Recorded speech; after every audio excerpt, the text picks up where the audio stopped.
Chapter 748, 296 line to win. Jiang Shijue _ 4 Jiang Fulai was indifferent to the songs for Yen Lu, his long and powerful fingers resting on the armrests on both sides of the seat, casually glanced at the computer screen, and then his gaze moved to her face. She wore a celadon-colored top today. Her hair was entirely pinned up with a pin that faintly emitted a purple hue, revealing a pair of dark eyebrows. Her facial features exuded a lazy, scholarly air. "Come and take a look." Bai Lian didn't bother with who used flooding messages, replying with 2 words to Dean Jian. Jiang Fulai leaned over, his lips landing gently yet firmly at the corner of hers. "Wait for me a bit. Let's go out for dinner." He had casual wear on standby here, grabbed an outfit, and went to the bathroom at the back to shower. Outside, Jiang Shijue leaned on the bar, his eyes on the door to the lounge, casually talking to Ming Dongheng, lifting weights nearby. "Xiaoming, is Miss Bai really in there?" Answered Ming Dongheng, lifting a dumbbell with one hand, his response light and unaffected. Thank heavens, after more than a year, Jiang Shijue was finally going to meet Bai Lian in person. Everyone from a Jiang family to Gao Shu's group was curious about Bai Lian's existence. Such a person had only appeared once in the Jiang family in 100 years. Without him, the Jiang family might have become as fragmented as the Mu family and gradually faded from Xinjiang district. Jiang Shijue was highly curious about who had tamed a bewitching existence like Jiang Fulai, especially after hearing Ming Dongheng's description. A milk tea with double sugar. Was that something Jiang Fulai would bother to pick up with his fingers? Of course, curious as he was, Jiang Shijue had never investigated Bai Lian. Everything he knew came from what he heard from Su Nanjing's and Ming Dongheng's mouths. Will her presence be stronger than Sister Baixuan's? Jiang Shijue straightened his collar. As he was speaking, the door to the lounge was pushed open from the inside. Jiang Shijue quickly dropped his hand, standing tall outside the door, dignified with the authority of Zongxing's executive CEO, hands at his sides, also displaying a polite demeanor. Beside him, Ming Dongheng, who hadn't been paying much attention to Jiang Shijue, also put down his weights. The first to come out was Jiang Fulai. He wore a black coat, speaking softly to the person behind him, holding a checkered scarf in his hand, with a white cloak casually draped over one arm. Clearly, the cloak wasn't his. Jiang Shijue was taken aback at the sight and only then saw the girl behind Jiang Fulai. She was only holding a laptop, wearing a casual celadon top, white buttons done up to her neck, her eyebrows modestly lowered. She wasn't what Jiang Shijue had imagined. Instead, she had a subdued, lazy air. When she lifted her brows and eyes, those black pupils betrayed some of the edge she couldn't quite hide. "Jiang Shijue," said Jiang Fulai with a slight lift of his brows, casually introducing her. Jiang Shijue hurriedly straightened up, warmly introducing himself to Bai Lian. "Miss Bai, hello, I'm Jiang Shijue. Just call me by my name." "Hello." Bai Lian handed the laptop to Ming Dongheng and nodded to him. Jiang Fulai, not wanting to beat around the bush with Jiang Shijue, directly left with Bai Lian. Ming Dongheng, holding the laptop, followed them to drive. Jiang Shijue saw them off to the elevator, and only after the elevator reached the first floor did he take out his phone to call Chen Beixian. Chen Beixian was direct. "It's Wang Yu phone. Not only has he come, but he also brought a large shipment of goods. As to where he is, you each have your own skills to find out. I can't locate him." Clearly, many people had called her about this before. "I'm not asking about that today." Jiang Shijue smiled cordially, pressing the elevator button again. "I unexpectedly saw Miss Bai today. She's quite different from what I'd imagined. Seems very well behaved." The meeting was so sudden, he hadn't had the chance to give his gift. Now, only Chen Beixian had not met Bai Lian. She asked Jiang Shijue a few more questions. Zhou Wenqing's lab had acquired a new batch of palladium, and everyone got busy. Zhou Wenqing originally asked Hu Yu and her team to guide Bai Lian and the others properly. However, when the experiment truly began, Hu Yu found they didn't need teaching at all, especially by Lian and Ning Xiao. The two could almost keep up with their pace, even calculating data for them. At midnight, Hu Yu was starting to flag, But inside the lab, none of the new recruits had left. She couldn't help but touch her nose, sip some coffee, and get wrapped up with them. This group of new recruits was so energetic that not a single one was sleepy. At 20 past midnight, Bai Lian stood up, handing a set of data to Hu Yu, senior sister, and going back to the dormitory. Once she left, the others stopped as well, Ning Xiao handing over a model to Hu Yu. Hu Yu, looking at the data, yawned and was about to lock up and leave when she saw the data calculated by Bai Lian. She was jolted awake and sleepiness vanished. Source: web novel. Com. Updated on Envgo. If you find any errors, ads pop up, ads redirect, broken links, non-standard content, etc. Please let us know report so we can fix it as soon as possible. Chapter 749. Jiangjing's Top Circle, taking Wen Jixia to the Su family to admire the plum blossoms. _1 Mathematics requires a certain talent. If you don't understand a problem, even a teacher's 10 years of explanation would be useless. Aside from that, it also requires a passion and practical skills. Ning Xiao had never received formal tutoring in mathematics, and yet, back in Xiangqing, he was already considered on par with Ren Wanxian and Chen Zhu. Later on, he joined the enhanced class and, with guidance from Jiang Fulai, his long-term foundation and hard work meant that his current research on a project and direction was in no way inferior to Hu Yu. There's no need to mention Bai Lian. She had already understood the concept of integration back in Daong, where they used B, C, D instead of the simplified numbers of today.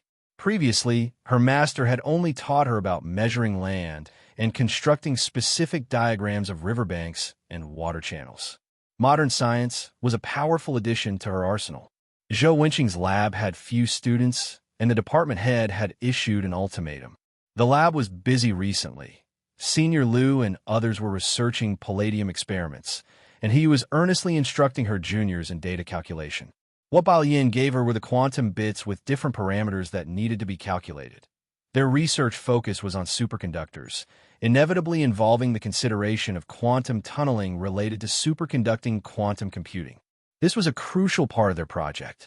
Hu planned to first familiarize her juniors with this project, but to her surprise, in just a week, Bai Lian had already given her parts of the calculated results. And then there was Ning Xiao. At this moment, Hu was truly wide awake. She turned on her computer to check the material structural model provided by Ning Xiao. One bit after another. Hu did not leave the lab. Instead, she took out her phone to contact Senior Liu.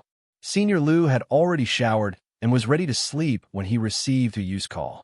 Puzzled, he asked, "Junior sister, you're not asleep yet?"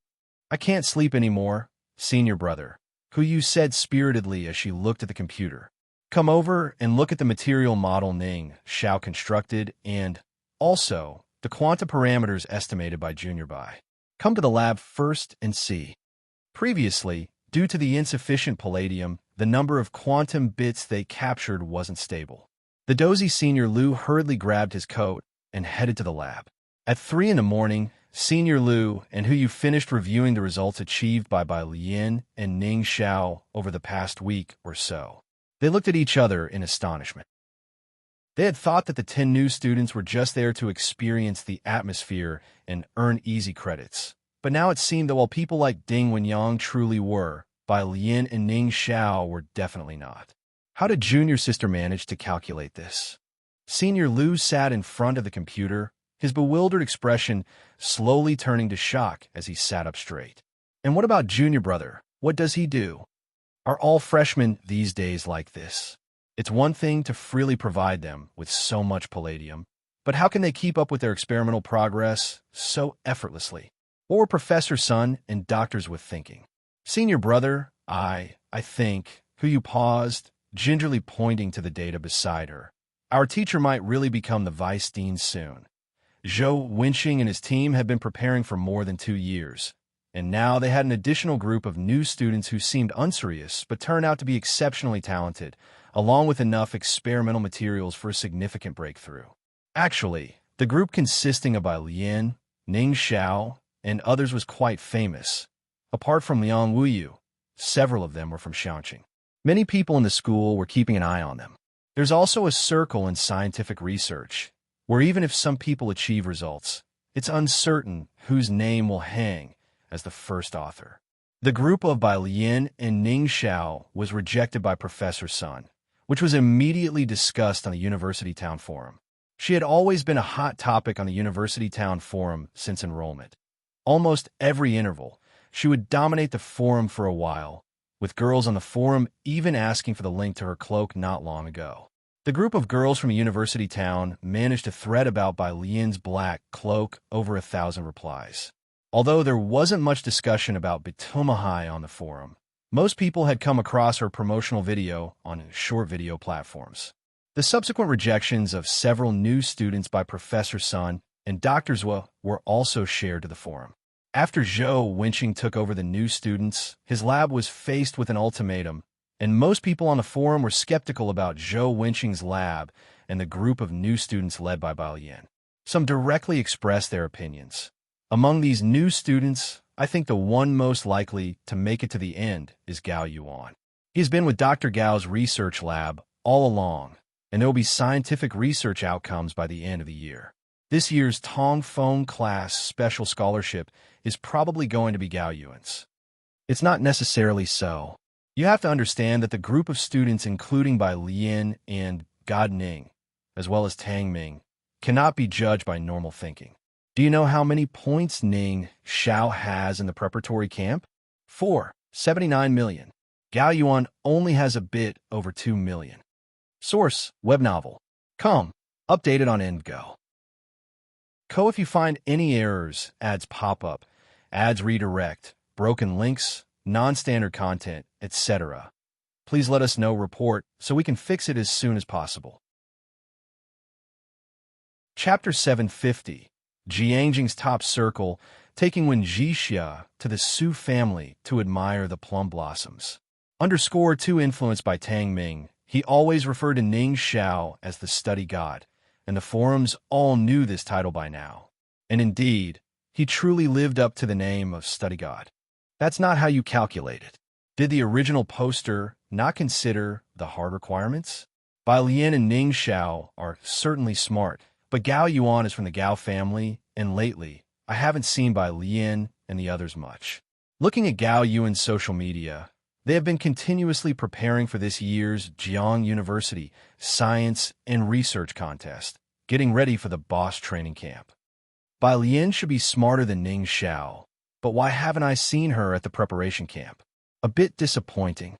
According to incomplete statistics, the school only gave Xiangqing 2 spots for the preparation camp. She probably didn't register. People on the forum were arguing noisily, with many being fans of Bai Lian, staunchly supporting her and her group. But most remained rational, questioning whether Zhou Wenqing and his team's project could even continue into the end of the year. Bai Lian was unaware of everything on the forums. For the past week, she had been helping Hu Yu and the others with data modeling, and most of the time, it was Tang Ming and his team who took turns bringing food to the laboratory. After handing over the process data to Hu Yu, the next evening Bai Lian took her laptop and said to Hu Yu, "Senior sister, Ning Xiao and I won't be coming to the lab these next few days." The new junior didn't need someone to guide her, and she could even help with the core data, especially since she could also earn a lot of gold coins. Where could you find such a junior? Hu Yu stopped her discussion with Ding Wenyang, preparing to see Bai Lian off. "Junior sister, you have things to do, and even if you're busy until the end of the semester, that's fine. This little bit of research, Ding Wenyang and I will handle it with ease." "Junior sister, goodbye." She stood at the entrance of the laboratory building, waiting until Bai Lian was out of sight before she couldn't help but jubilantly return to the lab. She began chatting with Ding Wenyang about the gossips on the forum. "Little Ding, does Ning Xiao really have over 4 million points?" There had been a lot of discussion about Ning Xiao on the forum lately. Many doubted the authenticity of the over 4 million points, since even Gao Yuan had only more than 2 million points, and with Ning Xiao himself not confirming it, some suspected it was an upperclassman with the same name. "Yes, what about it?" Ding Wenyang handed the report he had printed out to Hu Yu. "Hu Yu." She felt these newcomers had a talent for driving people crazy. You calmly mention 4 million points like it's nothing, and you're asking her, what about it? Ding Wenyang didn't think there was anything wrong with his tone. When he first learned of Ning Xiao and Tang Ming's points, he too was surprised, but then guessed it was by Lien. He didn't think Ning Xiao's points were a big deal, even though his own points were just a bit over 1 million. Jiangjing University was completely covered in snow. The snow on the main roads had been cleared, but the trees and green belts around were layered with thick snow, weighing down all the branches. Bai Lian stood under a camphor tree, waiting for her ride. Snowflakes occasionally fell from the leaves above. Just as Bai Lian spotted the car, she received a call from Mao Kun. Sister, Mao Kun's voice was noisy. He walked outside to a quieter place. I've got no use for the remaining palladium. Should I have it sent over to you? The palladium prepared for by Lien by Wang Yufeng was naturally not going to be taken back. He handed it directly to Mao Kun. Bai Lian had only taken 30 pounds last time. There were still 70 pounds left at the Azure Dragon Bar, untouched. Another clump of snow fell, landing on her pure white collar. Bai Lian casually pulled on the cloak's hood and stood amidst the snowy scene. Her attire was simple, except for a bright faux rose flower on the black cloak. Versatile in its simplicity, her temperament matched the languid tone that seeped out slowly. She reached out to brush off the snow from her shoulder. Okay. Though the weather was cold and it wasn't quite the end of class yet, there were still some pedestrians on the road, many of whom couldn't help but stop to look at her. Some had already recognized Bai Lian. Originally, there weren't many at Jian University who wore capes and cloaks. Because of Bai Lian, this year saw an increase in students draped in cloaks going to class. But only she could wear a cloak with such an effect. A black car slowly stopped in front of her, compressing the snow at the roadside. In the back seat, Jiang Fulai put down his computer, watching her get in and then pointing to a gift box on the adjacent seat. This is a welcome gift from Jiang Shijue. The gift was something that Jiang Shijue had been preparing for several months. After their last meeting, he had always wanted to give it to Bai Lian, but had not found the right opportunity. Unlike Su Nanjing, he couldn't use Gao Yin to send gifts to Bai Lian. Source: web novel. Com. Updated on EndGo. Co. If you find any errors, ads pop up, ads redirect, broken links, non-standard content, etc., please let us know. Report so we can fix it as soon as possible. Chapter 751. Jiangjing's Top Circle, taking Wen Jixia to the Su family to admire the plum blossoms. _3 Bai Lian could only hand over the gift to Jiang Fulai to pass it on for her. Both were busy, and although they were in the same city of Jiangjing, their opportunities to meet towards the year-end were even fewer than in Shanxing. Bai Lian picked up the elegant sandalwood box and sat down. The box was a bit heavy. She didn't open it immediately, but talked with Jiang Fulai about the recent laboratory work. Although Zhou Wenqing's lab was busy, the atmosphere was very good. Jiang Fulai, watching her speak energetically about the lab, didn't ask her any further questions about the lab in Ningxiao. In planning to bring a silk scarf embroidered by my grandfather for Aunt Gao, Bai Lian said while playing with the sandalwood box, telling Jiang Fulai about Gao Yin inviting her to enjoy the plum blossoms. A few days ago, Gao Yin had invited Bai Lian and Gao Shu to the Su family's plum blossom admiring event. Gao Shu was busy with the transfer of responsibilities at the drama theater, and Bai Lian had been in the lab all along, so the plum viewing had not been scheduled to date. That'll work. Jiang Fulai had heard about this from Bai Lian long ago. I've had Ming Dongheng prepare other items for you. You can just take them with you when the time comes. In the span of nearly a year, Su Nanjing and Gao Yin had given Bai Lian quite a few gifts, and that included the home tutor that Gao Yin had tried, but failed to gift her. Bai Lian's fingertips tapped on the sandalwood box. Her phone lit up a few times. It was a message from her racing buddy. Racing buddy. Engagement on the 28th of the 12th lunar month, racing buddy. Racing tonight. Since coming to Jiangjing, Bai Lian seldom went racing, and with the recent lab work, even less so. However, she was somewhat aware of the affairs of the Wen family. Next to her, Jiang Fulai kept talking to her, and without Bai Lian deliberately hiding her phone screen from him, he naturally saw the message flashed up, his face as aloof as ever. His long lashes only slightly drooped. The racetracks in Jiangjing are very slick right now. His slender fingertips closed the laptop on the table in front of them, ready to have a serious conversation with her. I know, Balian said nonchalantly, tapping on her phone. We'll bring a friend along. I'm not sure if Aunt Gao would mind. Jiang Fulai raised an eyebrow, slowly saying, if you refrain from dangerous outdoor activities, I could move her plum garden into Shanghai apartment without a problem. Balian sent a somewhat regretful message to her racing buddy. The weather is too dangerous. Would you like to admire the plum blossoms instead? Racing buddy. On the other side of the phone. When Jixia, dressed in neat attire, nearly cursed out loud upon seeing Balian's message. But thinking of Mrs. Wen sitting right in front of her, she swallowed her anger and pretended to be a lady. Mrs. Wen was a gentle and elegant elderly lady, and even with her silver hair, she still styled it in a bun and dressed elegantly, her eyes bright. Jiwei, Mrs. Wen slowly set down her teacup and looked at the girl on her left. Are you going to attend the small gathering hosted by that miss from the Lung family tomorrow? And can you bring Jixia along? When Jixia was the daughter of Mrs. Wen's youngest son. The Wen family's youngest son was rebellious, defying control from a young age, going off to Beijing to start his own business, and was quite successful at it. But unfortunately, he died young. He left only one daughter, Wen Jixia. Mrs. Wen and Wen's mother had discussed bringing Wen Jixia back to the Wen family after she came of age, as the Wen and Yu families had always intended to unite through marriage, with a marriage partner being the heir of the Yu family.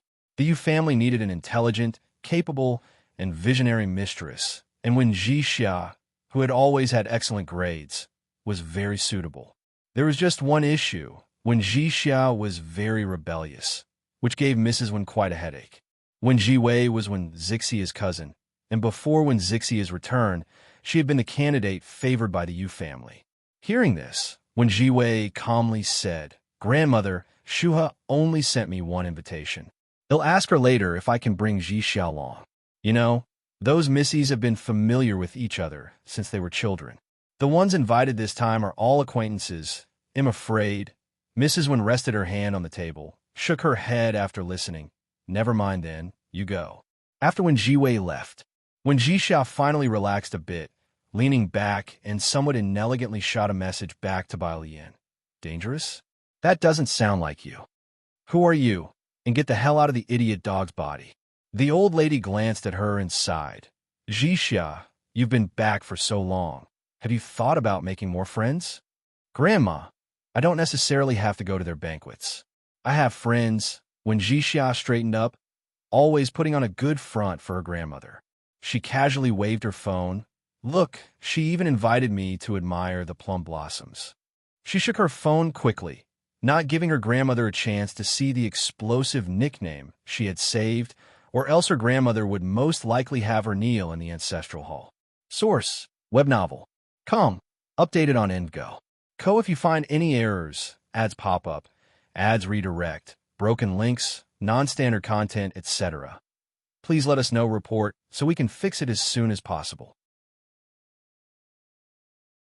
Chapter 752, Jiangjing's Top Circle, taking Wen Jixia to the Su family to admire the plum blossoms. _4 Actually, Wen Jixia also knew her own situation. She was not originally from Jiangjing, and she couldn't fit in with a group of socialites there. Wen Jiwei got along well with those socialites, so they all intentionally or unintentionally isolated her, especially those who had dealings with the Wen family.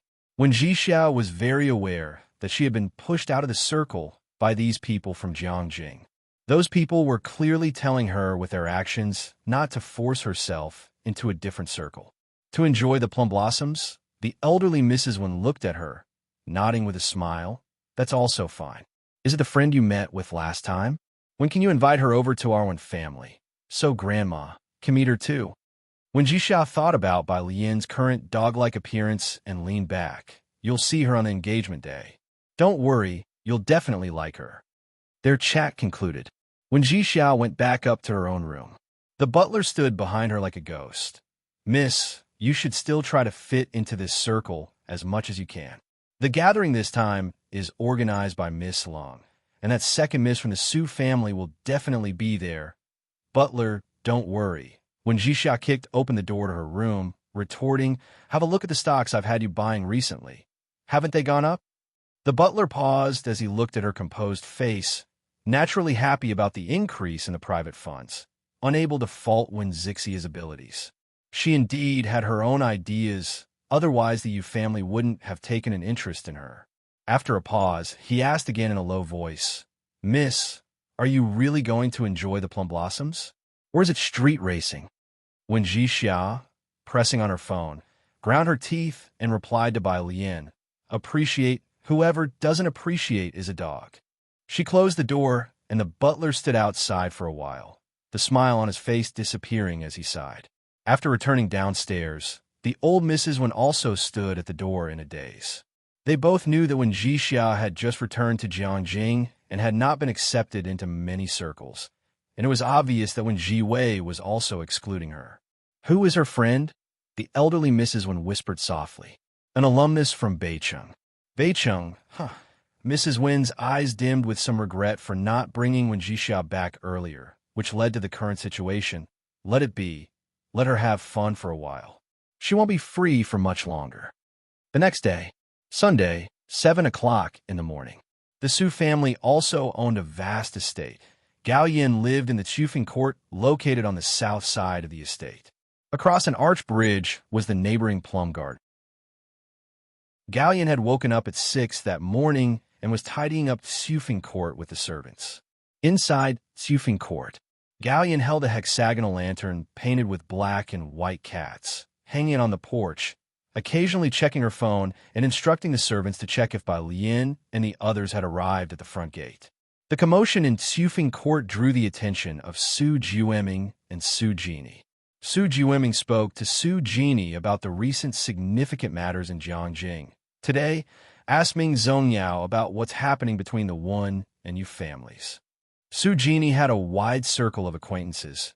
She was able to speak with anyone in the Jiangjing socialite circle. Of course, the circle knew she was the only female of her generation in the Su family.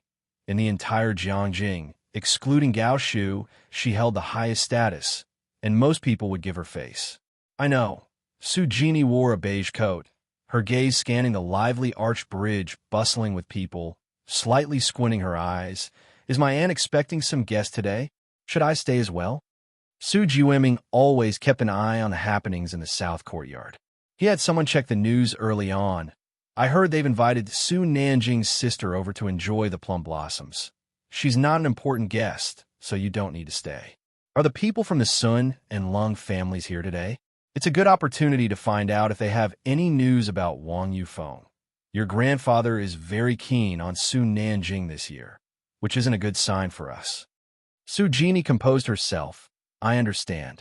If there were no unexpected events, Su Jini would usually not miss the gatherings of the young ladies in the circle. She even made an appearance at the birthday of Miss Sun Feng's sister last time. 8 o'clock.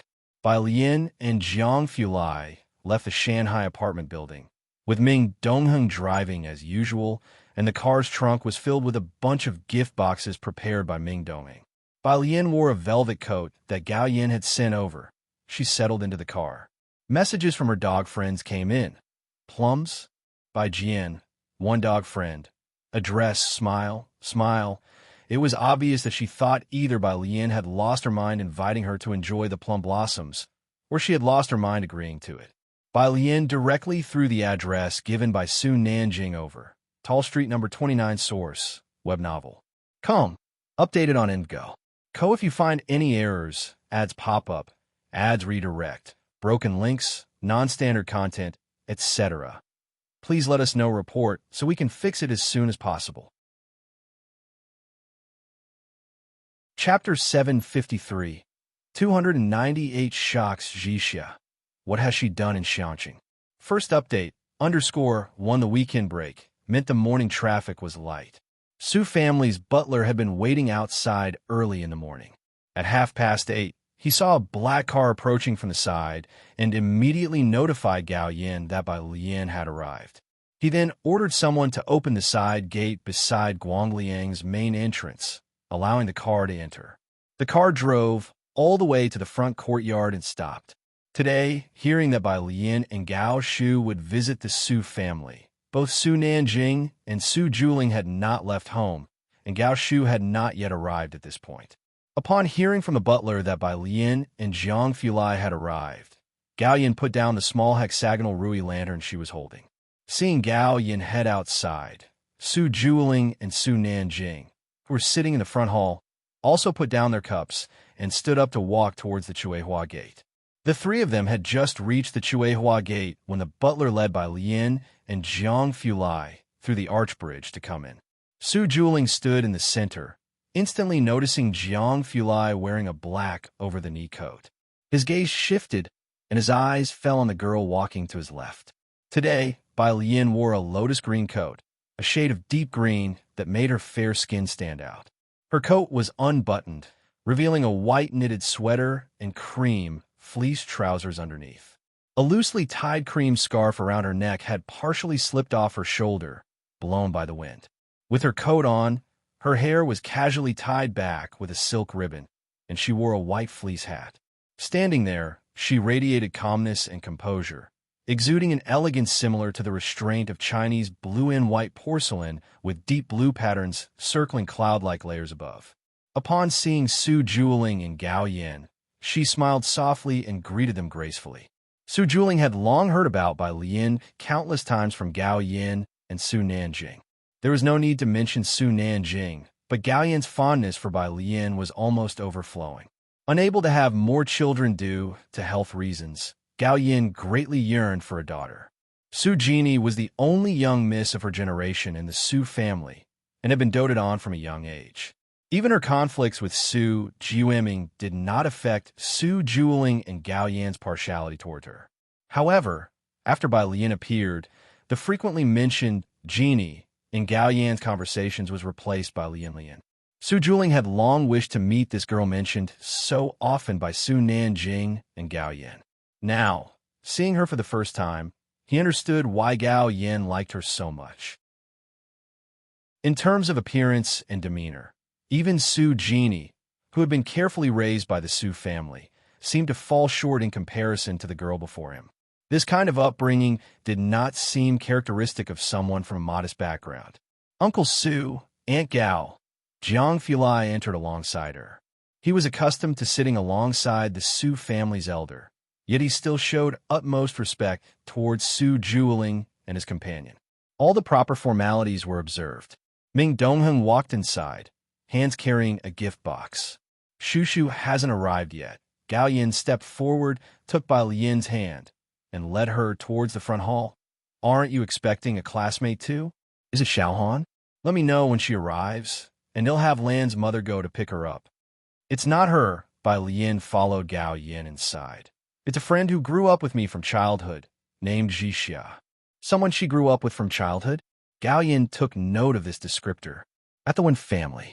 When Jixia dressed well, but she couldn't hide her true self from the old lady, who learned that today she was indeed going to admire the plum blossoms.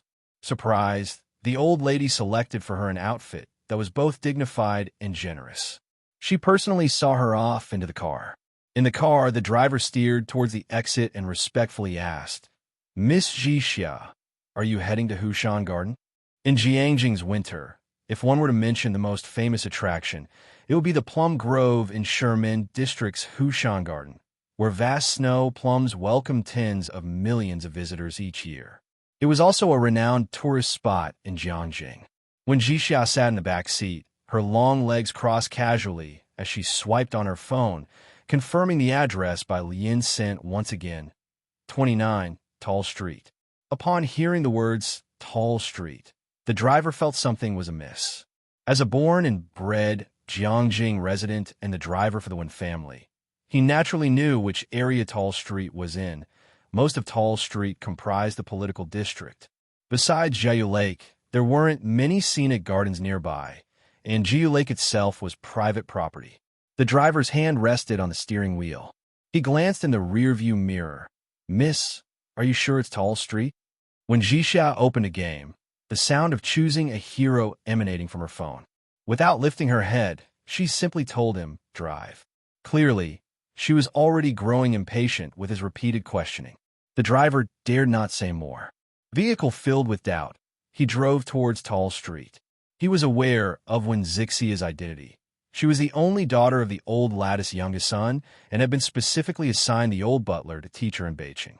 Since her arrival in Jiangjing half a year ago, she had mostly been at school or accompanying uncle from the second branch to meet business clients. Source: web novel. Com. Updated on Envgo. If you find any errors, ads pop up, ads redirect, broken links, non-standard content, etc., please let us know. Report so we can fix it as soon as possible. Chapter 754. 298 Shocking Jixia. What has she done in Xiangqing? First update, _2 in Jiangjing. Apart from university classmates, there are no other social circles, and my position in the one family is quite awkward. Today is the gathering of the young ladies from Jiangjing's elite circles. Both Miss Ming and Miss Su have been very successful in starting their businesses and have attracted many investors. Without someone to lead the way, it's hard for others in Jiangjing to integrate into this circle. 29 Tall Street. Does Wenjixia know someone for Tall Street? Thinking this, the driver headed to Tall Street, a road with hardly any private cars, with gardens to the rear.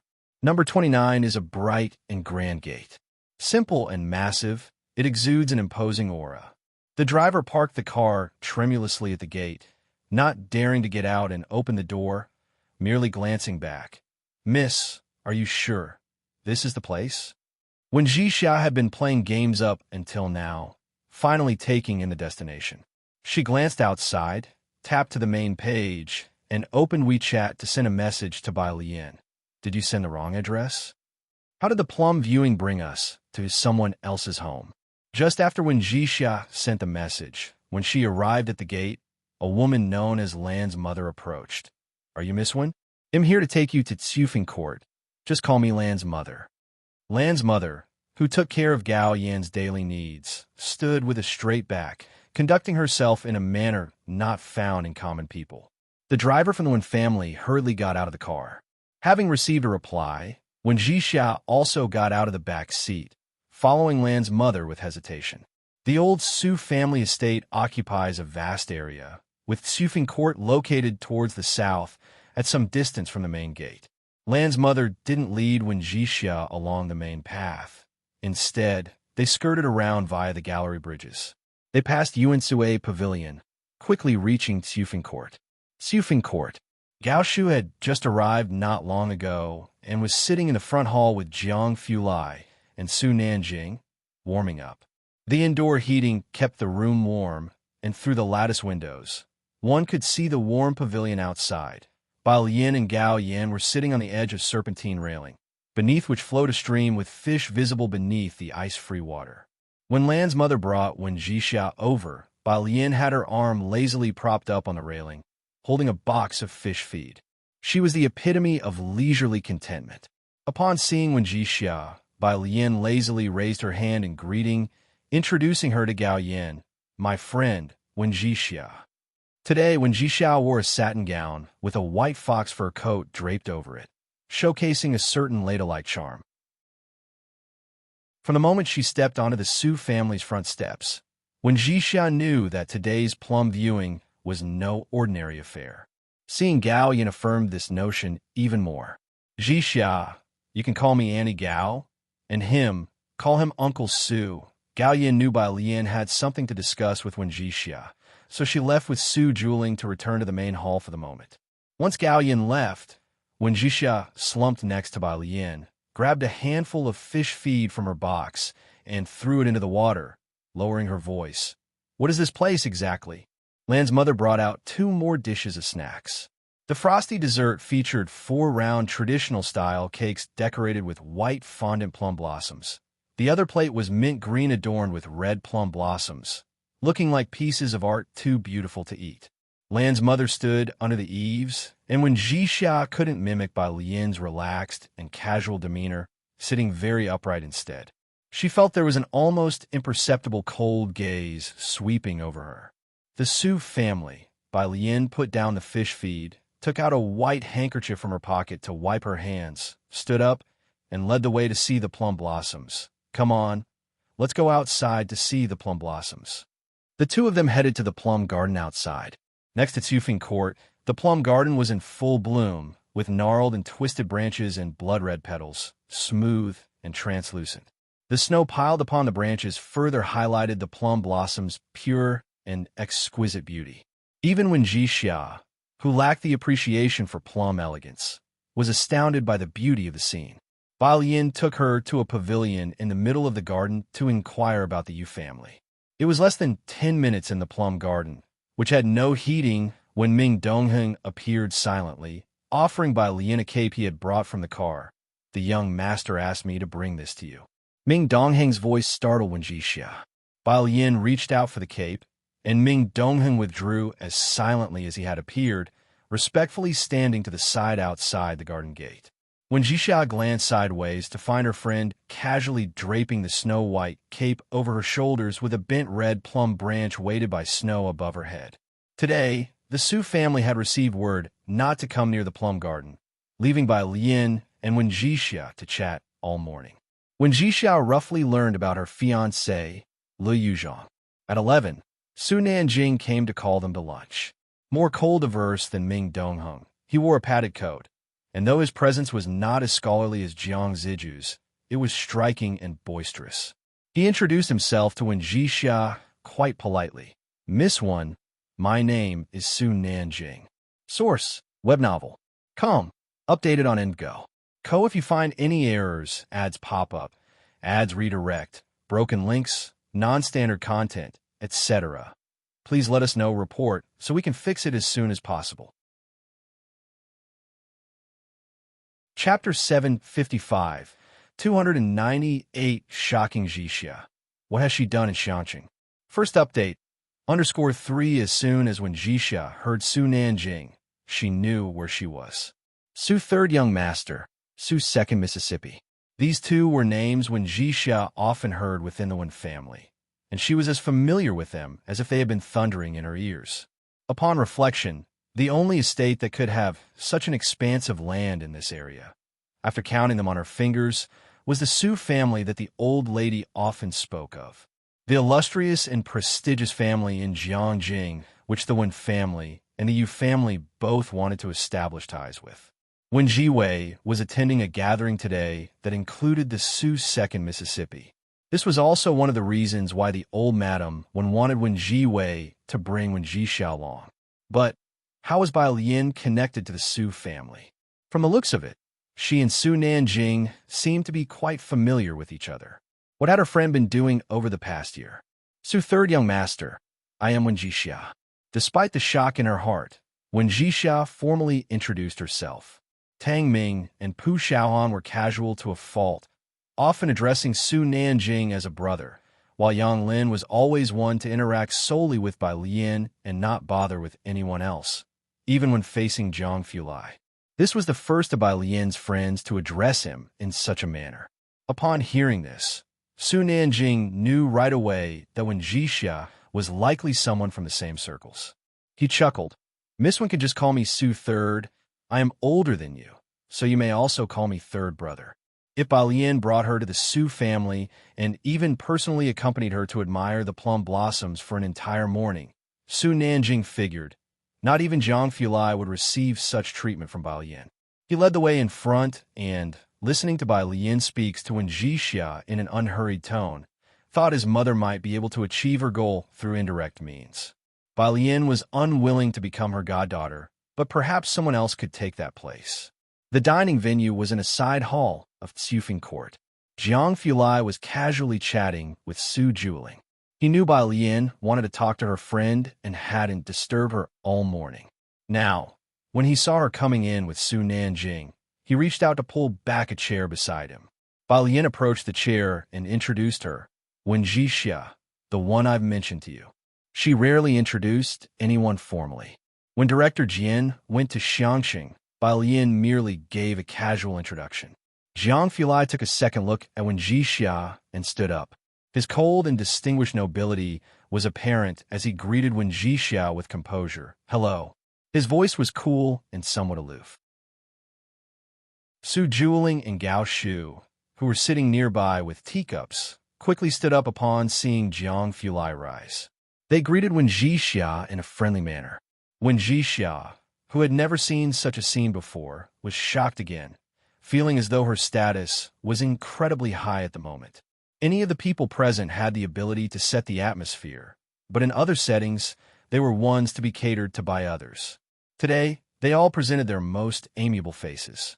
After admiring the plum blossoms, several people's WeChat contacts were added to Wen Zixia's phone, including Gao Yin, Gao Shu, and Su Nanjing. In the afternoon, Wen Jixia politely said goodbye. Bao Lian had brought gifts when she came, and when leaving, Gao Yin stuffed a bunch of things into their hands to take back with them. The Wen family's driver was taken to the ear room by housekeeper Lan to be entertained separately. Only once when Jixia came out did he return to the car. He too was in a daze, missing several green lights along the way. Due to the Bentley emblem of the Wen family, the drivers behind simply honked politely to remind him. In the rear seat, when Jixia finally came to her senses, daunted by the oppressive aura of Jiang Fulai during the meal, she hadn't dared to ask Bai Lian about the man who was clearly more than just friends with Bai Lian. Now in the car, she leaned back and took out her phone to inquire with Bai Lian. "Who is that bastard sitting next to you just now?" "Idiot dog. He's still sitting next to me right now." When Jixia retracted a message, "Who was sitting next to you just now?" 20 minutes later, when Jixia received another friend request. This time the friend request was succinctly put in 3 characters. Jiang Fulai. For a moment, she didn't dare to confirm. After returning to the Wen family, when Jiwei had yet to return, as usual, she would come back after dinner. So early? The old madam, when had just woken up from her nap, and was surprised to see Wen Jixia back already.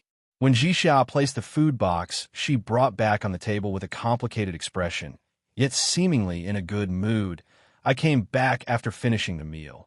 This is the pastry I brought back for you." After speaking, she went back to her upstairs room, planning to video call Bai Lian for an explanation.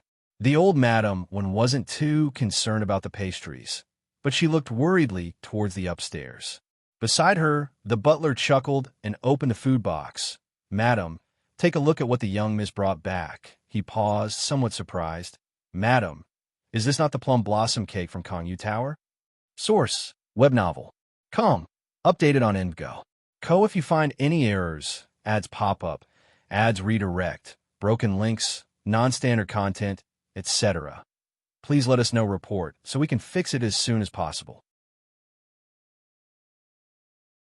Chapter 756. The Bustling Jiangjing. Palladium sent by Mao Kuan. Second update. _1 Kongyu Tower. A renowned old brand establishment in Jiangjing. The desserts are limited in supply, and takeout is not allowed, the main draw being their exquisite nature. It's also not easy to make a reservation. Madam had been there a few times and was deeply impressed with the place. Hearing there were Kongyu Tower's desserts, Madam looked down and examined them closely, squinting her eyes. It was difficult to duplicate Kongyu Tower's desserts, especially such realistic sugar fondant plum blossoms. There weren't many in Jiangjing skilled enough to create them. Madam recognized at a glance that these were indeed Kongyu Tower's desserts, and one's only available to VIP guests at that. This, her spirits lifted, she observed the desserts brought back to the Wen family home and immediately sat up straight. "Go call Xiaohen over." Xiaohen, the driver who had taken Wen Jixia out today. The Su family. Not long after Wen Jixia left, Bai Lian also returned. Su Nanjing followed onto the car, going to check on the apartment's renovations. Su Juling said goodbye to them with Gao Yin, waiting until everyone had left. It was then that he spoke to Gao Yin, unable to restrain his admiration. "Is Miss Bai really from Shangcheng?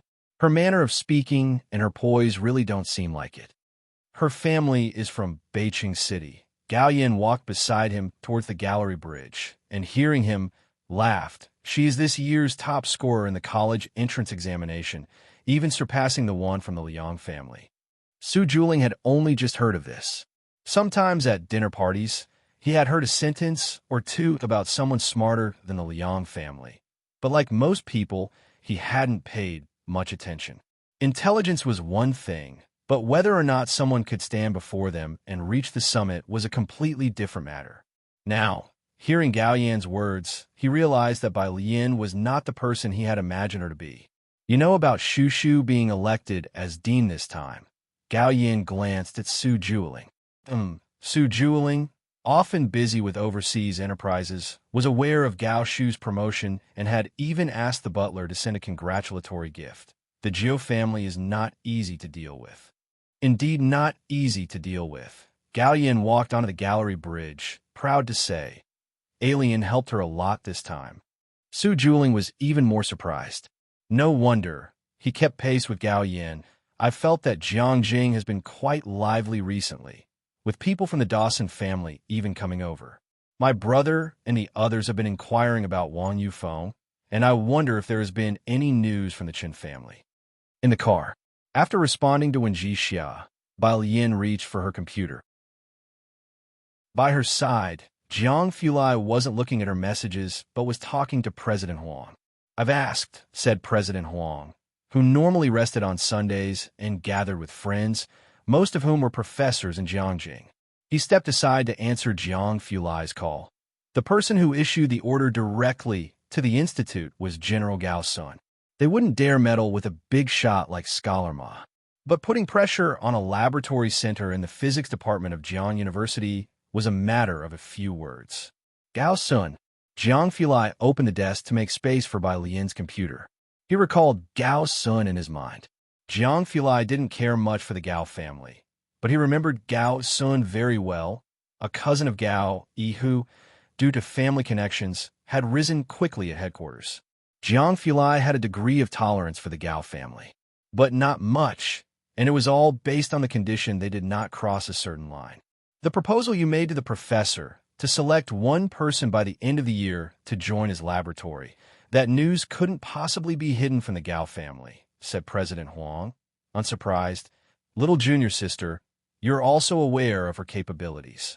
Without stirring up some trouble, how would Gao Yuan have a chance?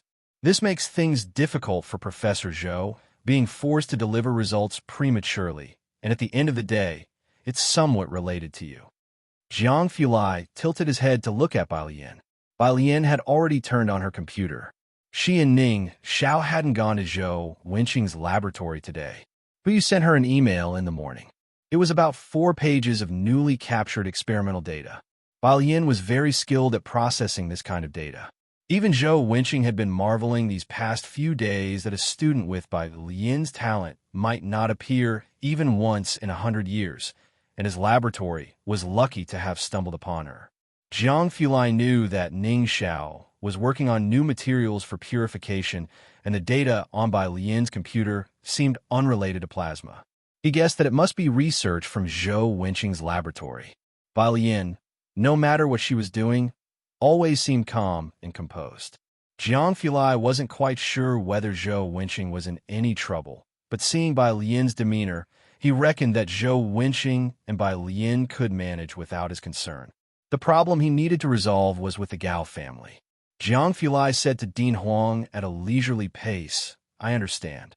Though his tone remained cool and detached, a trace of danger could always be heard in his voice, causing Su Nanjing, who was in the passenger seat, to reach out and rub the goosebumps on her arm.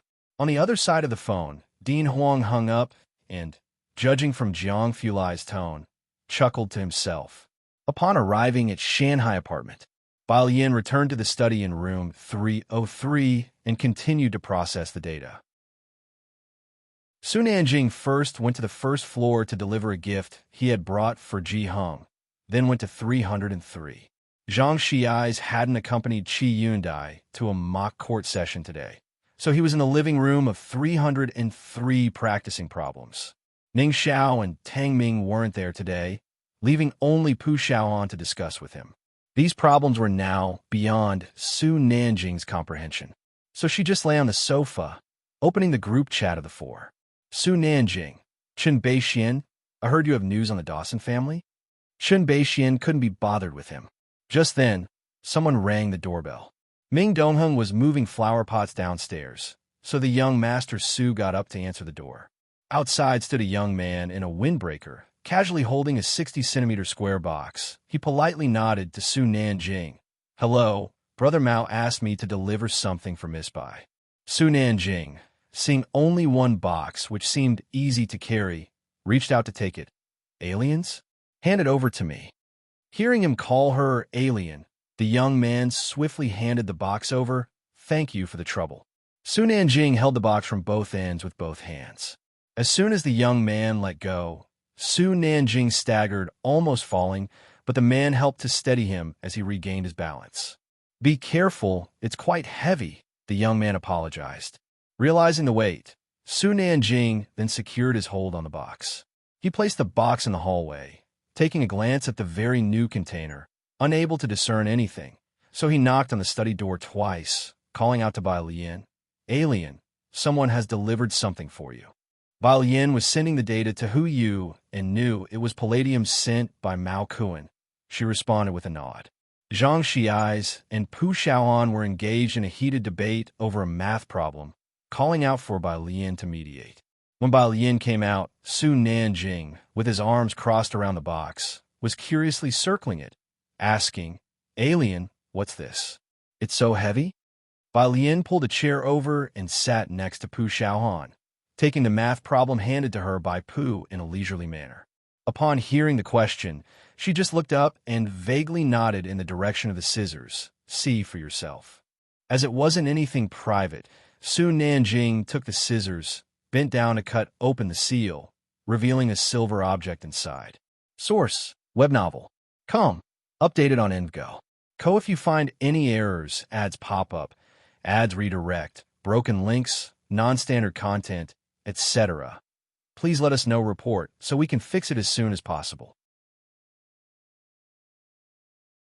Chapter 757. 300 newcomers on the cutting edge. _1 The remaining palladium weighs about 70 Gene. Each piece is the same size, with a silver-white metallic surface, and each has the periodic table form etched onto it. At this moment, he saw the letters Pa. He didn't realize which element it was, only looking at the numbers 46, 106, 42, and guessing it to be a metal from the periodic table. They were laid out very neatly. Su Nanjing reached out and took a piece in his hand, playing with it as he read the word etched below. Palladium?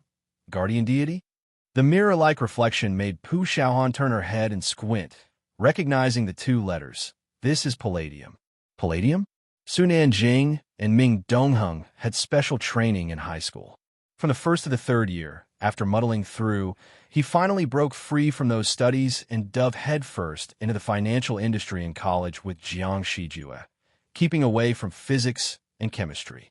He had long left behind satellite angular velocity periods and these chemical elements in his memory.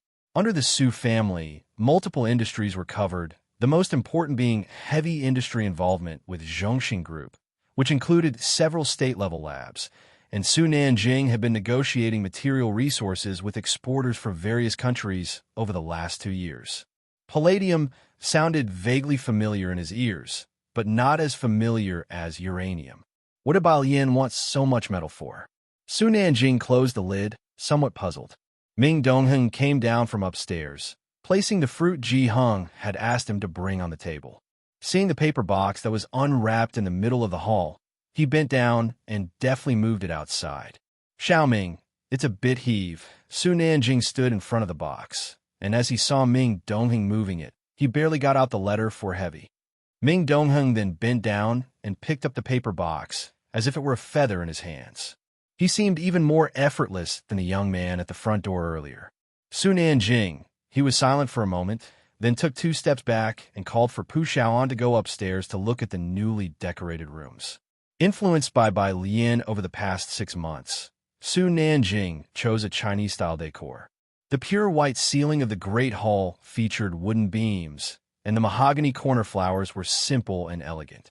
The restraint and quality of Chinese style were fully highlighted. She turned around in a circle, then turned back to ask Su Nanjing, "Big brother, can I come over next time to get some materials?" "Sure, Xiaoan, come anytime," Su Nanjing said with his hand in his pocket, casually observing the decor. The code is 6666. Everybody called each other what they pleased. After all, it didn't matter much for seniority. The postgraduate entrance exams had ended. After New Year's Day, Jiang University started final exams, and every day by 5 o'clock, there were people lining up outside the library. The Tongfeng class had their final major exams too. By Lian and Ning, Xiao mainly stayed in the lab, and the deadline given by the general headquarters to Zhou Wenqing was also approaching, with the final date set for January 13th. Ever since Bai Lian enrolled, there had been much discussion about her in the school. Recently, Zhou Wenqing's lab had been in the spotlight, and it was uncertain whether Bai Lian's group would achieve any results. Meanwhile, Gao Yuan's group had produced a paper, participated in the campus competition, whereas it seemed like Bai Lian's group had collectively turned invisible. The attitudes within the school varied. Some speculated that the recent finals were just too challenging. Bai Lian had taken many leaves before this, so now she was furiously revising to deal with the final exams. There was even a dedicated forum thread discussing this semester's finals on the University City Forum. On the 10th, in the morning, the Tongfeng class had their topology exam. Dean Huang always thought that after Jiang Fulai took a stand, the general headquarters would exercise some restraint and withdraw the compulsory assignment given to Zhou Wenqing. Yet, to his surprise, after so many days, there was still silence from both the school and the general headquarters. Unable to find Zhou Wenqing, Dean Huang took the Tongfeng class exam schedule and waited for Bai Lian by the lecture hall. This time, the exam for the Tongfeng class was on topology, taught by academician Ma. He arrived on time, waiting at the doorway for Bai Lian. Dean Huang. The students from the Tongfeng class, upon seeing Dean Huang at the back door, were somewhat shocked, but then greeted him with surprise and delight, Gao Yuan especially so. "How did everyone find the exam?" smiled Dean Huang as he greeted them. "It was so hard, Dean. We didn't even finish," Tang Ming and Ning Xiao, trailing at the end, said with gloomy faces. The others nodded in agreement. It was normal not to finish an exam personally set by academician Ma. Dean Huang wasn't surprised. The problems his own teacher used to leave him daily were very challenging, and sometimes he would stay up until dawn without being able to solve them. However, he waited for half the day, and even after Tang Ming and the others had left, Bai Lian still hadn't come out. When a teacher who collected the papers had them all organized and sealed in a bag, he came outside only to find Dean Huang standing beside the back door, a bit dazed. Source: web novel. Com. Updated on EndGo.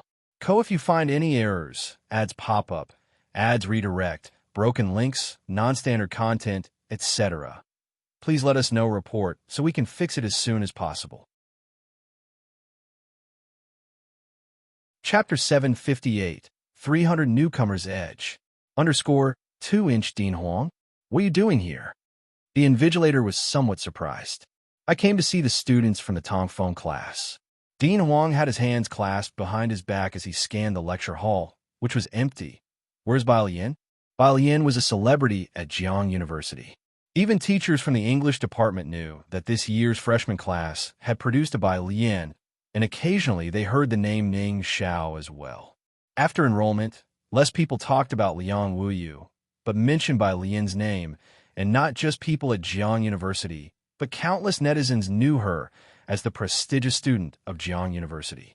The invigilator naturally knew her, and he pushed his glasses up. Dean Huang, Bai Lian finished her exam and turned in her paper an hour ago. Dean Huang, topology was too difficult, not to mention the fact that my institute fellow personally set the questions. It was normal for Tang Ming and the others to say the questions were too difficult to finish. But she turned in her paper an hour early. Dean Huang had never seen anyone able to submit my institute fellow's paper so early and wondered if it might be a bit too arrogant. Did she finish it? Bai Lian's handwriting was neat and attractive. The invigilator was curious about her, and had a very deep impression of her test paper. He nodded. She did finish. Finished, yes, but he did not know whether the answers were correct or not. Shanghai apartment. Butler Wen carried a gift, following behind Wen Jixia as they got out of the car. Miss, is this the place? He looked at building number 5. When Jixia looked down at her phone, confirmed the address. And since the address Bai Lian gave this time was very normal, she breathed a sigh of relief and led Butler Wen inside. Butler Wen glanced back. What's wrong? When Jixia walked up the steps. Nothing. Butler Wen shook his head, merely thinking that the person who had just been cleaning the trash had a lot of presents. The two of them knocked on the door of room 103. At room 103, the door was opened by Lance, who was holding a white jade chess piece and greeted Butler Wen, and I how. Then he returned to playing chess with Jiang, he beside the glass door. Bai Lian had no exams in the afternoon. Since Ji Hong and the others went fishing yesterday, and Ning Xiao and the rest needed to study for finals and didn't have much time, Ji Hong asked Bai Lian to bring Yang Lin back for dinner with them. We're going back on the 29th. When Ji Xiao was going to announce her engagement on the 28th of the lunar calendar, and Bai Lian had arranged with Ji Hong to go back to Xiangqing that evening. Will you go back with us, or will you go back first? Yang Lin was also busy with her part-time jobs, studies, and also managing the tasks given by Xiaozhu. If it wasn't for her grandparents in Xiangqing, Yang Lin would have directly applied to stay at the university. He'll go with you. She pushed her black-framed glasses up. When Jixia came over, Bai Lian introduced her to Yang Lin and Lance, and also took her to the kitchen to greet Ji Hong and Xinqing. New friends? Huh. Ji Hong was happy to see Bai Lian's circle of friends growing. Invite your classmate to stay for dinner. Sure. Bai Lian brought Wen Jixia out. Next to Wen Jixia, Butler Wen, looking at the beaming Xinqing and then at Yang Lin, who sat on the sofa in silence, felt reassured by the very ordinary scene. God knows how shocked he and the old Mrs. Wen were when they learned from the driver where Wen Jixia had gone to admire the plum blossoms some time ago. It was just a foreign old man and kid playing go next door who seemed a bit unusual. When Jixia came to deliver an invitation to Bai Lian, there were many people in room 103. When Dean Huang came over, Bai Lian was with Wen Jixia and Yang Lin in room 303. Yang Lin didn't talk much, just sat on the sofa flipping through a book, and if not for the occasional sound of a page turning, one would barely feel her presence. Bai Lian was sitting at the table with Wen Jixia, leisurely brewing tea. After returning, she had changed into loose homeware, her hair casually held up by a jade hairpin, her slender fingers gripping a purple clay teapot, water trickling into the teacups, a strand of hair dangling by her cheek, a serene and classical beauty. The act of brewing tea was calm and skilled, impossible without having studied it specifically, exuding an extraordinary charm. When Jixia was mesmerized, Butler Wen opened the door. Butler Wen did not recognize Dean Huang, but he greeted him politely. Thank you. Dean Huang thanked Butler Wen and walked to the table. What's going on with Professor Zhou? The 13th is almost here, and the upper administration still hasn't sent a notice to withdraw the assignment. The arrival of Dean Huang snapped Wen Jixia out of her reverie. She didn't know Dean Huang, so she didn't interrupt their conversation. Butler Wen stood quietly behind Wen Jixia. Bai Lian reached out, slowly and methodically pouring a cup of tea for Dean Huang, raising an eyebrow. Why should it be withdrawn? If it's not withdrawn, his lab will be held accountable. Dean Huang was very aware of how important the project was for Zhou Wenqing and his students, and you too. If his project is gone, your experiment credits will basically be 0. Source: web novel. Com. Updated on EndGo. If you find any errors, ads pop up, ads redirect, broken links, non-standard content, etc. Please let us know report so we can fix it as soon as possible. Chapter 759. 300 Newcomers on the Edge. _3" have some tea. Bai Lian offered the tea to President Huang. Now's the time for tea. President Huang picked up the teacup, took a sip, and found it quite pleasant. He calmed down for a moment. His gaze fleetingly wanted to say something more, but then he caught sight of the girl quietly reading on the sofa. Yang Lin's personal style was quite distinct. She wore black-framed glasses year-round, had bangs that were very long, and shoulder-length hair. Just sitting there, she didn't have a strong presence. President Huang was taken aback for a moment, then stood up abruptly with a thump and exclaimed in surprise, "Yang Lin." Yang Lin closed her book and stood up. "President Huang, is it really you?" President Huang's eyes lit up. "I was in your lab just a couple of days ago and didn't see you." "Yang Lin, have you given any thought to my suggestion for last time?" Yang Lin glanced at his head and adjusted her glasses. "President Huang, I'm just a freshman. No problem. I can wait." President Huang waved his hand dismissively. "Yang Lin, you must believe that you're definitely better than old Xia." "Yang Lin, I'm going down to help Grandpa." Yang Lin put down her book and went downstairs to room 103. The butler and Wen Jixia also realized that Bai Lian and President Huang had something to discuss, so they both went downstairs as well.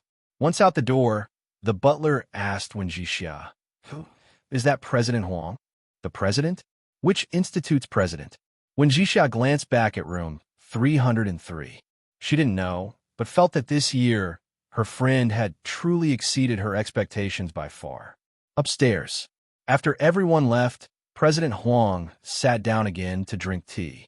"I never expected you to know Yang Lin." These two people, one earmarked by academician Ma, the other favored by old Xia, were both destined to stand at the pinnacle of their fields. Jiang University had an abundance of talent this year, all right, but how do they all know each other? "We were desk mates in our senior year." Bai Lian refilled President Huang's cup with tea. "Desk mates in their senior year? From the same class? And also from Xiangcheng?" President Huang was even more amazed. He had heard Xia Ryu mention Yang Lin, but only knew that her name was Yang Lin and that she was a student Xia Ryu valued. What a coincidence! Xiangcheng was really brimming with talent this year. After discussing Yang Lin, President Huang brought up the main issue at hand with a serious expression. "I haven't found Professor Zhou. What is he up to these days? Don't you really worry at all?" He broke down the situation for Bai Lian, explaining the pros and cons.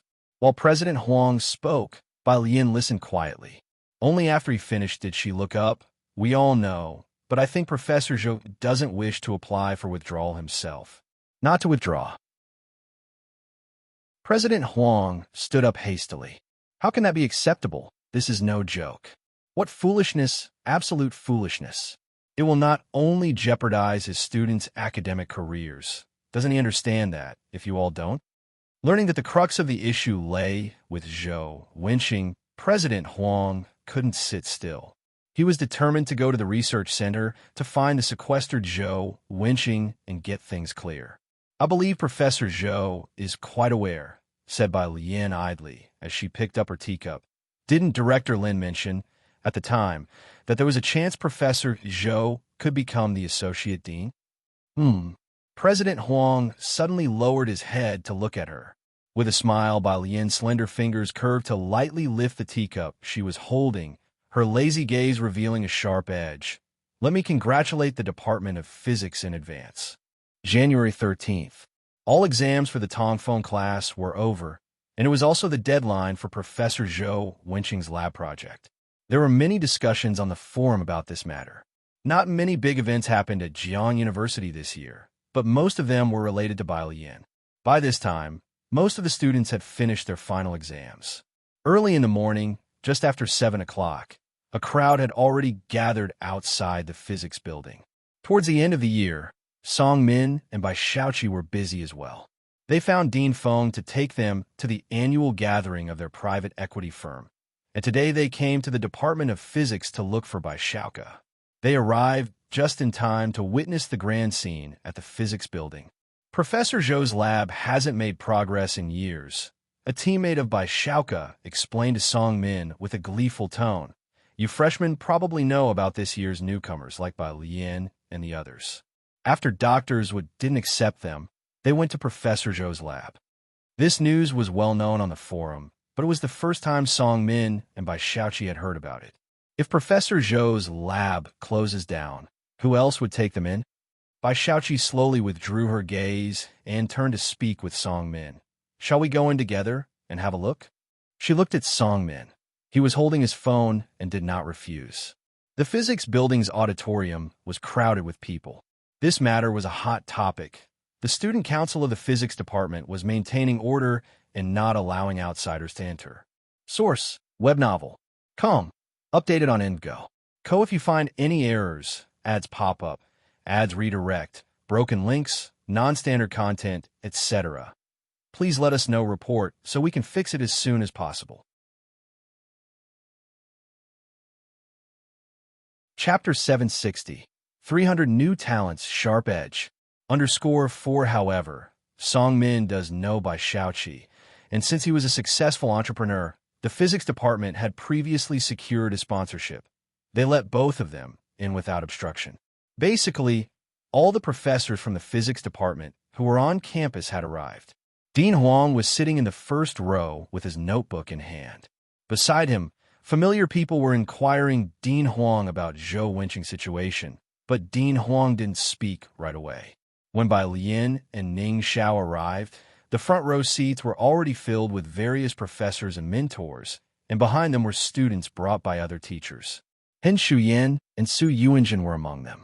These two had been ordered by Sun Fu to return home, and this past month hadn't been easy for them, especially since their delay in graduation was a certainty. Now hearing about Zhou Wenqing's incident with Bai Lian, it made things a little more bearable for Hen Shuyan and the others, who, upon spotting Tang Ming, shot a scornful glance in their direction. With Zhou Wenqing's lab gone, it was true no one would take in Bai Lian and the others. Their fate wouldn't be much different. 8 o'clock. Zhou Wenqing still hadn't arrived. Director Lin looked calmly at Dean Huang. Dean, are you sure Professor Zhou will come today? Dean Huang unscrewed the lid of his thermos, took a sip of water, and replied composedly, Don't worry, Professor Zhou is still organizing the documents. With Dean Huang's assurance, most people continued to wait. Dr. Zhua and Sun Fu were sitting right behind Dean Huang, feeling relieved as they listened to Director Lin and Dean Huang's conversation.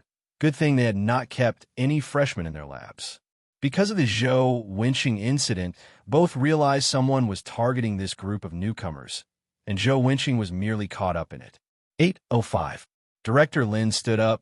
Dean Huang, I don't think Professor Zhou has produced any results, so he didn't come today. I think there's no need for a meeting to discuss this. Let's just retract the project. As he spoke, the students exchanged glances with each other in confusion. Bai Shaoqi withdrew her gaze from Bai Lian and looked at Song Min. Let's go. The professors, on the other hand, showed no surprise, for the outcome was inevitable, and they began to stand up, ready to leave. It was at this moment that the front door of the lecture hall was pushed open and 3 figures entered. Zhou Wenqing had been working hard for several days. He was wearing glasses, casually dressed in a military coat, and had disheveled hair. Still quite composed, he approached the podium, placed his documents down. Sorry for being late. I was guiding them in uploading data to Nature. By his side, Hu bent down, plugged in the USB drive, and started the computer. In the second row, Zhou Jinhua and Sun Fu, who had just stood up to leave, stopped abruptly at Zhou Wenqing's words and turned their heads towards the podium. Nature? Was their team planning to submit to Nature? Zhou Wenqing personally guiding. Did that mean they were aiming for the main journal? Zhou Jinhua couldn't believe it. His lab hadn't produced any significant research in the past 2 years, and his advisor was still Dean Huang. Zhou Wenqing was just an ordinary person with no prestigious academic backing. In the sudden silence, Zhou Wenqing passed a red laser pointer to Hu Yu, addressing the professors and students in the lecture hall. Thank you all for coming. I am Zhou Wenqing. Now, my student Hu Yu will present to you our lab's research findings on superconductivity, palladium hydride, and the Meissner effect. Hu Yu clicked the laser pointer to open the PowerPoint, revealing the first page filled with complex English text, along with a long list of author names. Xian Liu, Yuhu Lianbai, Xiao Ning, Wuyu Liang, a clearly standard academic paper format, with the first author in the first row followed by the second author. Clearly, in this Nature paper, these newcomers had played a significant role. Everyone present was aware of the significance of nature. Inside the lecture hall, there was a burst of astonishment. Source: web novel. Com. Updated on Endgo. Co. If you find any errors, ads pop up, ads redirect, broken links, non-standard content, etc., please let us know. Report so we can fix it as soon as possible. Chapter 761. Jiangge leads the team with a crushing score of 1. Jiang University's graduate and doctoral training programs require published papers as a prerequisite for graduation. These are not only important academic achievements for the students, representing their personal abilities, but also mediums for international academic exchanges, enhancing their academic competitiveness. The project led by Zhou Wenqing wasn't too difficult, but it had a long cycle and the materials were very difficult to acquire. After April, the experiment had made almost no progress. On stage, Huyu broke from her usual leisurely demeanor, introducing their research to all the teachers and students present with great composure. We're continuously optimizing the material properties, increasing the critical temperature and critical magnetic field. Dean Huang sat in the front row, grasping his hands tightly. Finally, he relaxed, and his tense body eased upon seeing the research results from Zhou Wenqing's lab. Next to him, however, Dean Lin was extremely puzzled. As the head of the department, he knew better than anyone that Zhou Wenqing's lab was out of experimental materials. He stared intently at the content on the slides, and although everyone present had different research interests, they could understand what Huyu was talking about. Nobody left during the 1.5-hour presentation. Zhou Wenqing didn't sit down, but stood to one side with his hands behind his back, watching Huyu present on the stage, occasionally turning his head to look back at Bai Lian and the other new students. "Thank you, teachers and classmates," Huyu said after finishing the presentation. The lecture hall quieted for a moment, then the next second, it erupted into warm applause. Before today, the university town's forums had been buzzing with anticipation for this event. Before Huyu and Zhou Wenqing's arrival, nobody could have imagined their lab would indeed achieve interim results ahead of schedule. This was also a breakthrough research for Jiang University's superconductivity project. Dean Huang, looking at Zhou Wenqing and Huyu's group, grabbed his coat and spoke with a calm and steady presence. "Professor Zhou, I will request to the president that you accompany me to the summit in G-City." At G-City's academic summit, Jiang University's leading participants each year were the deans of various colleges, who would bring outstanding students along. Dean Huang's statement at this moment represented his stance. The position of vice dean of the physics department had been vacant for half a year, and this year they were ready to promote someone to step up. The presidents and deans of Jiang University don't come out of nowhere. Most are graduates of the university itself. Zhou Wenqing met this criterion, and with Dean Huang's statement, it was virtually decided. Next to him, several professors who got along well with Zhou Wenqing congratulated him. "Professor Zhou, congratulations." The others, Zhu Jinhua and Sun Fu, couldn't sit still anymore. Department head Lin, who had been sitting, finally stood up and fixed his gaze on Zhou Wenqing. "Professor Zhou, how did you manage to obtain a large amount of palladium?" Palladium gold separation technology is very difficult. Even buying a few grams required a reservation half a month in advance. Not to mention placing a large order. Even if one applied to the authorities, it would take months to get the materials. Within just 1 month, how did Zhou Wenqing's lab manage to gather enough palladium to carry out the project? At Lin's remark, most professors eagerly turned their gaze to the front, clearly indicating that most labs were in dire need of experimental materials. It was the same for Sun Fu and Zhu Jinhua. For certain scarce materials, no amount of money could find them a source, and they had no choice but to wait for allocations from Jiang University or the Central Military Logistics, just like for palladium. About that, Zhou Wenqing involuntarily looked toward the back row and gave an apologetic smile to the professors. It's not convenient to say. Zhou Wenqing was on the brink of promotion and had completed such a significant project ahead of schedule, but despite the lack of sleep over the past few days, instead of resting, he invited the students out for a meal. A stream of people filed out. Zhu Jinhua and Sun Fu, however, seemed somewhat distracted. Dr. Zhu, are you all right? Dr. Zhu's team member waited outside the door, noticing that Zhu Jinhua seemed preoccupied. The students nearby continued their enthusiastic discussion of Zhou Wenqing's research. I can't believe they actually did it. Nature, huh? Bai Lian and the other newcomers must be the first ones to be second authors on a nature paper. They're so lucky. Dr. Zhu and Sun Fu both lowered their eyes. While these students were marveling at how lucky Bai Lian and the others were, both knew that Zhou Wenqing's, not convenient to say, and his look toward the back row were unmistakable indications the matter involved those newcomers. It was not too hard to guess. Due to material shortages, Zhou Wenqing's lab had made little progress in recent years, but strangely enough, progress had surged ever since the new students were assigned to their lab. Source: Web novel. Com. Updated on EndGo. Co. If you find any errors, ads pop up, ads redirect, broken links, non-standard content, etc., please let us know. Report so we can fix it as soon as possible.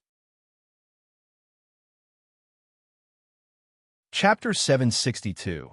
Jianggu leads the team with a crushing score of 2" by Xiaoke. Doctors replaced a pen in his notebook, returning to his senses and inquired of Bai Xiaoke, "You said that those new students all come from Xiangqing?" "Yes, that Bai Lian is my younger half-sister from the same father." Doctors didn't say anything further. He knew that Bai Shuk's information was incorrect. This year's freshmen only Bai Lian and Ning Xiao were well known, even overshadowing Liang Wei's prominence. Last month, before President Huang had asked him, Dr. Zhu had already received news about Bai Lian and her group from Bai Xiaoke. They were from Xiangqing with no significant background, so he initially rejected Bai Lian and the group of new students so decisively. The students nearby were still discussing whether Zhou Wenqing was about to be promoted. Going from a professor to a vice dean, and to the vice dean of Jiang University's School of Physics, at that, would grant him several times more power than he currently had. He would be an entity that Sun Fu and Zhu Jinhua would have difficulty reaching within 10 years. Sun Fu and Bai Lian's group still had some conflicts, but that was manageable. Zhu Jinhua, however, was feeling extremely uneasy. Reflecting on it now, when President Huang assigned the new students to him, it must have been because he knew some insider information and had Zhu's best interests in mind. Yet he failed to seize the opportunity. The people around them were all discussing the superconductivity Meissner effect, or Zhou Wenqing and the new students. Zhu Jinhua, however, couldn't continue listening and quickly left with his notebook in hand. Brother. After Zhu Jinhua had left, Bai Xiaoqi and Song Min dared to approach. Bai Shuk's eyes narrowed slightly as he led them towards the exit. "Do you still need funding?" "I still have some here." For the current Bai family, Bai Xiaoke was the hope for elevating their status, and he had always been very generous to Bai Xiaoke. The money was sent efficiently. "No need." Bai Xiaoqi shook her head. "Brother, we too do not need the family's investment." Both were equally proud, desperately trying to prove themselves, especially under the circumstances of Bai Lian's exceptional performance. "All right," Bai Xiaoke patted Song Min's shoulder. "If you really can't make ends meet, come and find me." Zhou Wenqing's laboratory completed their project ahead of schedule, something most people on the forum didn't anticipate. Besides Sun Fu and Zhu Jinhua, there was another group that was restless. In the neighboring study room, Wang Shi sat at the very edge, looking at posts on the forum. A second author in Nature, their regular grades should be higher than ours, right? Although they participated in numerous projects and competitions under Gao Jichen's laboratory, they had not yet reached the standard of Nature. Hearing his words, the group exchanged looks in silence, not saying a word. Gao Yuan slowly closed his laptop and stuffed it into his bag. "Hey, not necessarily. We participated in 2 competitions and won 2 scientific research gold awards from Jiang University. They only have that second author paper." One of the young men in Gao Yuan's group clapped Wang Shi on the shoulder. "And there's the final exam and regular grades. Think about it. Who taught us topology? How low can our regular grades be?" They were all people from the inner circle. They were also targets of the Gao family's efforts to win over, with Gao Jiaqin personally solving challenging topology problems every week and sending the solutions to Gao Yuan, who then forwarded them to the group. Hearing this remark, Wang Shi let out a deep sigh of relief. They were now in Gao Jiaqin's laboratory. The topology problems assigned by Academician Ma were directly supervised by Gao Jiaqin, leaving them with no need for anxiety. The main issue was that Bai Lian and her fellow students didn't seem like ordinary students. The pressure was too great, and since Wang Shi had been part of their group before, his emotions were often influenced by them. Jiang University started its winter vacation, and most undergraduates were tidying up to go home, leaving mainly graduate students and PhD candidates on campus. Zhou Wenqing also stayed to prepare for his promotion. He generously gave Hu Yu and the new students a half-month holiday. With Tang Ming and Ding Wenyang's schedules free, Ning Xiao was fully focused on plasma separation research. After capturing data, he would pass it on to Bai Lian. He was out of sight every day. In room 303, Bai Lian sat on the couch in her loungewear, with her laptop resting on her legs, her fingertips touching the touchscreen, opening software to create diagrams in a casual, lazy manner. It was clear she was working on diagrams. Su Nanjing stood behind her, watching for a while, but not understanding what those letters on the horizontal axis represented. He gave up studying it and turned to Xiao Bingwen. "Let's go to the room next door." After the upstairs renovation was completed, Su Nanjing made this place one of his landing spots. He would come over and stay for the night every other day, and he had a knack for pampering people. Even Ji Heng, who was usually stern, was now warmly calling him Nanjing this and Nanjing that. Source: web novel. Com. Updated on EndGo. If you find any errors, ads pop up, ads redirect, broken links, non-standard content, etc., please let us know report so we can fix it as soon as possible. Chapter 763. Jiang Ge leads the team with a crushing score of 3. Xiao Bingwen withdrew his gaze from Zhang Xi's and Tang Ming, lowering his voice. There's quite a bit of pressure here. Not to mention Bai Lian, just the topic of how fast some small objects slid to a distance L that Tang Ming and Zhang Xi's were discussing. Xiao Bingwen had long since forgotten. Su Nanjing smiled and then stuffed his hands into his pockets, following Xiao Bingwen outside. Xiao Bingwen reached out to open the door to room 303, but as soon as he opened it, he saw Yang Lin outside about to press the doorbell. Yang Lin had just come from school and was still wearing that black long-down coat, with the coat's hood fastened on her head. Yang Lin had a distinct style. Ever since Xiao Bingwen found out that Bai Lian and her group of friends had all been admitted to Jiang University, he had taken a keen interest in them and naturally recognized her as one of the girls. The one from Xiangqing Hospital before. A young student. Xiao Bingwen was now very polite to the students from Bai Lian's group, as they might be asked to hold honorary positions at their Xiao family's company in another 10 or 8 years. Seeing Xiao Bingwen and Su Nanjing, Yang Lin, her deep eyes hidden behind glasses, gave a slight nod of acknowledgement. It sufficed as a greeting. She stepped aside and entered directly. As usual, cold and silent. Su Nanjing raised an eyebrow. Once outside and the door closed behind him, Xiao Bingwen trailed 2 steps behind Su Nanjing. Now, whenever I see Miss Bei's classmates, I always feel like each of them is extraordinary. That young man was shouting just now. I always feel like he has seen blood. That was Zhang Xi's, whom Xiao Bingwen had rarely encountered. Probably close enough, he really has done time, said Su Nanjing, knocking on the next door, glancing at Xiao Bingwen. Qi Lu even sentenced him for a year. The door was opened by Ming Dongheng. Young Master and Chief Chun are in the study. Chief Chun is also here. Xiao Bingwen's eyes lit up as he spoke to Su Nanjing. The Chun family seems to have split into 2 new laboratories. If we had the kind of influence, we wouldn't need to ask professors to lend their names everywhere. After his promotion 6 months ago, Chief Chin's influence in Jiangjing had grown significantly, and even several senior figures had to give him respect. You're thinking right. Su Nanjing got a response from Jiang Fulai and opened the door to the study. Why don't you ask Brother Jiang or Academician Ma to lend you a name? Xiao Bingwen was about to say more, but as the study door opened, he shut his mouth. He followed Su Nanjing into the room respectfully and stood aside. The piano room and bedroom took up most of the space. The study in room 302 wasn't large. Jiang Fulai was listening to Chief Chen speak. Closing his laptop, he took off his glasses with a calm expression, methodically wiping away the dust on the lenses with his fingertips. Chen Beixian is negotiating with Wang Yufeng's confidant. Chief Chen closed the file, passing it to Jiang Fulai's desk. Try to make the deal for weapon-grade enriched uranium. This year, Zhongxing's investment in uranium mines was impacted by certain countries, and the extraction volume was less than ideal. Domestic uranium mines were too scarce. Even though there were investments in foreign uranium mines, being abroad, there were far too many influencing factors. Many reactors were being used quite frugally.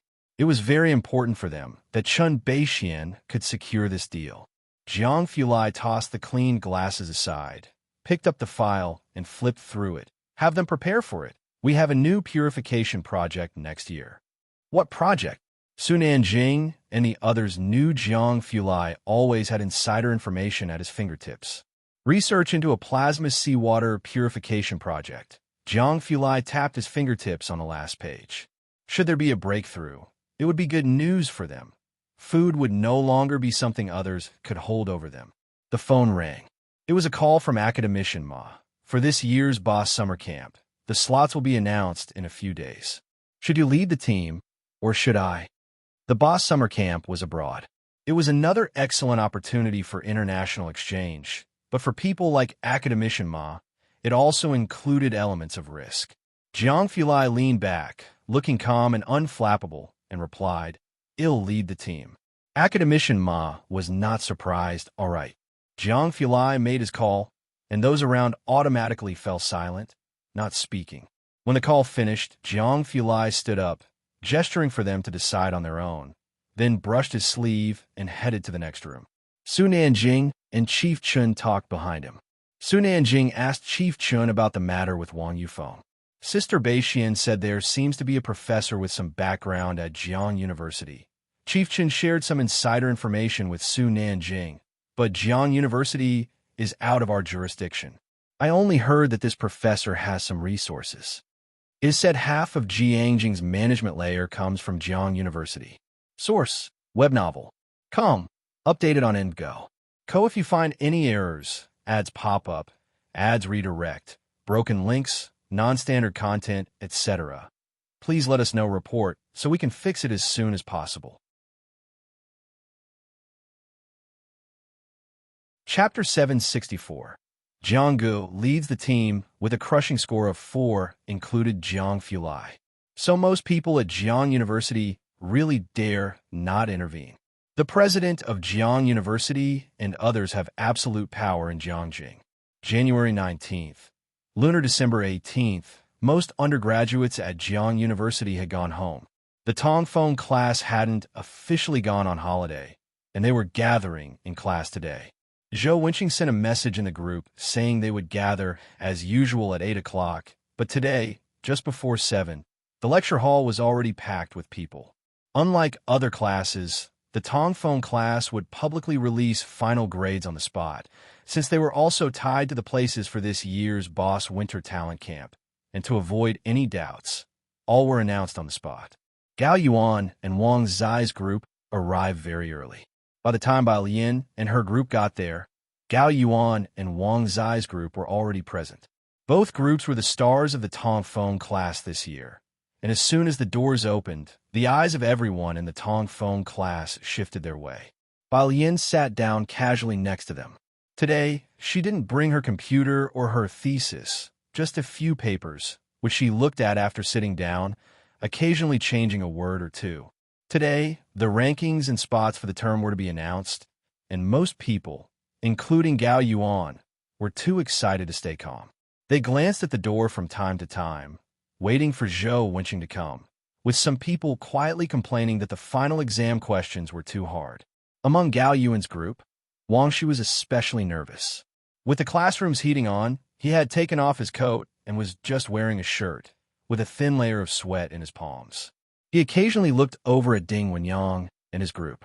After all, he had left Ding Wenyang's group for the sake of a spot at the Winter Talent Camp. This was extremely important for everyone in the Tongfeng class. Damn, I just heard that Gao Yuan's group gets tutored by Dr. Gao on the questions issued by Academician Ma every week. How can we even compare with them? Even Ding Wenyang was affected, turning back uneasily to look at Tang Ming. What do you think will score on the finals, especially the continuous assessment? Will Academician Ma give us like 30 points? The Tongfeng class was created by Academician Ma, who is also leading this new batch of students, and the continuous assessment was based on their performance in topology. For Ding Wenyang, Academician Ma was an unreachable height in his lifetime. To get even 30 points out of 100 from him was wishful thinking. Calm down. Tang Ming pulled out his phone, looking completely unruffled. How could Ding Wenyang stay calm? That was Dr. Gao after all. He tilted his head again to look at Ning Xiao next to Tang Ming. Ning Xiao had brought his laptop, revealing only the top half of his face. His eyes, slightly somber, hung low as his fingers ceaselessly tapped the keyboard. Obviously, he hadn't heard his comment. Ding Wenyang paused, then turned to look at Bai Lian in the innermost seat. Bai Lian's white bib was laid on the table, dressed in a crimson-colored traditional jacket. Her pale fingers idly pressed down on the paper as her pen drew a series of musical notes. Even with her unusually bright attire, she still brought out a sense of light elegance. She looked up, undisturbed. Her deep-set eyes made Ding Wenyang's restless heart suddenly settle. Around 7:50, Zhou Wenqing entered with a briefcase from outside. Zhou Wenqing looked refreshed after a week's rest, and, as the door opened, nearly all eyes in the classroom turned to him. Except for Bai Lian and Ning Xiao. Everyone arrived quite early today, smiled Zhou Wenqing as he walked directly to the lectern without beating around the bush. All right, they'll go ahead and announce the rankings to you. He reached out and pulled out a stack of papers from his briefcase. Gao Yuan and the others watched Zhou Wenqing's hands intently, and the two groups at the front turned back and whispered to those next to them. Hey, it's definitely Gao Yuan's group, with continuous assessment accounting for 40%, lab work 20%, and final exams 40%. The voice was very soft. But in the now quiet lecture hall, Gao Yuan and Wang Zai's group all heard it. Wang Shi almost held his breath, staring intently towards Zhou Wenqing. Gao Yuan appeared very calm, assured of his victory. Zhou Wenqing started handing out their assessment notices according to the rankings. Bai Lian 96 points, Ning Xiao 87, Tang Ming 84, Liang Wuyu 83, Su Jiwa, Gao Yuan 78. Tang Ming went up alone and collected all of their scores. Several names were called out before it finally came to Gao Yuan and Wang Zai's turn. Obviously, Bai Lian's group, especially Bai Lian herself, scored far higher than Gao Yuan. Bai Lian 96 points? Her continuous assessment must be at least 90, right? Academician Ma gave her such high points? The people in the lecture hall looked at each other in disbelief, some looking at their own score of 20 for continuous assessment, not daring to speak out. Everyone had expected Academician Ma's scores to be low, but the continuous assessment scores for Bai Lian's group seemed excessively high. Sitting in the middle, Gao Yuan's face darkened. He stood up, his gaze falling on Zhou Wenqing's face. In the silence, he spoke up, "Mr. Zhou, I know Bai Lian and the others are your students, but isn't it biased to openly protect them like this?"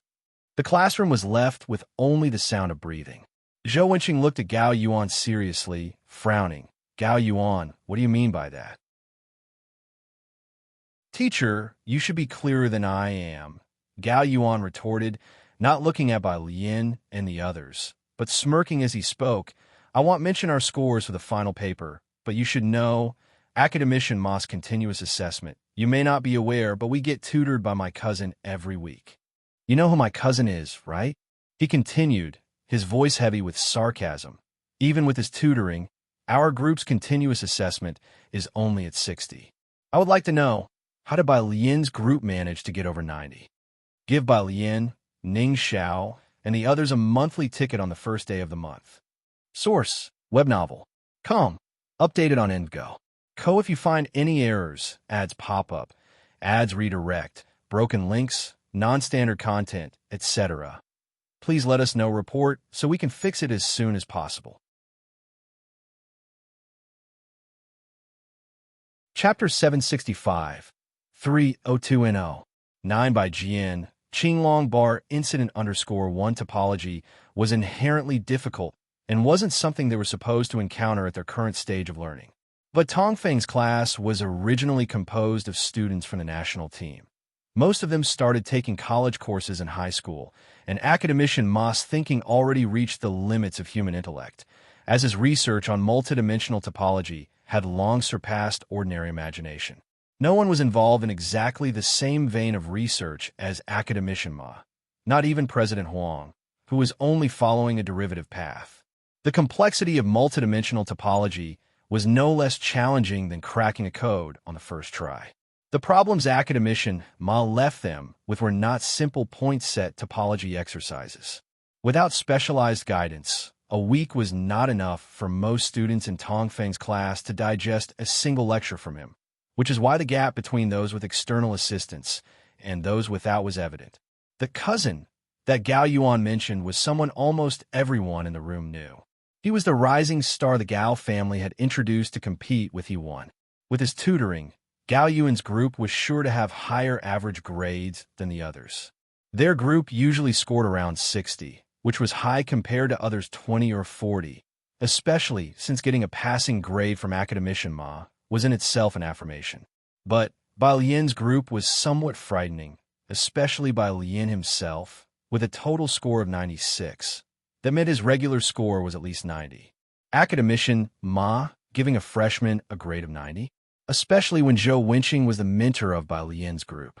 Gao student Zhou Wenqing, holding his briefcase, looked at Gao Yuan, neither humble nor arrogant, very straightforward. The grade were sent to me by the teachers of various subjects, including the topology regular scores you mentioned. If you have any doubts, you are welcome to report them to the dean, the president, or academician Ma at any time. Gao Yuan's voice faltered slightly.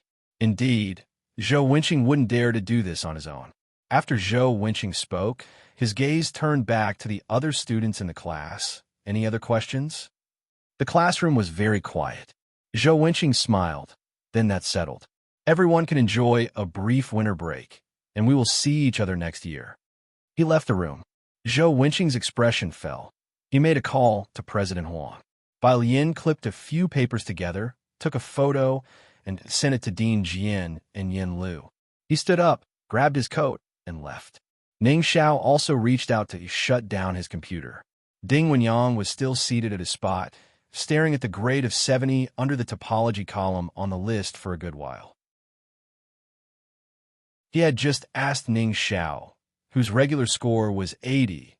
Su Ziyu's group had 75, and everyone else had scores around 70. Although he realized something was extraordinary about Ning Xiao and his group since the first time Ning Xiao shared the topology solutions with him, he didn't expect their regular scores to surpass Gao Yuan's group. The eyes of Tongfeng's class focused on them. Finally, someone broke the silence. Bai Lian, Ding Wenyang, congratulations. Zhou Wenqing was about to become the vice dean, and Bai Lian's group was about to attend the Ba summer camp. Most people in Tongfeng's class understood that from this winter break onward, they might be living in two different worlds compared to Bai Lian's group. After the first person offered congratulations, the rest followed suit, one after the other. Only Gao Yuan's group remained in place. They dared not speak, as everyone had thought the spot in the boss training camp was nailed down for them. No one expected Bai Lian's group to surpass them, even with the aid of the Gao family. Everyone's gaze was on Gao Yuan. Gao Yuan didn't speak. He just took out his phone and made a call. In Gao Yi's office, Gao Yi looked down at the paper in his hand. The document wasn't confidential, just a list. No one. L99999999902. Jiang Shijue 1 5799159 Matong phone 10002010 and 09. By Jian 9214785 5. His gaze landed on the name in the 9th row.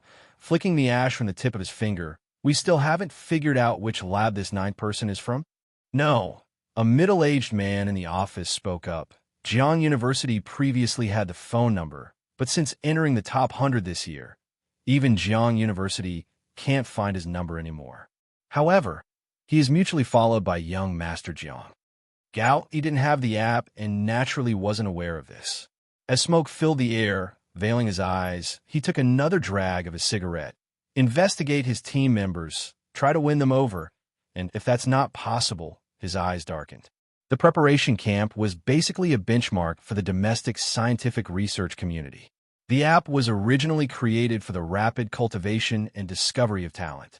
The domestically grown AI had only managed to reach the rank of 100 on the subsidiary app. Source: web novel. Com. Updated on EndGo. Co. If you find any errors, ads pop up, ads redirect, broken links, non-standard content, etc., please let us know. Report so we can fix it as soon as possible.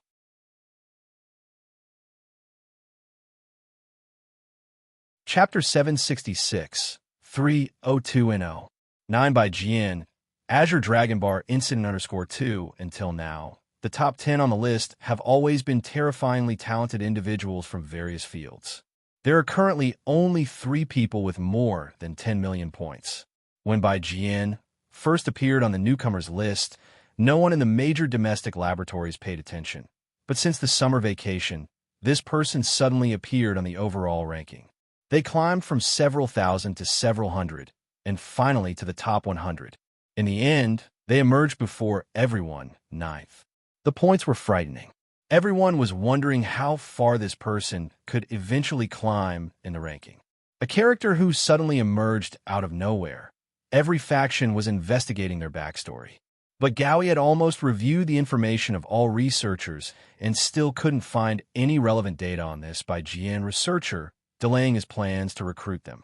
This person's capability is definitely not limited to this. The middle-aged man grasped Gao's implication. I will continue to check the overseas laboratories. If they couldn't find anything domestically, they imagined that the person should be in a laboratory abroad. Gao's phone rang. It was Gao Yuan. Afternoon, at Sieging Club. In a private room, Liu Yuzhong took a phone call, then turned to the girl in front of him. Wearing a beige Chong Sam and looking exceptionally gentle, stood up and shook her hand. Okay, then, Miss Wen, we'll see each other on the 28th. They were as distant as if the other person was a partner or collaborator. Goodbye. When Jixia also stood up and politely shook hands with Liu Yuzhong. Both from equal social standings, they had only met 3 times but were already bound together.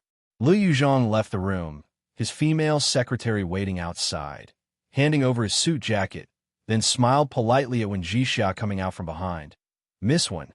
Everyone knew that Wen Jixia was about to become the wife of the elder son of the Yu family. The secretary treated Wen Jixia with considerable politeness. As Liu Yuzhong stepped away, the female secretary followed. President Liu, Mina is trying her best to contact Wang Xian. But at the moment, the other party only has one endorsement brand, solid foundation paste, and the chances of us securing a deal are not great. The two of them were close to each other. When Jixia felt nothing, only waiting for the person to enter the elevator before she leaned somewhat ungracefully against the wall and pressed her phone, ordering, "Bring my shoes up." She rarely wore high heels, and today's were rubbing a bit. When a Wen family driver brought the shoes up, she switched to sneakers and casually picked up a black coat to drape over herself. As she walked, she tapped her phone, sending a message to Bailian. Her engagement date was nearing, and after visiting the Su family, the old lady wasn't as strict with her anymore, giving her much more free time than before. Behind her, the driver held Wen Zixia's high heels. The old lady will return with the shareholders at 7 o'clock tonight. The annual meeting is very important. Understood. When Jixia breezily waved behind her and stepped into the elevator, her coat billowing out in a sweeping arc. The driver watched the decisive figure in front of him and sighed. There really weren't many girls who could carry off flat shoes with such presence. When Bailian received Wen Zixia's call, She was in the recording studio at Jiangyin. Inside the glass door, Yinlu was still wearing an evening gown, standing in front of a microphone to record. She had just walked a red carpet and came straight here to record. At this time, there were also many students at Jiangyin, and some recognized her and took sneaky photos. Everyone knew Yin Lu's go-to arranger was Dean Jian, and there was already a trending search on Weibo. Yin Lu suspected of recording a new song. I added some halluci sound. Dean Jian, at her side, leisurely passed her the headphones, the intro. While Yin took them and put them in her ears, listening quietly to the intro, the sound of the Kongho enhanced by a brief segment of halluci, like being in a small lakeside pavilion, tranquil and softly breezy, fresh and elegant. When it came to Dean Jian's arrangements, aside from good, she seldom had other comments. It's very atmospheric. While Yin listened a few times before returning the headphones to Dean Jian, she replied to a message from Wenjixia.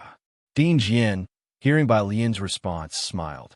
Bai Lian was just like that, always very supportive of whatever he did. He watched Bai Lian grab her coat, surprised. You're leaving now? Not waiting for Yin Lu to finish recording? Bai Lian's free time was really scarce now. After she finished writing this song, waiting for her to release a new song would probably be months later. After all, opportunities like blossoms on the tree were too rare. I have a friend's appointment, Bai Lian answered calmly. Send me a copy after the recording is finished. All right. Dean Jian followed Bai Lian to the elevator. At the elevator, Lung Shuha had just arrived and froze upon seeing Bai Lian and Dean Jian. Coming to his senses, he respectfully stood aside. Teacher. Source. Web novel. Com. Updated on Indgo. Co. If you find any errors, ads pop up, ads redirect, broken links, non-standard content, etc., please let us know report so we can fix it as soon as possible. Chapter 767, 302N0, 9 by Jian, Azure Dragon Bar, incident _3 Dean Jian nodded at her and continued speaking to Bai Lian about old Master Chun. He really appreciates you. Bai Lian pressed the elevator button and, hearing this, merely offered a proper smile, then thank you. Ding! The elevator arrived. Bai Lian got in and politely bid farewell to Dean Jian. As the elevator doors slowly closed, Dean Jian could still see her radiant face. She had changed to a new hairpin today, a light purple jade one, her pair of black eyes like layers of mist, inscrutable. Even when hearing about the Chun family, a family as distinguished as a feast accompanied by the tolling of bells, she remained composed and unconcerned, and Dean Jian practically never saw any other expression on her. He really had no idea what Bai Lian wanted. Once the elevator doors had shut, Lung Shuha finally dared to speak. Teacher, did Miss Yin Lu come today? She's recording a song. What about it? Dean Jian walked leisurely toward the recording studio, unable to help his old friend with the busy schedule. My friend wants to discuss a few cooperation matters with Miss Yin Lu. Lung Shuha followed Dean Jian. Does she have any time, teacher? You can ask her when she comes out, Dean Jian replied casually. Lung Shuha murmured affirmatively, his gaze lingering curiously at the elevator entrance. When Jixia had learned to drive during the summer break, she drove her car near Jiangyin, waiting for Bai Lian. After notifying Ming Dongheng, Bai Lian looked for Wenjixia's car. When she arrived, Wenjixia was leaning against the car door, dressed in a black coat and wearing a pair of sneakers, looking cool as she lazily stood in the brisk sunshine, scrolling through social media. Damn, is she finally releasing a new song? Bai Lian happened to overhear this remark. She approached quietly and handed a cup of hot milk tea she had just bought for Wenjixia. Why have you come to Jiangyin? Wenjixia, who planned to take Bai Lian out for drinks, sipped the milk tea and got into the driver's seat, heading with Bai Lian to the Azure Dragon Bar. Just to take a look, Bai Lian buckled her seatbelt.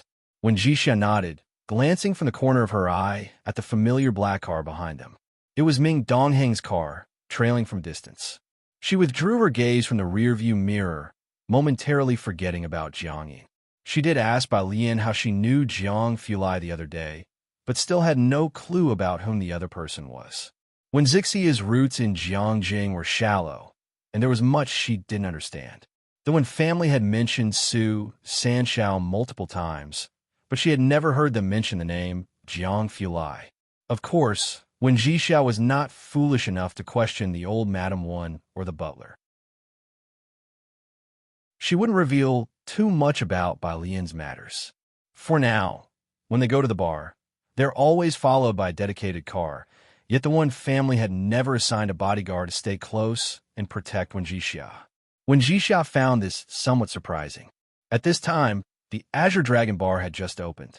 It was the same reserved booth as before. This time Wen Jixia was much calmer than last time. She did not drink much and talked to Bai Lian about her impressive achievements at school. She even mentioned Liu Yuzhong. He's known Ming Zongyao for more than a decade, childhood sweethearts. I've met Miss Ming too, a very gentle and elegant lady, a notable figure in Jiang University's financial circles, very popular among the socialites. This was also one of the reasons why Wen Jixia was not well received in certain circles. But an arranged marriage concerns two families. Liu Yuzhong, who has always prioritized power, cut ties with the Ming family very cleanly. 7 in the evening. A black sedan stopped outside the Azure Dragon Bar. Ming Dongheng stood silently at the entrance, watching the noble figure alight from the driver's seat, not daring to speak. Jiang Fulai was dressed in a minimalist coat. Looking up at the bar, his eyes always light, his presence dignified and distinguished even in such a place. The Azure Dragon Bar was never a spot for ordinary consumer spending, frequented by the elite of Jiangjing. The staff were accustomed to power and influence. Yet at the sight of Jiang Fulai, no one dared to step forward to lead the way. Ming Dongheng stepped forward and honestly led the way for Jiang Fulai. In the bar, square lights flickered, smoke and the scent of alcohol mingled, creating an enveloping haze. The music from several stages in the center was deafening, in what was clearly a chaotic and noisy place. As Jiang Fulai passed by, it was as though a mute button had been pressed. The lighting inside the bar was already dim, but even with his eyes lowered, one could feel an undeniable presence emanating from him. Mr. Xiaoqi, far away, the waiter had already gone inside to report to Xiaoqi. Jiang Fulai's demeanor didn't seem like that of someone who had come to simply wander through a bar. "It's fine." Xiaoqi glanced over, recognized him at once, and waved his hand to let them be. No need to wait on him. The booth. Two young men were sitting beside Wen Jixia, pouring her drinks. Just as Jiang Fulai arrived, the young man on the left side of Wen Jixia noticed Bai Lian's drink was finished, glanced at Bai Lian, and reached out to pour her another glass. Bai Lian was unlike the other patrons of the bar, not to mention the clothing and jewelry on both her and Wen Jixia, which were recognizable as bespoke. Just the sheer force of Bai Lian's presence was far beyond any socialite or second-generation rich person they had ever encountered. "Thank you," Bai Lian said lazily, picking up the glass. Her slender fingers tapped the glass nonchalantly as she spoke. "Just pour for her." She politely declined. Wen Jixia wasn't as drunk today, just a bit dizzy.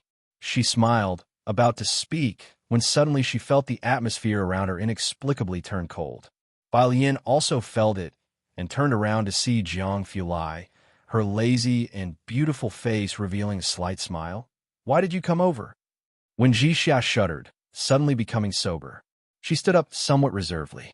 Jiang Fulai sat down beside Bai Lian with his usual expression, glanced at Wen Jixia, and said calmly, "I'm just passing by. Don't mind me, continue drinking."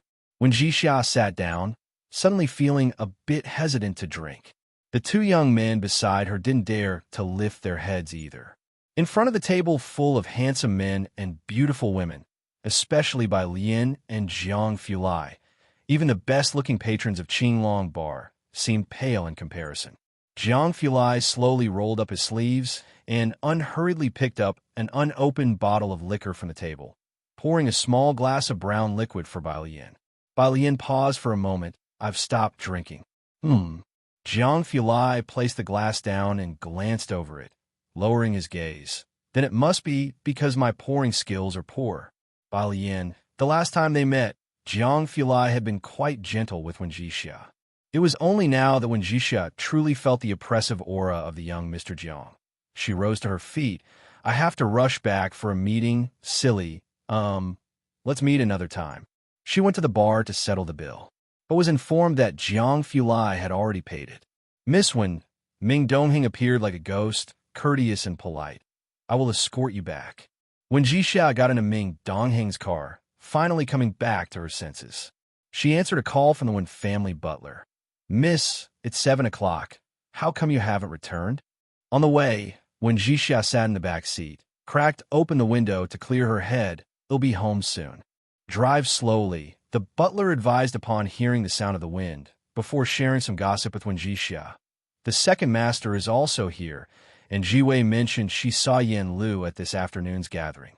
She is trying to work out a deal with Yen Lu's management agency.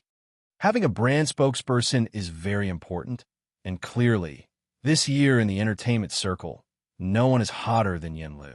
She's not just a performing artist and singer now, but also the official representative of Xiangqing and is highly promoted by the Jiangjing Music Academy. After Blossoms on the Tree became a hit, Yen Lu's status in the industry shot up significantly, thanks to Bai Jian. After all, everyone knows the theme song was written by Bai Jian for the theater's director. One can imagine the director standing. The commercial value of Yen Lu cannot be underestimated in the future. Numerous high-end brands, both domestically and internationally, want her as their spokesperson. The driver's seat. Ming Dongheng, with his acute senses, overheard the butler's conversation with Wen Jixia and gave a glance backward. Source: web novel. Com. Updated on EndGo. Co. If you find any errors, ads pop up, ads redirect, broken links, non-standard content, etc., please let us know. Report so we can fix it as soon as possible.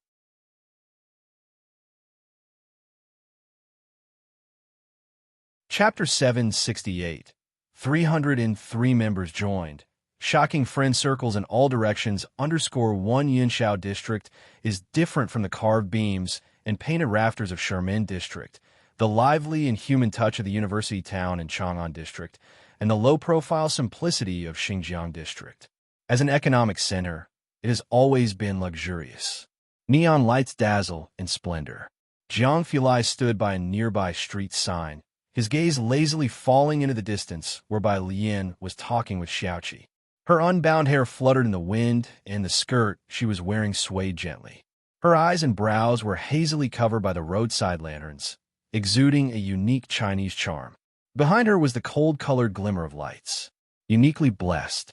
I won't make an appearance. Bai Lian discussed with Xiaoqi about the end-of-year business alliance event. You and Dr. Lu can host it. I've reviewed Sun Chun's year-end welfare plan. It's very good. The focus is to promote the planting of herbal medicines in Xiangqing. Having been open for over a year now, after the acupuncture for myopia, some bloggers began to see initial results. With Zioki's marketing genius, Xian Kong has formally become the go-to choice for netizens seeking myopia treatment within the country. Xian Kang's popularity naturally led to others following suit. Xian Kong did not work in isolation, but welcomed teachers from any pharmacy to learn the acupuncture for myopia technique, a move that earned them a lot of praise. In the first half of the year, the internet was all about Yen Lu and Daong. In the second half, most of the topics revolve around Xian Kong and Bai Lian, and the Xiangqing Calligraphy Association also enjoyed some of the attention. Netizens knew that Xian Kong and Xingyi Martial Arts School were from Xiangqing, but they were unaware of Bai Lian's connection with Xian Kong. Xiaoqi was aware that Bai Lian was unlikely to attend the event. In fact, at various conferences, Dr. Lu usually represented Xiaoqi. Despite having earned his own money since junior high and possessing a mature aura, he was not fully trusted by the bosses and business partners due to his young age. Chairman Liao from the Jiangjing Business Association has been eagerly inviting us to join the association. Xiaoqi brought up another matter to Bai Lian. He would like to invite you to the end-of-year business alliance banquet. Xian Kang's success encountering old brands like the Luo family and breaking into first-tier cities has garnered the attention of major business alliances. Those in the industry know that Xian Kang must have political connections. Otherwise, it wouldn't have been possible for them to obtain insight into the top-level policy decisions so early on. Xian Kong has already become a target for various business alliances. The Jiangjing Business Association is the most famous and mysterious business association in the country, with branches all over the world. In this case, having Dr. Liu represent them would no longer be appropriate.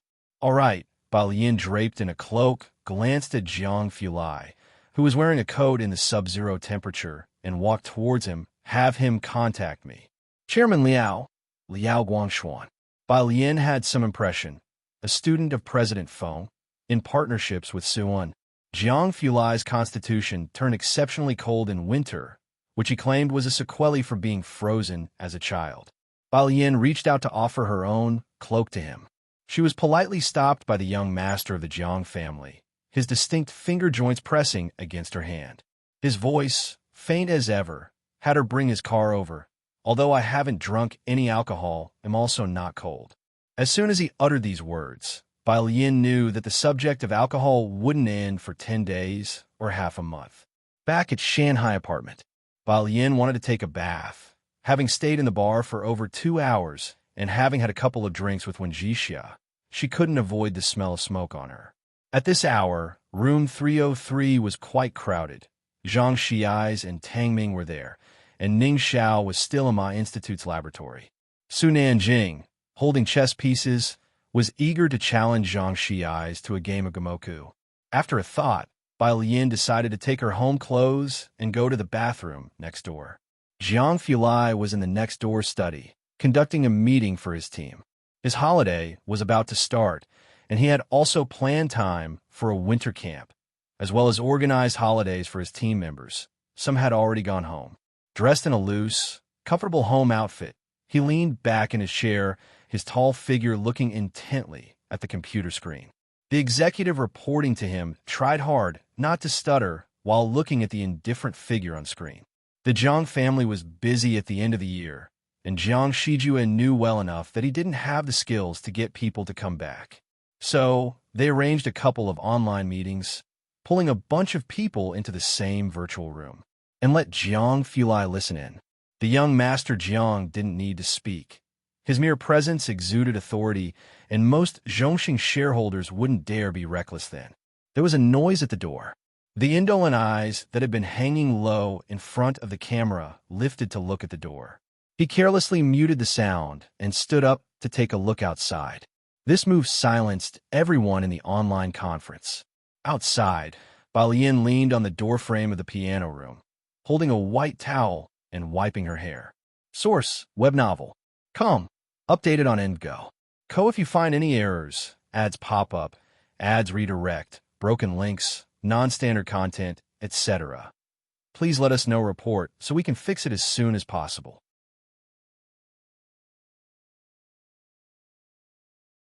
Chapter 769. 303 joins the club. Shocking friends from all directions _2. She was looking at the new Guzheng placed in the middle. When did you buy it? Without turning her head, she knew he had come out.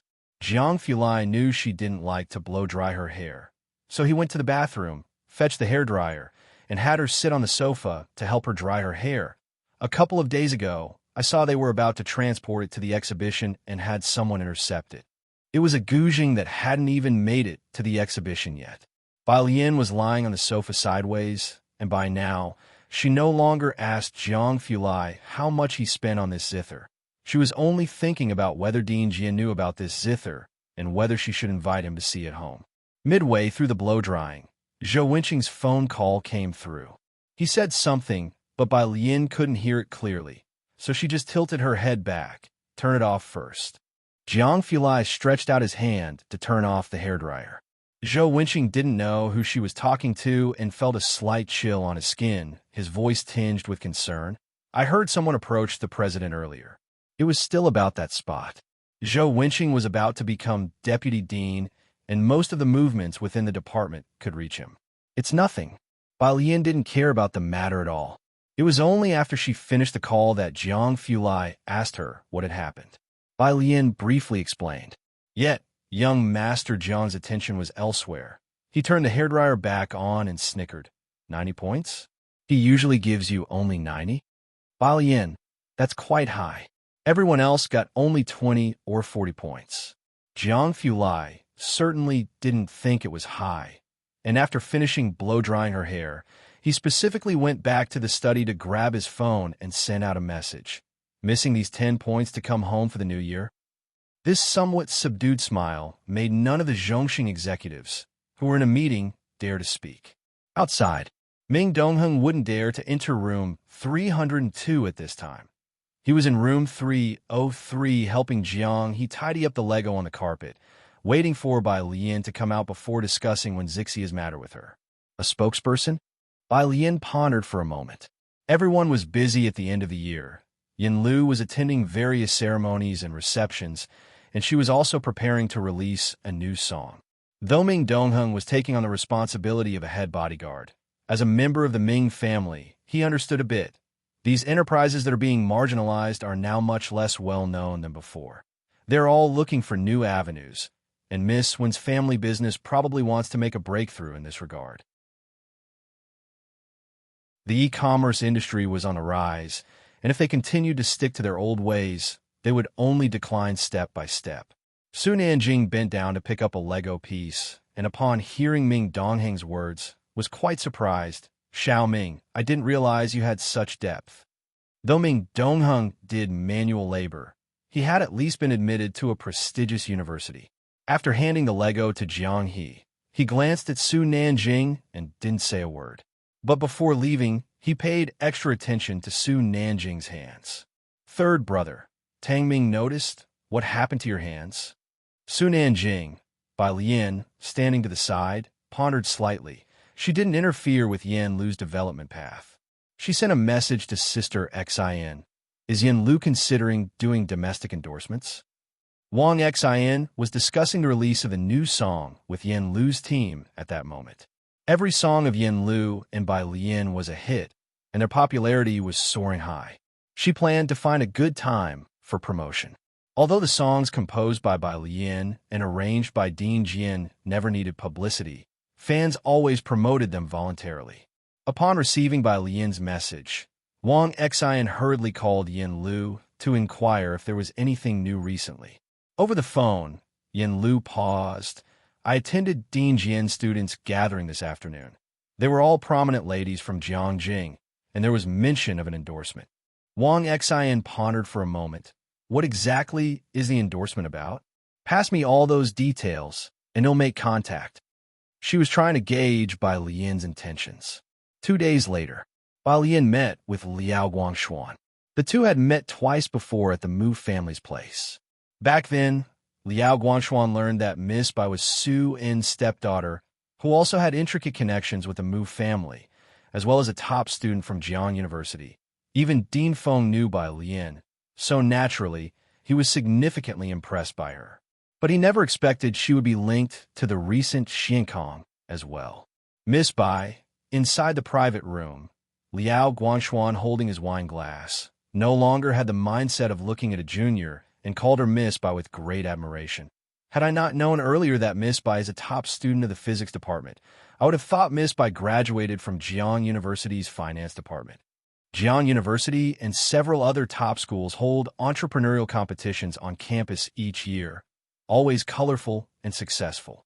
Liao Guangshuan also heard a thing or two from his professor that recently, a couple of youngsters were doing well with their startups. Source, web novel. Com. Updated on EndGo. Co if you find any errors, ads pop up, ads redirect, broken links, non-standard content, etc. Please let us know report so we can fix it as soon as possible.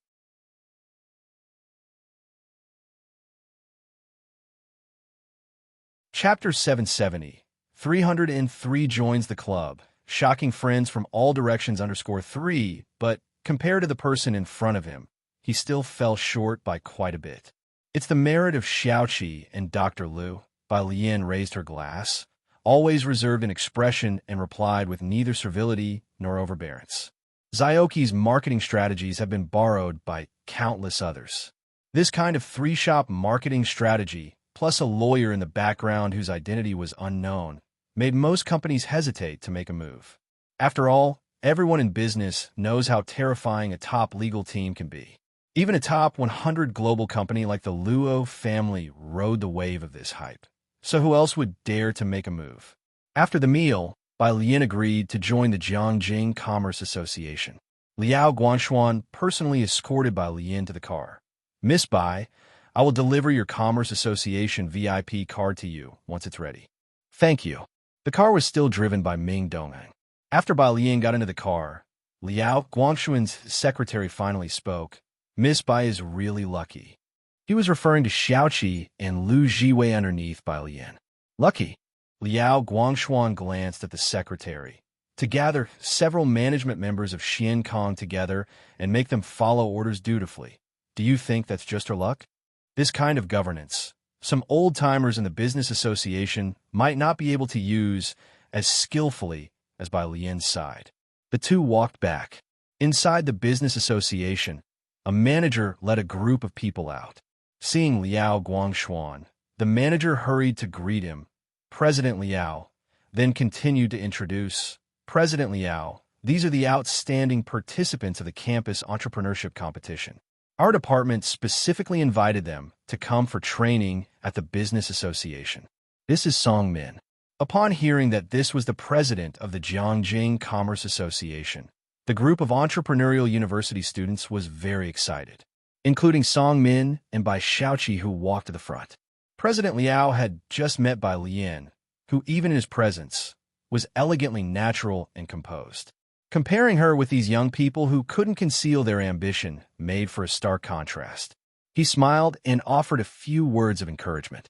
After he left, the group of students burst into excited chatter.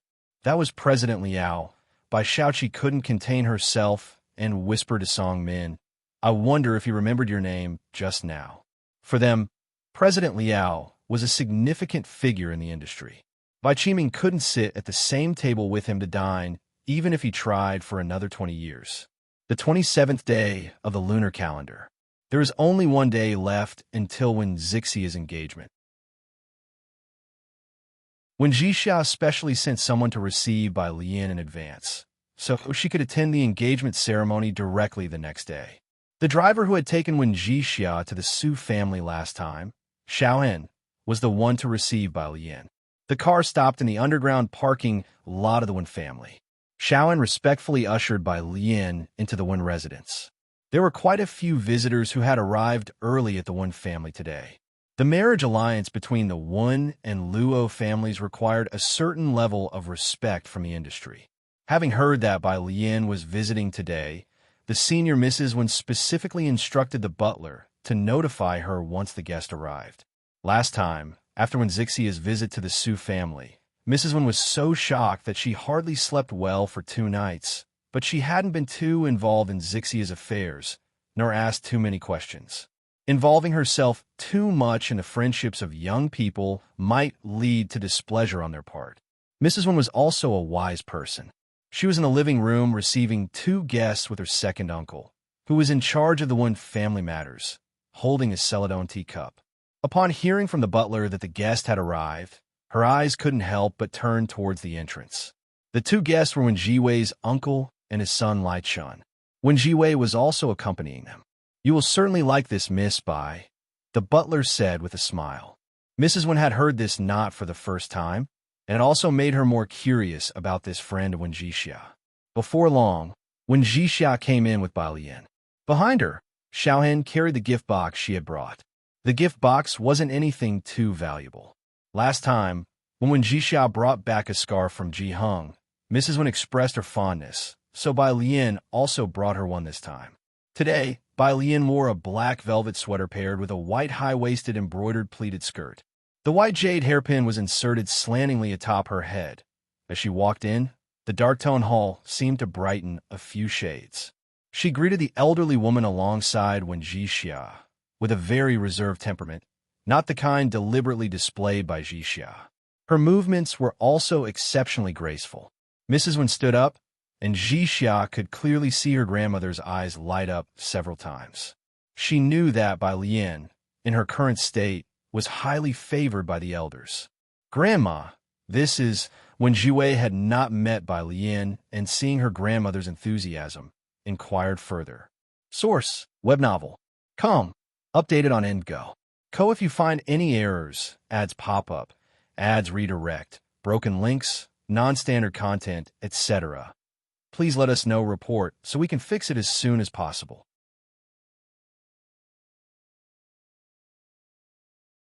Chapter 771. 303 joins the club. Shocking friends from all directions _4 uncle when also turned his attention to the grandmother.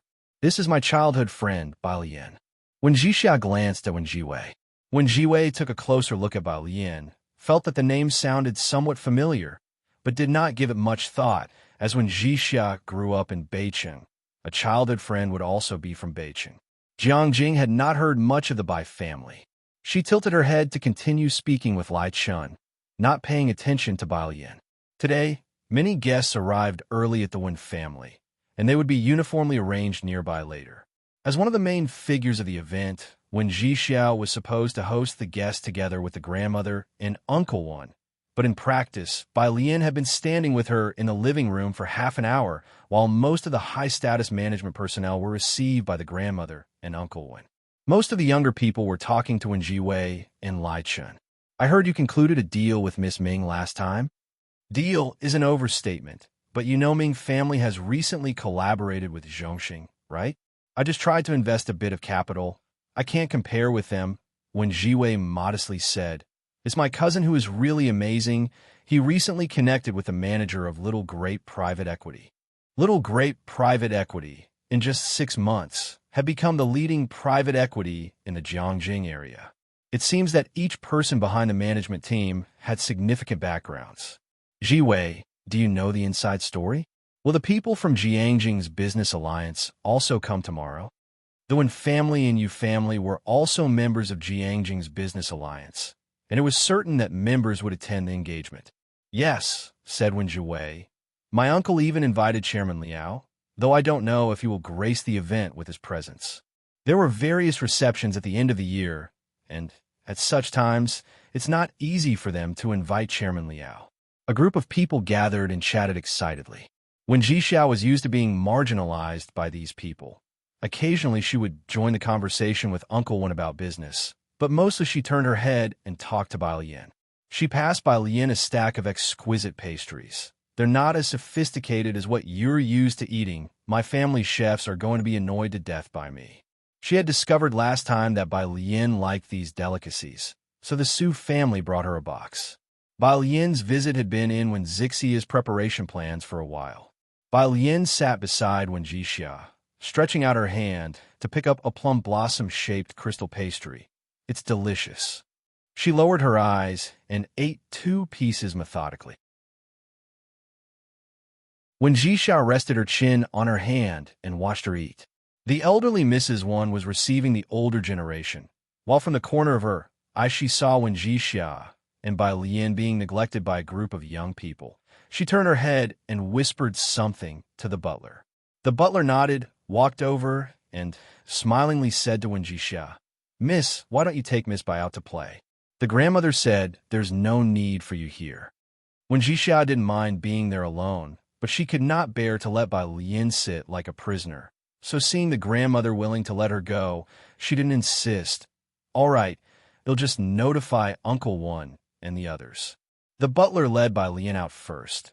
Miss Bai, please forgive us. The grandmother really doesn't have time today. It's all right. Bai Lian withdrew a snow-white silk handkerchief from her pocket, slowly wiped her hands, her eyes and brows drooping lazily, and she said unhurriedly, Has she always been like this at home? Both being smart, the butler understood what she was asking. Miss hasn't grown up in Jiangjing, so it's indeed difficult for her to fit into the circle. But rest assured, Miss now owns 10% of the company's shares, and the shareholders are very optimistic about her. Second Master also values her greatly. Bai Lian did not speak. She followed the butler to the greenhouse, taking out her phone from her pocket. She didn't actually do much. Just reached out to the butler for an invitation. You want an invitation? The butler did not know what Bai Lian was up to, but still, as told, brought her an invitation, the engagement banquet of the Wen family and the Yu family. Bai Lian took it and placed it on the table in the greenhouse. She didn't do much, just posted a moment on social media. Bai Jian, frowny face, picture. Miss Bai, who had never posted a moment before, swept through Jiangjing with a single update. Source, web novel. Com. Updated on EndGo. Co. If you find any errors, ads pop up, ads redirect, broken links, non-standard content, etc. Please let us know, report, so we can fix it as soon as possible.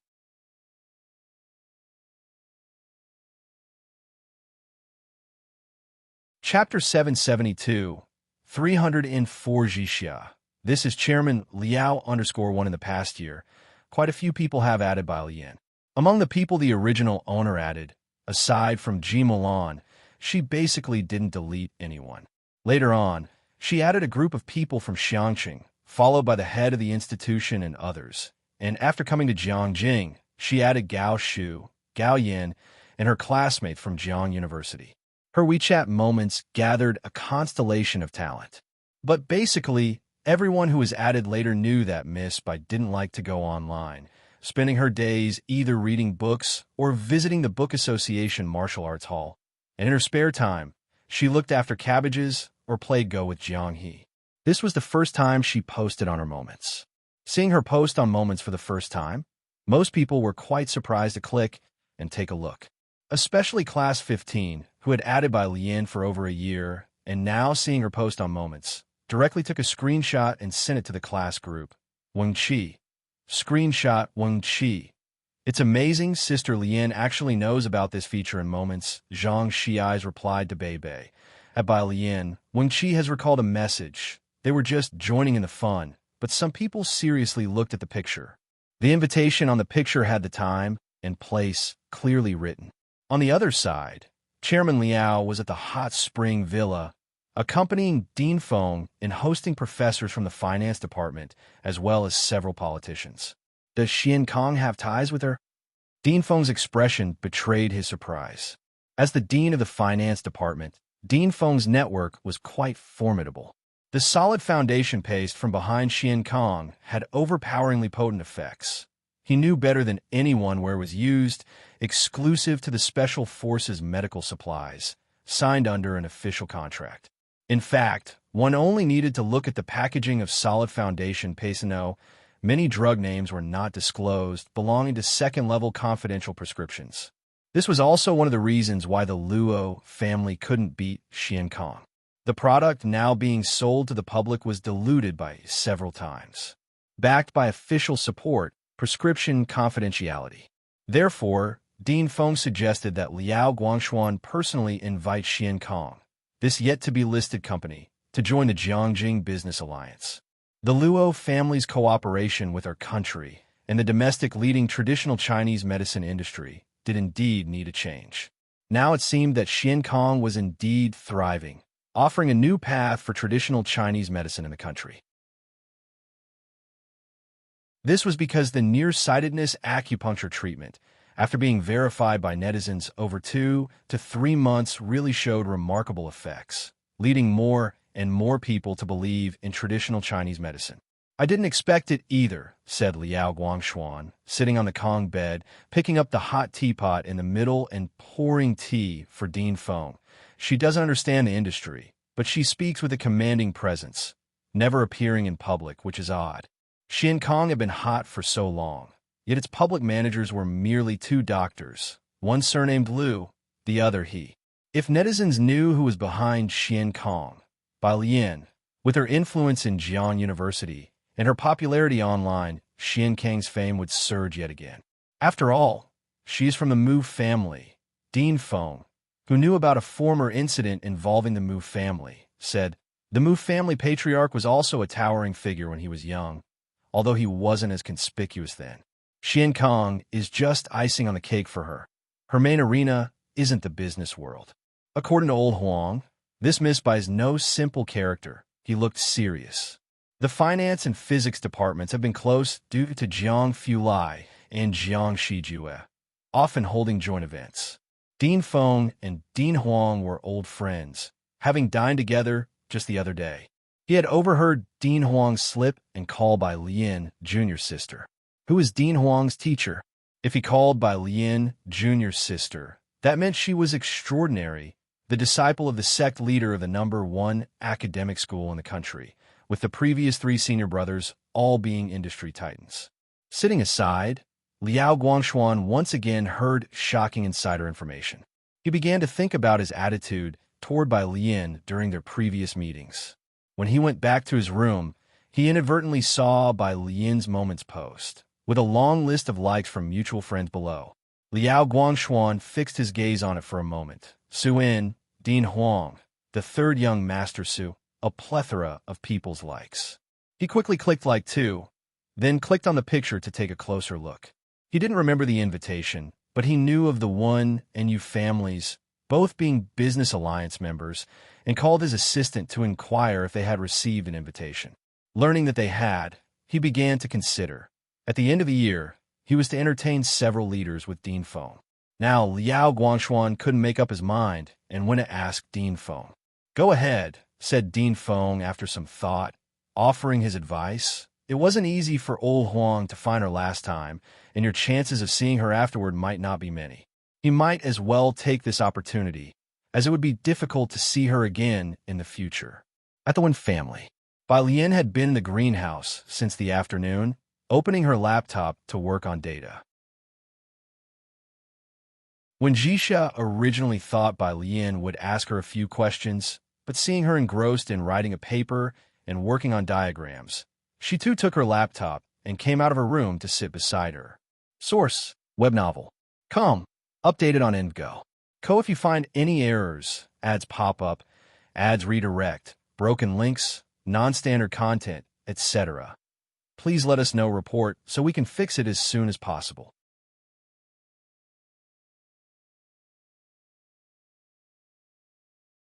Chapter 773, 304 Jixia. This is Chairman Liao _2. Her computer was filled with charts of reds and greens. Both glanced at each other's computer screens, and good, neither knew what the other was up to, so they silently turned their gazes back to their own tasks. The Wen family butler came over a few times to replace their tea with warm water, and he could understand a bit of what was on Wen Zixia's computer. It was a K-line chart. Bai Lian's had all sorts of charts and a pile of spreadsheets, and sometimes dynamic models would pop up. No idea what she was doing. Is this what young people are into these days? The butler, puzzled, returned to the living room to assist the old lady with hosting guests.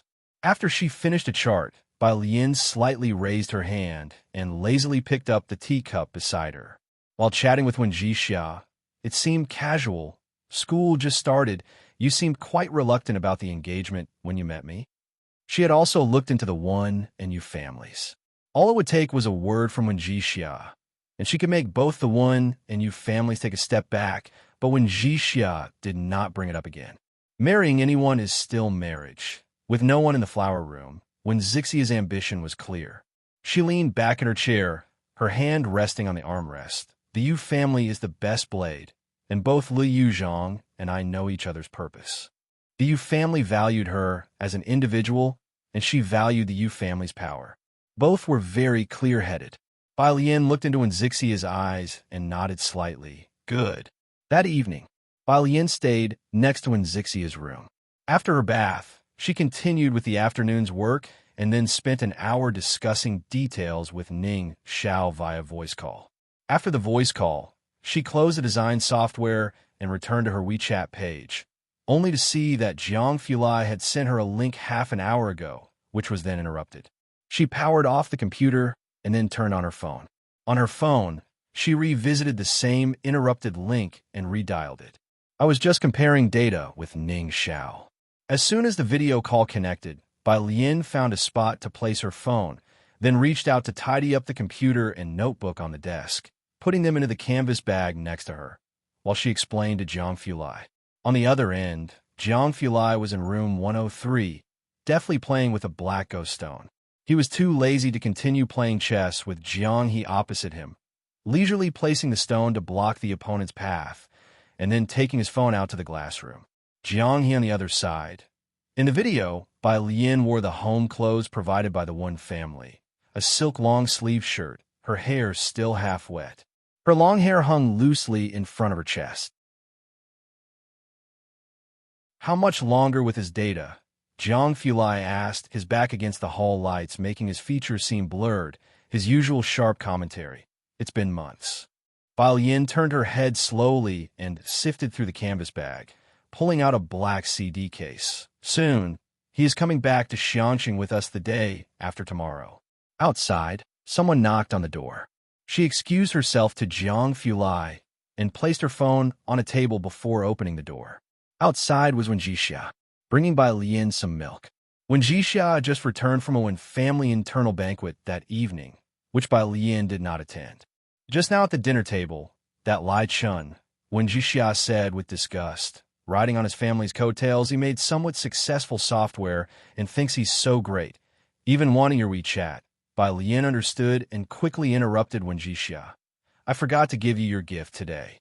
She reached out and handed the CD on the table to Wen Jixia. The CD case was from Jianjian's internal collection, black, with no stickers on it, no cover, and Wen Jixia was about to ask what it was when she saw the signature on the CD case written with a golden pen. Very fluid and stylized were two words, Yin Lu. After a moment of stun, Wen Jixia realized it was Yin Lu's autograph CD. It was just very peculiar. There was no cover. Instantly forgetting about Lai Chun, she asked, Yin Lu's autograph? Yeah. Bai Lian was relieved that Wen Jixia did not continue talking about that person from the Lai family. But which song is this? Wen Jixia wondered, as there was no cover. Wen Jixia had already received signed editions of all of Yin Lu's single releases from Bai Lian. What was this then? Bai Lian's attention was still partly on the phone, but as always, she was good at multitasking. The new one. New one? Wen Jixia thought Bai Lian was referring to the last new song by Yin Lu. She was thinking that Bai Lian had sent her that 2 months ago, so why send another? You have Yin Lu's autograph, but do you have Mei Yi's? Wen Jixia put away the CD and asked Bai Lian. Mei Yi, the actor who played by Zhongyu in Great Young. This year's popularity second only to Yin Lu. After all, Yin Lu had the support of 3 types of halo. Mei Yi. Bai Lian had not really asked Mei Yi for an autograph. She paused. I don't have Teacher Mice autograph, but I have his WeChat. Do you want it? Source, web novel. Com. Updated on EndGo. Co if you find any errors, ads pop up, ads redirect, broken links, non-standard content, etc. Please let us know report so we can fix it as soon as possible.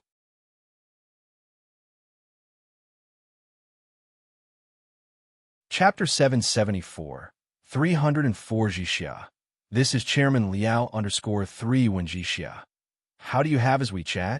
Added in Xiangqing. They were filming there before. Do you want me to send it to you later? Ah, Wen Jixia was startled for a moment. No need. I just like the characters he and Yin Lu play, especially Yin Lu. It was only after Wen Jixia left that Bai Lian closed the door and quietly picked up her phone. On the other side of the phone, Jiang Fulai was still standing in the courtyard with a glass roof, his hand nonchalantly in his pocket, quietly waiting for them to finish. His eyelashes were lowered, his voice quite indifferent. The bar sister from that day?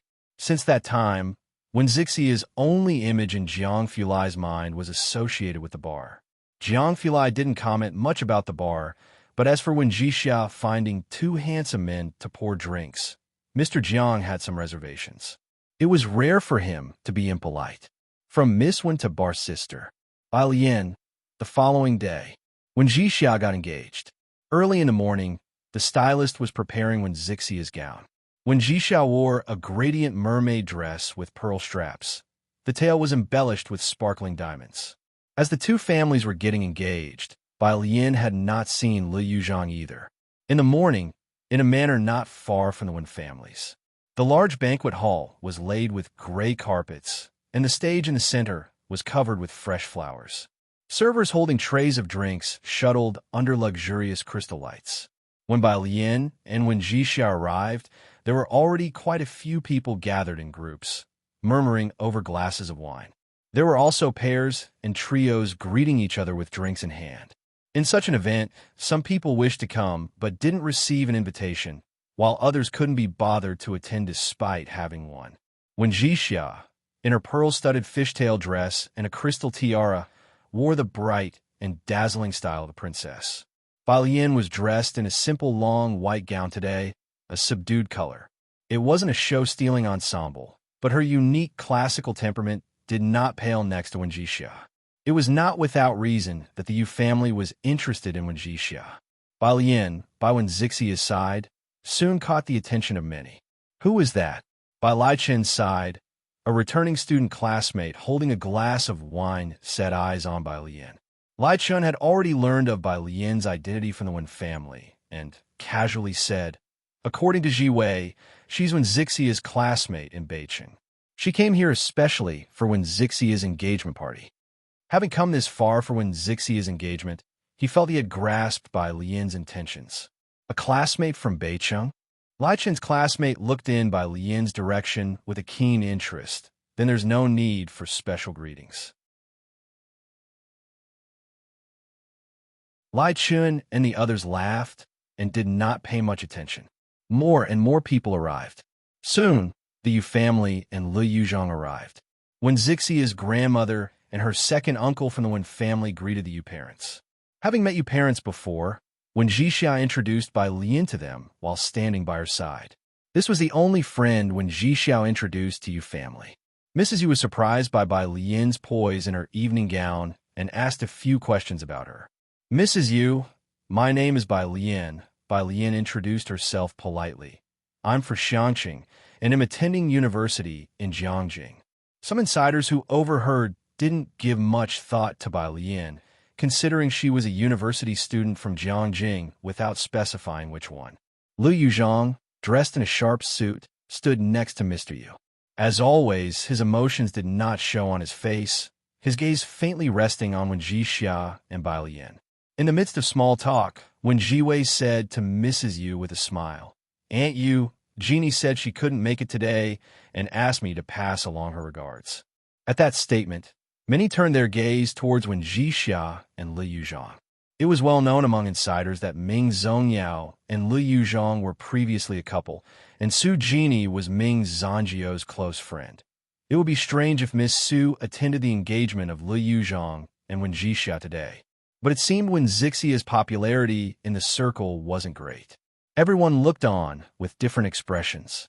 Lu Yuzhong and Wenjixia were the protagonists of the day, seated in the same area together throughout. Bai Lian idly swirled a glass of champagne in her hand, though she didn't drink it. When Jixia spoke to her, "Bored? You can leave first later. I picked you up early yesterday, so you wouldn't have to stick around till the end with me. Just have a look around, and that's enough." When Jixia would begrudge even an extra second spent at such events. "It's okay." Bai Lian stood by a corner table, her fingertips tapping on the clear wall of her glass. Pack _ send people came and went, scarcely anyone stopping to talk with them. When Ji Wei and a group of second-generation wealthy were seated not far from Wenjixia, maintaining a clear separation. Source: web novel. Com. Updated on EndGo. Co. If you find any errors, ads pop up, ads redirect, broken links, non-standard content, etc., please let us know. Report so we can fix it as soon as possible.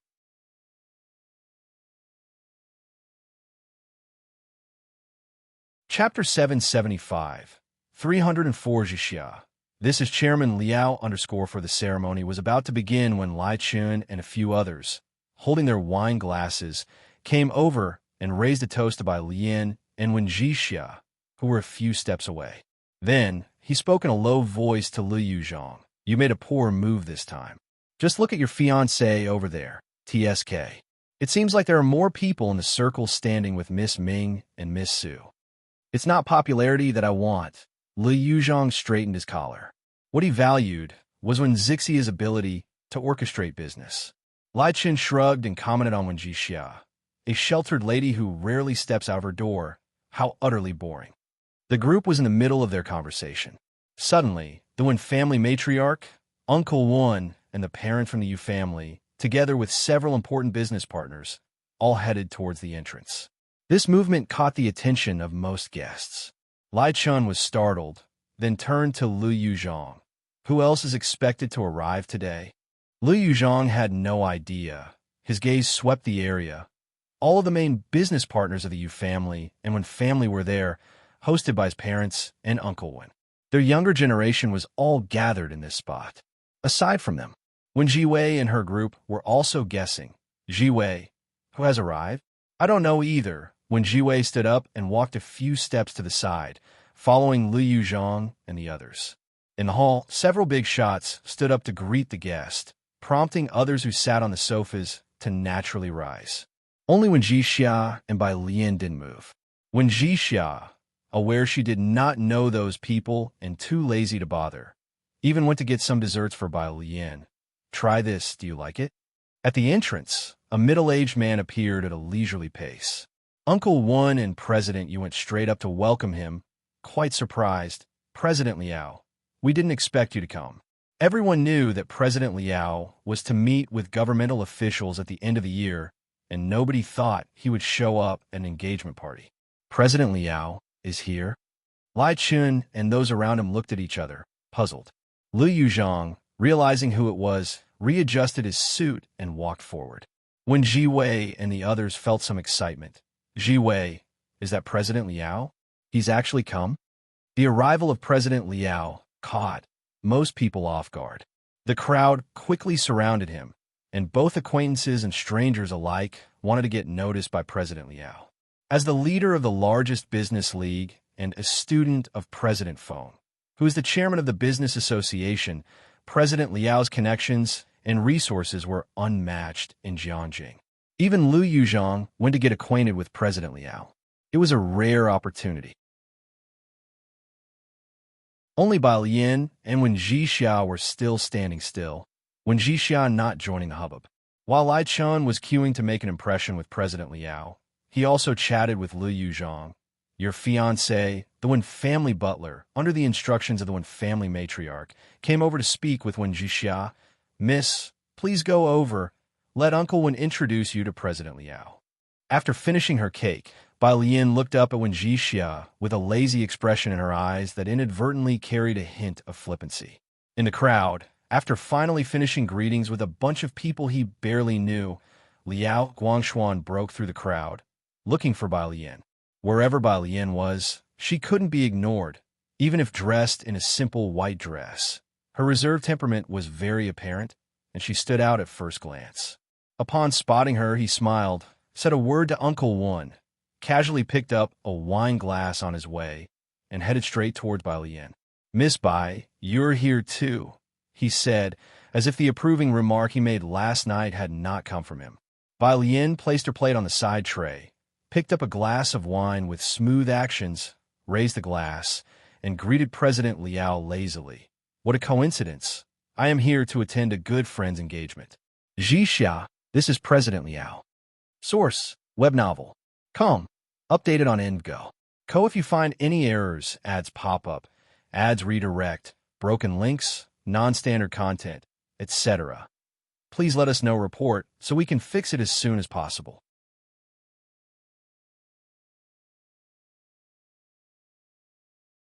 Chapter 776. 305 Gao Yan's arrival _1 Liao Guangshuan had checked why Bai Lian would be here before arriving. Although Wen Jixia was about the same age as Bai Lian, Liao Guangshuan did not take her lightly at all. He slightly raised his glass and smiled at Wen Jixia, very polite. Miss Wen, hello. Wen Jixia was still holding a glass of wine in her hand. Her entire body was somewhat stiff. After all, this Liao Guangshuan was the person Wen Jiwei and the others had mentioned many times in the past 2 days. Though it was hard to believe, she reacted very quickly and calmly introduced herself to President Liao. President Liao smiled, took a sip of wine, and then placed the glass on the tray. Exchanging contact information with Wen Jixia, he spoke to Bai Lian. I was at Hot Spring Villa with teacher yesterday, and I wanted to invite you as well, but Mr. Su said you were not available. Bai Lian indeed did not have much free time. After chatting for a few sentences, Liao Guangshuan personally handed the business card of the Merchant Guild to Bai Lian. This is your card. It will be accepted at airports nationwide and five-star hotels from now on.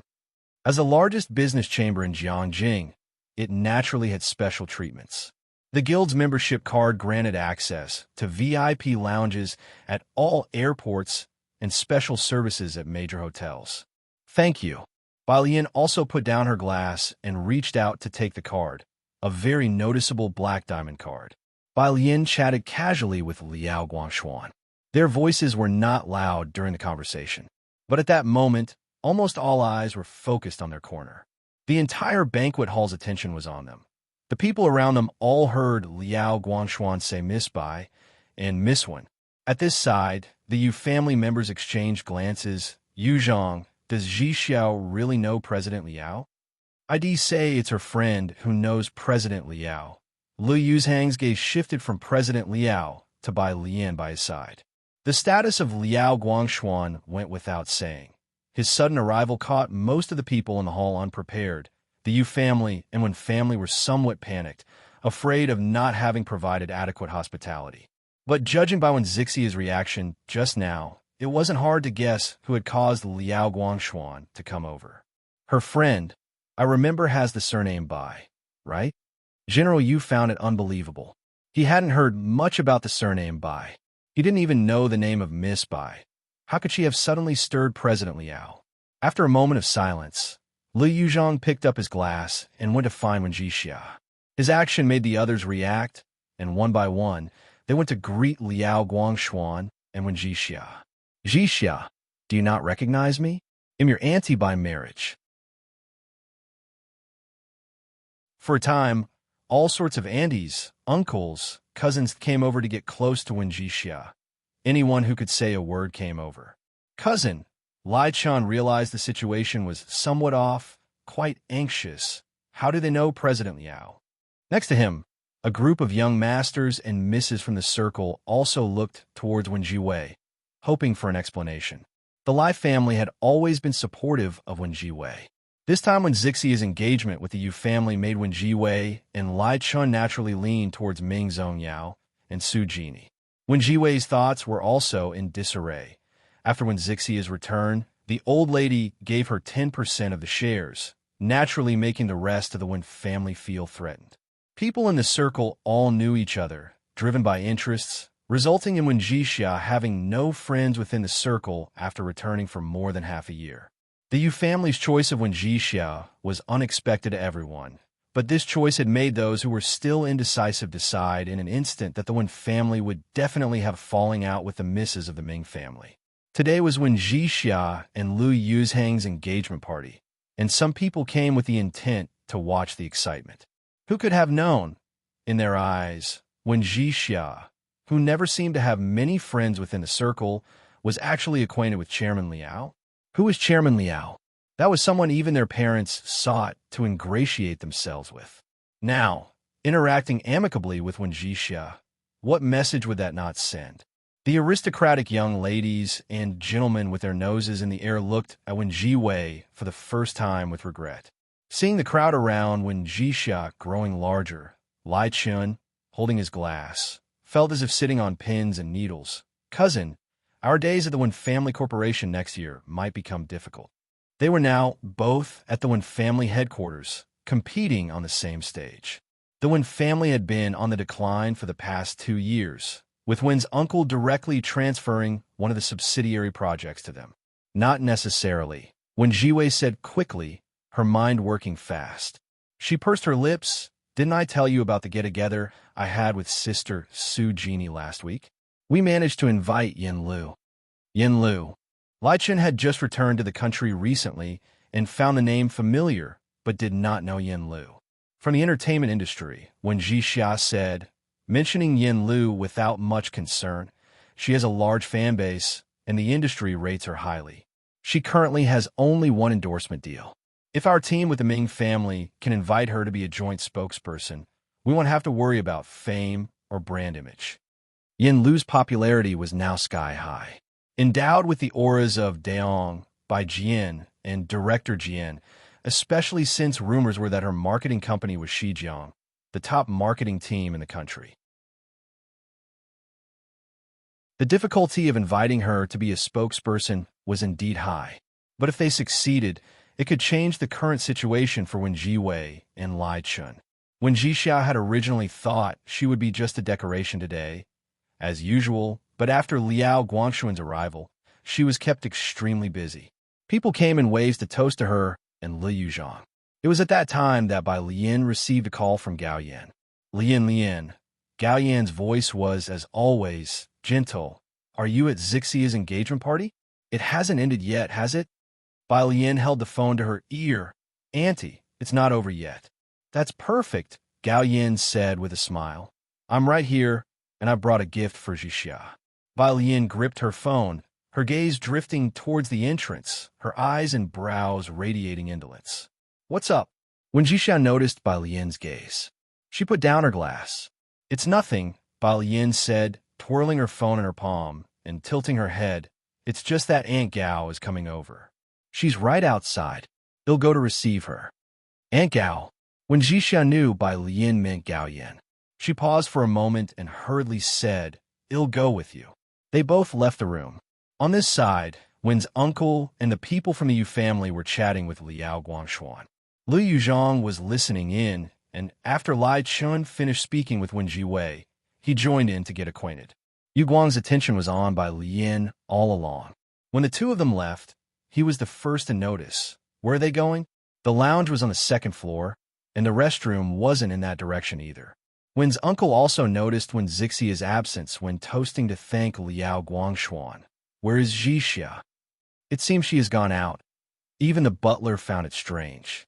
This was naturally the time when Liao Guangxuan was of utmost importance. When Jixia was not someone who didn't understand the situation. Bai Lian had created this opportunity for her, and she should be making the most of it. So why had she left? Just then, outside, when Jixia returned with two people following her. Source: web novel. Com.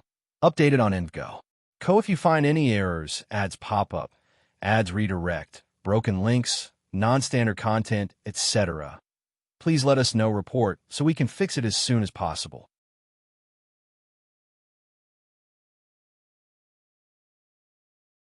Chapter 777, 306, Jiangjing New Circle. New song release. Second release. _1 When Jixia and Bai Lian had long become the focus of attention at the event, drawing numerous gazes as soon as they appeared. Between them stood a lady in a champagne-colored cheongsam, draped with a white shawl and holding a black jade fan in her right hand, which she was just folding up, resting it lightly against the base of her thumb, conversing with Wen Jixia. Whatever she said caused the woman to open the fan and hide a smile behind it. Cheongsam, black jade fan. Her aura of distinction made it clear she was no ordinary person. There were few at the event who recognized her, but there were indeed a handful. The girl sitting next to Wen Jiwei stood up in disbelief, her mouth agape. Jiwei, that is. Su. They were all part of Miss Su's second daughter's entourage, and had naturally met Mrs. Su, the second wife, through Su Genie. When Jiwei slammed down her wine glass, she had been in a mood for a drink when Liao Guangxuan arrived and was discussing project with Lai Chun, but now that she saw Gao Yan, she could not remain seated any longer. With a clank, she stood up. Not many knew Gao Yan at the event, but there were indeed a few who did. All set down their wine glasses, quietly watching the direction of the entrance. Bai Lian exuded an understated and gentle charm, but Gao Yan's air of nobility was unmistakable. Nurtured by a prestigious family, the guests at the banquet hall instinctively split into two rows. Making way for them, Bai Lian tapped languidly on her phone, and at this scene, she merely raised her eyebrows slightly. Are you returning to Xiangqing tomorrow? Gao Yan spoke slowly to Bai Lian, her voice carrying a tinge of reluctance. Aren't you spending the new year in Jiangjing? These days, it's only during the new year that I have a chance to visit home, Bai Lian explained. Jiheng had come to Jiangjing for her. From any perspective, Bai Lian would not be spending the new year in Jiangjing. At the back of the crowd, Liao Guangxuan also caught sight of Gao Yan. He was taken aback for a moment, then quickly collected himself, setting down his champagne and moving forward, bowing slightly. Mrs. Su, it's unexpected to encounter you here as well. Clearly, Gao Yin was standing closer to Bai Lian. Ji Wei is getting engaged today. Gao Yin greeted Liao Guangshuan politely, while also casting a glance at the Wen family's matriarch and Wen's uncle. I've come uninvited. I hope the elder Mrs. Wen will forgive me. She smiled softly. Her voice was gentle, but at that moment no one nearby dared to speak. The fact that Liao Guangshuan was respectful enough to address her as Mrs. Su and repeatedly used the word you. Even those who had not seen Gao Yin before seemed to guess who she might be. The elder Mrs. Wen recovered, hurriedly walking forward with the help of the Wen family butler. Mrs. Su, your presence graces our home. It is an honor for the Wen family. The entire banquet hall fell silent. For a while, only the voices of the elder Mrs. Wen and a few others speaking with Gao Yin could be heard, as everyone else quietly observed the scene. After a good while, Liao Guangshuan and a few others accompanied Gao Yin. It wasn't until then that Wen's uncle took a deep breath, turning to ask the Wen family butler beside him, who exactly is Zixia's friend? How come I've never heard of this person before? Liao Guangshuan is one thing, but why has Gao Yin also come? Although Gao Yin and Liao Guangshuan were there for Wen Jixia, judging by the way Gao Yin looked at Bai Lian, everyone knew the reason for her visit. And there was more. Wasn't it said that Mrs. Su, the second wife, was quite fond of the second Miss Su? Miss Su was friends with Ming Zongyao, yet now Gao Yin was openly attending Wen Zixia's engagement party, making it seem that in Gao Yan's eyes, Miss Su was not as important as the rumors had suggested. The Wen and Lu family's engagement party hadn't invited the media or disclosed much publicly.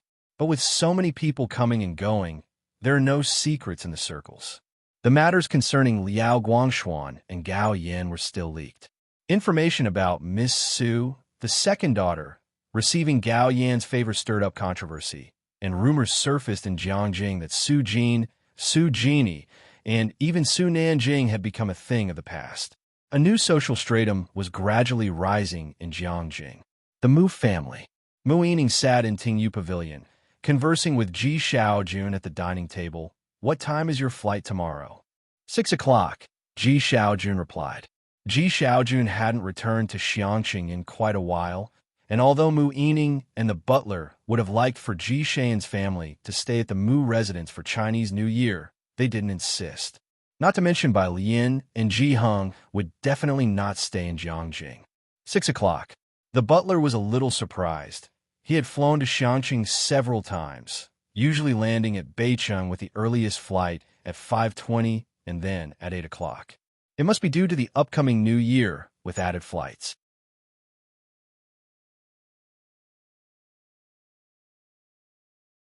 Chapter 778. 306 Jiangjing New Circle. New song release. Second release. _2 Mu Yining's gaze fell on Ren Wanxian, who was beside her. Wanxian, aren't you going back? Not going back. Ren Wanxian put down her soup spoon. She had no affection for Ji Xiaorong. My grandpa will come to see me in a few days. Being able to spend the new year in Jiangjing, Ren Wanxian had no intention of returning to that remote city. Moreover, with so many social gatherings in Jiangjing around the new year, Ren Wanxian had finally established good relationships with those young ladies and gentlemen. She didn't want to miss this opportunity. The next day, on Jiang Fulai's private jet, Zhang Xiais was on Jiang Sun's plane for the first time.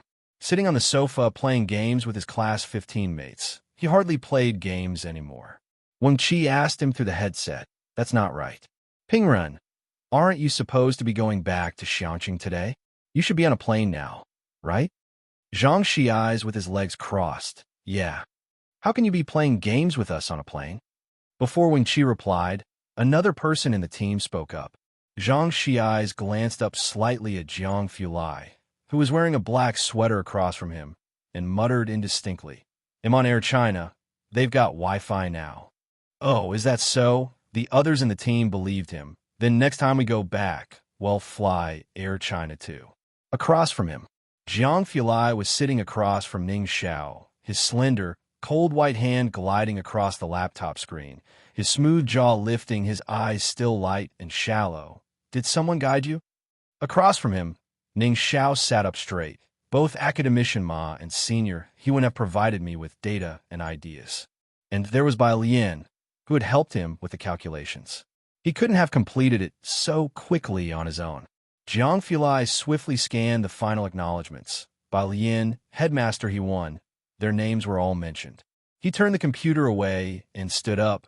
I've already reported this project for you. They'll give it directly to the chief editor at the Boss Summer Camp in a few days. Bai Lian was in a small room, and Jiang Fulai went to find her. On the way, he passed by Ji Xiaojun, who was playing Go with Jiang He. Ji Heng and Xin Qing had returned to Xiangqing with Lu Xiaohan ahead of time. Lu Xiaohan wanted to learn from Grandpa Tao how to craft and control puppets, and to complete a puppet show during the winter holidays. Not far away, Ming Dongheng, who was pouring water, couldn't help but look at Ning Xiao. Jiang Fulai spoke so casually to Ning Xiao, but from what he had overheard, the project that Ning Xiao was collaborating with he won, Bai Lian, and academician Ma on was a key project for the next 20 years. Uranium mining, indeed. Once this project was announced, Jiangjing University and the scientific research community were about to face another storm.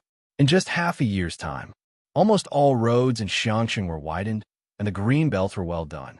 More than a dozen new residential buildings and shopping malls sprang up, and Su In Xinda Hotel had been in business for several months now. Having disembarked from the plane and taken a car to Xiangqing, Zhang Xiais and Tang Ming, among others, were all stunned. This development in Xiangqing was too rapid.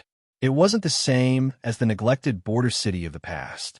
Now, calling a second-tier, almost first-tier city was not in doubt. Balian got off at Pure Street. Pure Street, once sparsely populated, was now bustling with people and lined with shops. Balian looked at a tourist sign next to Pure Street. 1,000-year-old tree, ancient alley, Qingshui Bridge. She was startled for a moment, and then realized that Pure Street had also become a popular spot for many people to check in at. Alien, you're back? A lady selling embroidery waved at Balian, then turned to the customers at her stall and said, "This is our top scorer in Xiangqing's college entrance exam this year, Balian. You all have heard of her, right? Her grandfather is a master embroidery teacher, and we've all learned from him. An alien, before she went back to school last year. She even took the time to share her learning experiences and methods. My daughter ranked in the top 10 of her class in the final exams. Pure Street was filled with Balian's fans. As soon as they heard that this was the legendary girl from Xiangqing, many people wanted to greet Balian and ask about her study methods. But seeing the tall man by her side, they abruptly stopped in their tracks. The path leading to Ji Heng's small courtyard had been renovated, and the stones underfoot no longer wobbled when stepped on. Jiang Fulai stood to the left of Bai Lian, lazily sticking one hand in his pocket, while holding Bai Lian's laptop with the other. Beside him, Jiang He toddled along, trying to keep up with the two. We'll return to Jiangjing on the 6th, go to the school team on the 7th, and then we leave for M Country on the afternoon of the 8th. The boss training camp isn't tough. If we're quick, we'll still have 3 days after our return to go visit the snowy mountains, Jiang Fulai said to Bai Lian with a calm composure, making plans. He didn't stay in Jiangjing for the new year again this year. With the 15-day holiday, most of the time was spent accompanying Bai Lian back to Xiangqing, a smaller part of the time reserved for travel for Bai Lian and himself. Master Jiang's arrangements were very reasonable. After the new year, on the 6th day, Bai Lian and a few others finished celebrating the new year and returned to Jiangjing. Jiang Fulai just left the Jiang family behind, and as soon as he arrived in Jiangjing, he had to return to take charge of affairs. He was not very keen on going. It was Su Nanjing who gently informed Bai Lian, who then urged him to return. She sent Jiang Fulai off in the car, then looked down at her phone. Several messages. Sister Xin, Miss Bai, Yinlu's new song releases at noon today. Link. Today was the day Yinlu's new song was released. It had been over half a month since Yinlu recorded the song, and it had become a trending topic then. Now, finally about to be released, before noon, various music apps were already lagging badly. Bai Lian scrolled down and sent Wen Jixia the address. She had planned to have lunch with Wen Jixia. Since the engagement banquet, one was in Xiangqing and the other in Jiangjing, they hadn't seen each other. Hu Yu, Lu Xian, and a few others had returned to school after the holiday, and after learning that Ning Xiao, Tang Ming, and others had also returned, some seniors invited them to a meal. Bai Lian had to prepare materials at school tomorrow and had no time. Only today was she free. At the same time, she wanted to introduce Wen Jixia to Hu Yu and the others. A large group of people were bustling in the private room. Wen Jixia breathed a sigh of relief upon finding out they were all talented students from Jiangjing University. Though it was somewhat intense to be in a group of Jiangjing University students, it was still more normal than her recent encounter with Chairman Liao and Gao Yan. She chatted in a low voice with Hu Yu and Bai Lian. The new year had just ended, and Lu Xian and Tang Ming had already downed a few beers. At exactly 12 o'clock, Tang Ming suddenly remembered something, stopped talking, took out his phone, opened Weibo, and helped Yin Lu retweet and like, then took a screenshot to show Zhang Xi's. This time it's all thanks to your influence, Lu Xian stated with a sigh. Taking a drink, then noticed Tang Ming tapping on his phone. What you doing? Yin Lu's new song. Tang Ming promoted to Lu Xian, opening Yin Lu's new song. Want to listen? Everyone present had heard of Yin Lu, and Hu Yu was surprised. She released a new song? Wen Jixia quickly took out her phone as well. The music at the beginning sounded fine, but as it continued, it began to feel familiar. Hu Yu had a good memory. She had listened to the snippet by Lian played for her more than once, and could even hum a little bit of it. So naturally, there was some recognition. Wait, what's this song called? Hu Yu raised her hand.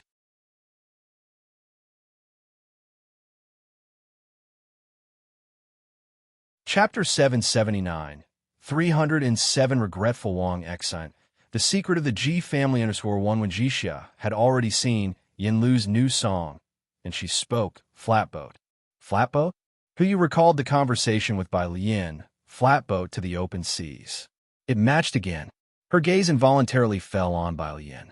Everyone at the large table was chatting, except for Bai Lian, who was seated next to Wen Jixia and was eating slowly and methodically, looking down at her food.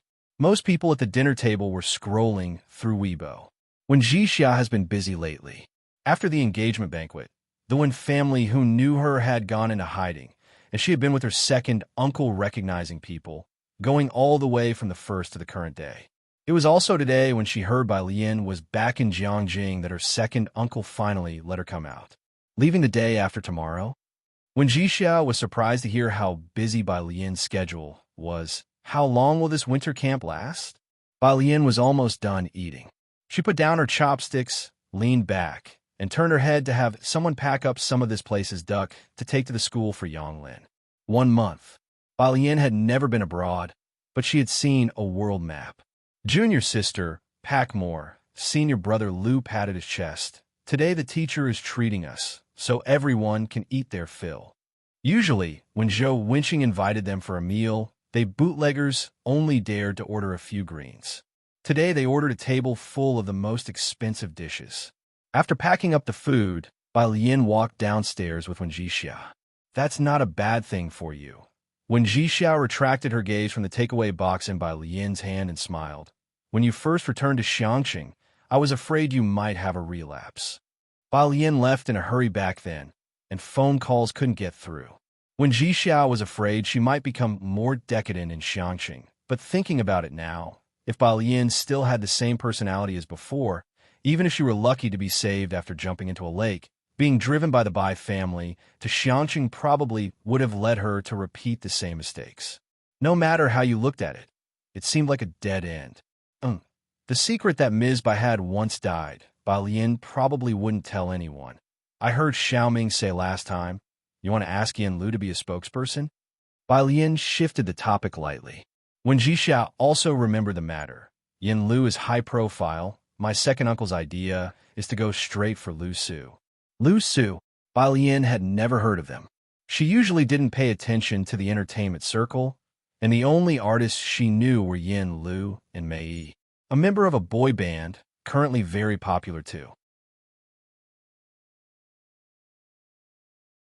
As they reached the door, when Jixia explained to Baiyan that when family car was waiting at the hotel entrance, Xiaoan had officially become Wen Zixia's personal driver. The restaurant was in the university town, and many alumni reading for masters or doctorates were dining here. Just as they reached the ground floor, Yu and their group ran into some acquaintances, people they used to hang out with often to discuss which tea house had good food. They had all heard about Zhou Wenqing's promotion. He would take up his new post at the start of the new semester, and all these people were there to congratulate Yu and the rest. Quite a crowd. Xiaoan drove the car onto the main road and looked in surprise at Yu and their group. Miss Bai knew a lot of people. These were all high-caliber students from Jiang University, and in addition to being gifted, connections and mentor resources among these classmates were also crucial. His young mistress was indeed lucky. Back at the Wen residence, the butler handed Wen Jixia a cup of tea. Miss Ji Wei and the others went out today to discuss a collaboration with the Ming family. They mentioned before the new year that they intended to change the spokesperson. The old master's health wasn't good, and the young members of the Wen family were now competitors to one another. Wen Zixia's sudden emergence put pressure on Wen Ji Wei, who began cooperating with the Ming family. Did they really make contact with Yen Lu? When Jixia took the teacup, "This am not clear yet," the butler shook his head. On this side, Bai Lian was headed to the biology building, and who you asked about Bai Lian's song along the way. What you heard before was the demo that hadn't been completely fixed. Bai Lian's neck was loosely wrapped in the scarf that Sun Qian had given her, her tone unhurried. "I haven't given you the song title fee yet. They'll let Yen Lu compensate you for it as endorsement pay." Bai Lian wrote a song for Yen Lu without asking for any copyright fee. Yen Lu donated part of the money in Bai Lian's name to an orphanage charity, and many in the entertainment industry donated to her charity foundation. Bai Lian's tone was as if she were saying, "The weather's not bad today." At the door of the biology building, Bai Lian entered confidently. Yu stood by the steps, with the sunlight overhead cool and not blinding. She felt somewhat in a daze. Her phone vibrated once. Yu took it out for a look and saw a new friend request upon looking down. "Hello, I am Yen Lu." Yu, who had been unfazed seeing Bai Lian take out several tens of kilograms of palladium, always felt her endurance was quite high, but now, being startled by this friend request was inevitable.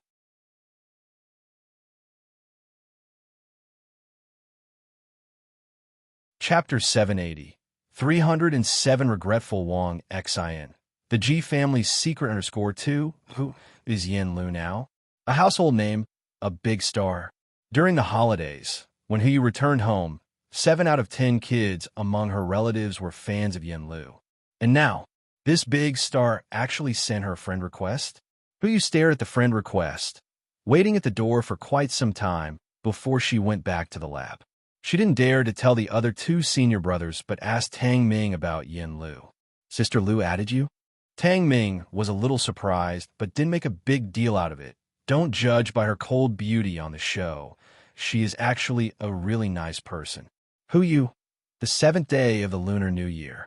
The students of Jiang University's Tongfeng class that were going abroad were filling out forms in the physics building. The Tongfeng class started earlier than the regular freshmen. Their term began on the 9th day of the Lunar New Year. On the 7th day, some students had already arrived at the school to study in the physics building, and Wang Zai's group arrived early.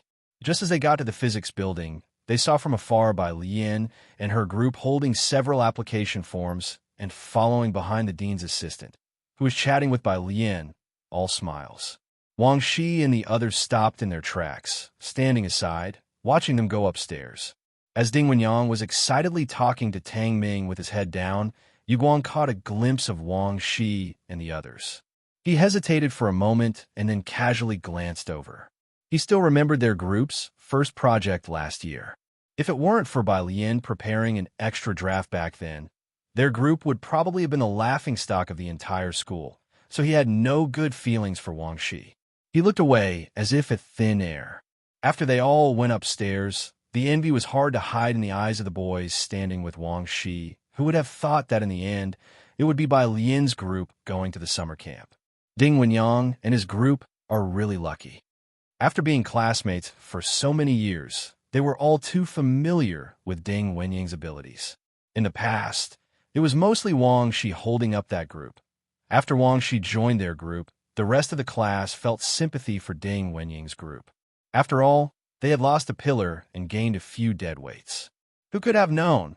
Those they pitted earlier eventually surpassed Gao Yuan's group and got into the winter summer camp.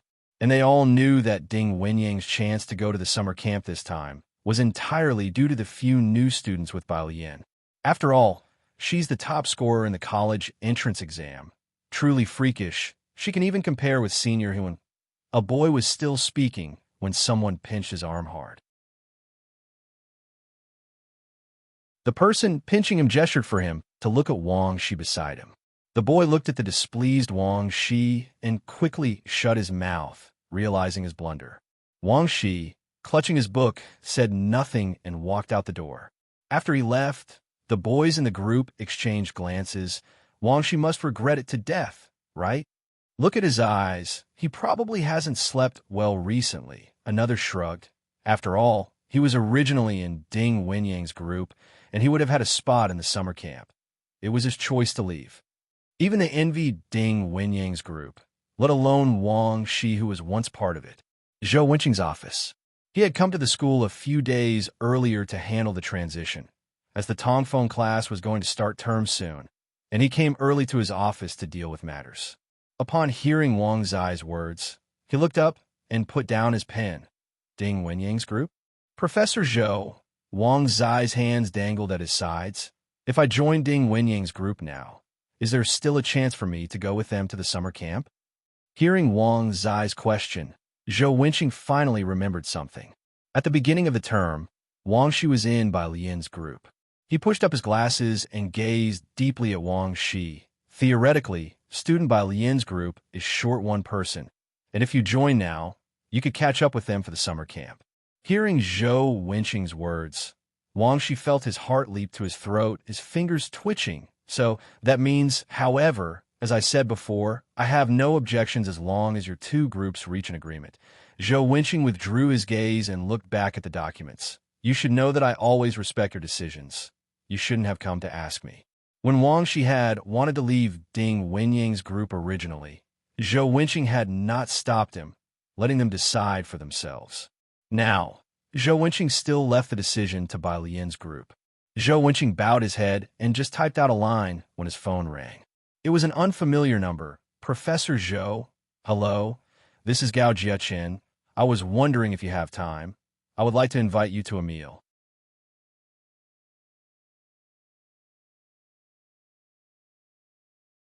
Chapter 781. 307 Regretful Wang Xian.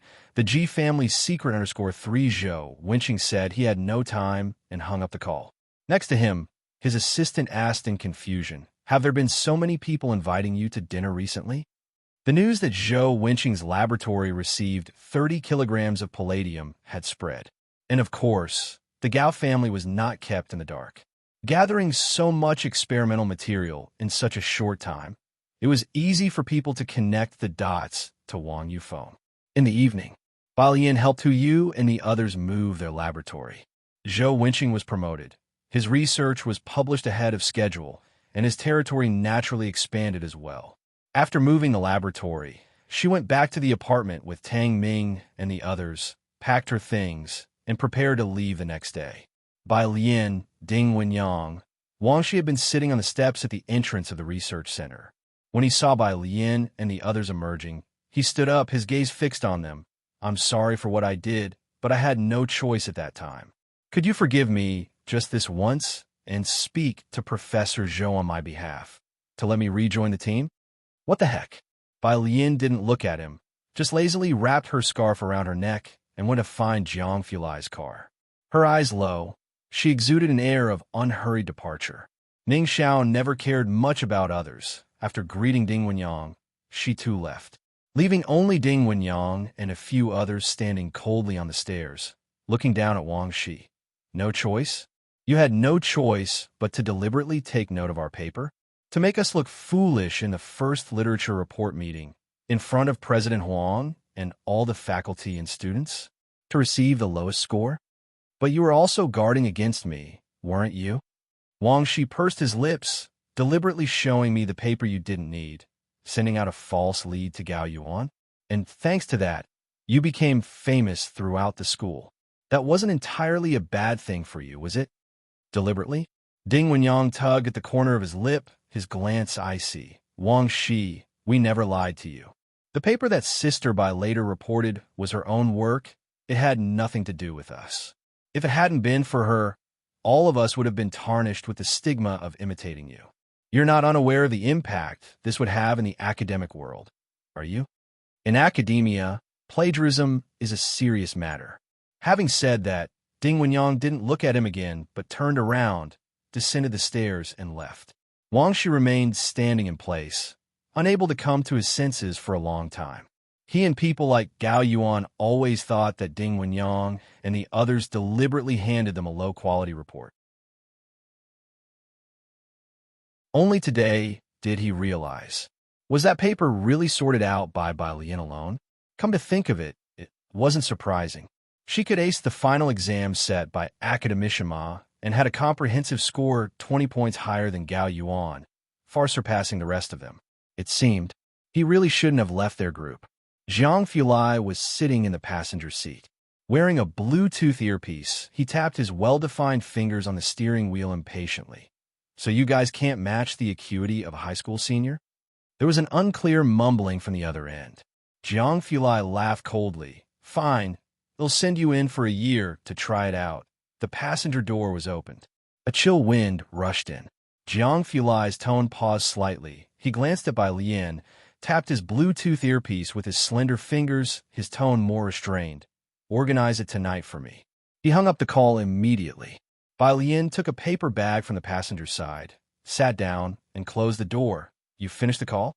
It wasn't anything important. Zhang Fulai extended a hand, looking at the loose strands of hair near her eyebrow as he brushed them aside. Heading to Kangyu Tower? Ji Heng and Jiang He were still in Xiangqing. Bai Lian had no preference for where to eat. Zhang Fulai drove out of the school gate as Bai Lian received a call from Ji Heng. On the other end, Ji Heng was obviously smoking heavily, speaking in a tone neither hurried nor slow. Xiaorong will be back tomorrow, and this time he'll stay for a week. Tomorrow? Bai Lian lightly raised her eyebrows. She wasn't currently in Xiangqing, and she was going abroad tomorrow. She truly had no time. Have him go to the Shinkong head store tomorrow and see Hen Jiwei for a pulse diagnosis. Over the new year, Hen Jiwei had gone back home as well. The Jiangjing store was left in Sun Chun's hands. A pulse diagnosis? Ji Heng was sitting at a stone table under a banyan tree, exhaling a puff of smoke and looking at Mu Zhao playing chess not far away with Jiang He. Okay, Xiangqing. Knowing that Ji Heng was going to be there for a while and not returning to Jiangjing right away, the Ji family butler and Mu Yining brought gifts to Xiangqing personally to pay New Year respects to Ji Heng. Mu Yining sat next to Ji Heng, and upon hearing him mention Ji Xiaorong, she couldn't help asking, "Is he your second cousin?" She had long heard from the butler that Ji Heng had 2 sons and a daughter.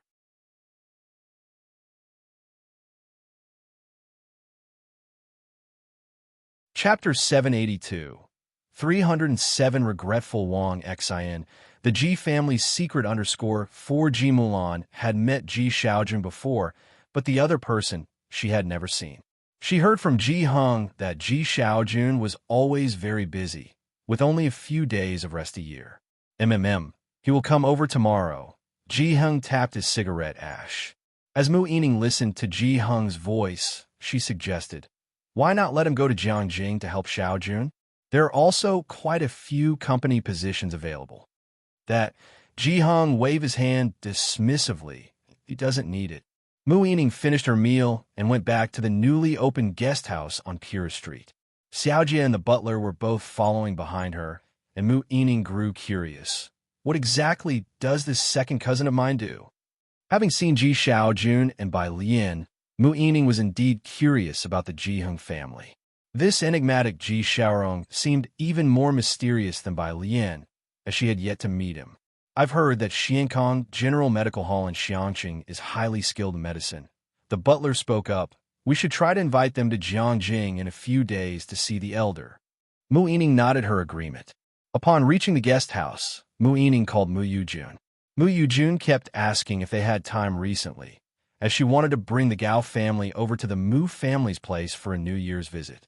Sis, Mu Yining spoke as she pushed open the guest house window. We are currently in Xiangqing. Do you want to come over? Mu Yujun naturally wouldn't come to a place like Xiangqing. Never mind, Jiechen is also busy recently. Let's talk when you're back in Jiangjing. She hung up the phone. The next day, the 8th day of the first lunar month, Bai Lian flew overseas. Wallow Street was bustling with activity. Ji Xiaorong stood at the juncture, quite surprised by the changes in Xiangqing. This was Internet Celebrity Street, and Xiankong Medical Hall was easy to find, with people flocking to its doors. It was evident that the place was popular. The queue for Xiankong Medical Hall now stretched to the street corner. Ji Xiaorong was taken aback. Rin Jiawei, accompanying him in line, noticed Ji Xiaorong's surprise. Don't underestimate Xiankong. It's not easy to get their doctors to see you and perform acupuncture. Even after we get a number, we'll still have to wait another 2 hours at least. This is Chinese medicine, right? Ji Xiaorong looked at the sign at the entrance. Yeah, unexpected, right? Rin Jiawei smiled and sighed. It's now the hottest traditional Chinese medicine hall in the country. My dad tried to make an appointment for 3 days and still didn't get a slot with Dr. Hen. Dr. Hen? Ji Xiaorong was puzzled. The two of them waited in line at the entrance for 20 minutes before it was their turn to get a number. The person issuing queue numbers perked up upon hearing his name, immediately standing. Mr. Ji, it's you. Please proceed to the back room. Dr. Han has been waiting for you there already. Rin Jiawei was taken aback. She exchanged a glance with Ji Xiaorong and followed the staff into the inner hall. Upon entering, Hen Jiwei stood up, knowing this was Bai Lian's uncle. He was very polite. Mr. Ji, hello, I am Hen Jiwei. Miss Bai asked me to take your pulse. Please have a seat. Another person poured a cup of tea for Rin Jiawei. Madam, please sit for a while. Rin Jiawei came back to her senses, somewhat taken aback, and sat down thoughtfully, looking at Hen Jiwei. Ji Xiaorong sat opposite Hen Jiwei, resting his hand on the table. I don't know if it's because of work, but I've had a headache problem for these past years. What is your profession? Hen Jiwei asked, trying to find the cause of the illness. Ji Xiaorong remained a bit silent before replying tentatively. Clerical worker? Hen Jiwei, no. Don't you know what you do yourself? Why do you look so questioning? 5 minutes later, Hen Jiwei suddenly let go of Ji Xiaorong's hand and lifted his head to look at him. He spoke seriously. Mr. Ji, you don't have a headache.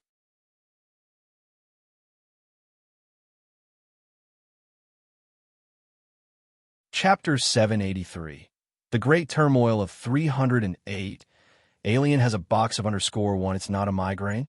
Rin Jiawei had heard that Xiankong had real skills, and she was somewhat nervous. He's been taking pain medication for over 10 years. Ji Xiaorong lowered his gaze to his wrist, silent, simply pondering. Hen Jiwei soothed Rin Jiawei with a few words, then continued to ask Ji Xiaojun when he had started to fall ill. Traditional Chinese medicine interprets migraines as a blockage in the liver meridian. But Ji Xiaorong's pulse did not suggest a sluggish flow. It was tight and without perspiration. Nearly 20 years now, Ji Xiaorong recalled past events. When Rin Jiawei was in a car accident that resulted in a premature birth from shock, he had already been working overtime due to her expected delivery date. Having been tense without rest, he fainted on the road before even making it to the hospital. Fortunately, Secretary Zhou was there at the time to arrange everything properly. After hearing this, Hen Jiwei reflected for a moment. Mr. Ji, you should go to Xiangqing Hospital for an examination and let Dr. Liu take care of it. After the two left, Hen Jiwei took out his mobile phone and dialed Bai Lian's number. The phone was switched off. Hen Jiwei remembered that Bai Lian was going abroad with the school today, so he sent WeChat messages to both Dr. Liu and Bai Lian. Rin Jiawei and Ji Xiaorong went to see Ji Heng after having their blood drawn. Rin Xian had gone to Jiangjing, but Ji Xiaorong didn't go. He had only made a phone call to Run Wan Xian, as it was a tradition in the Ji family to pay homage to the tree god every new year.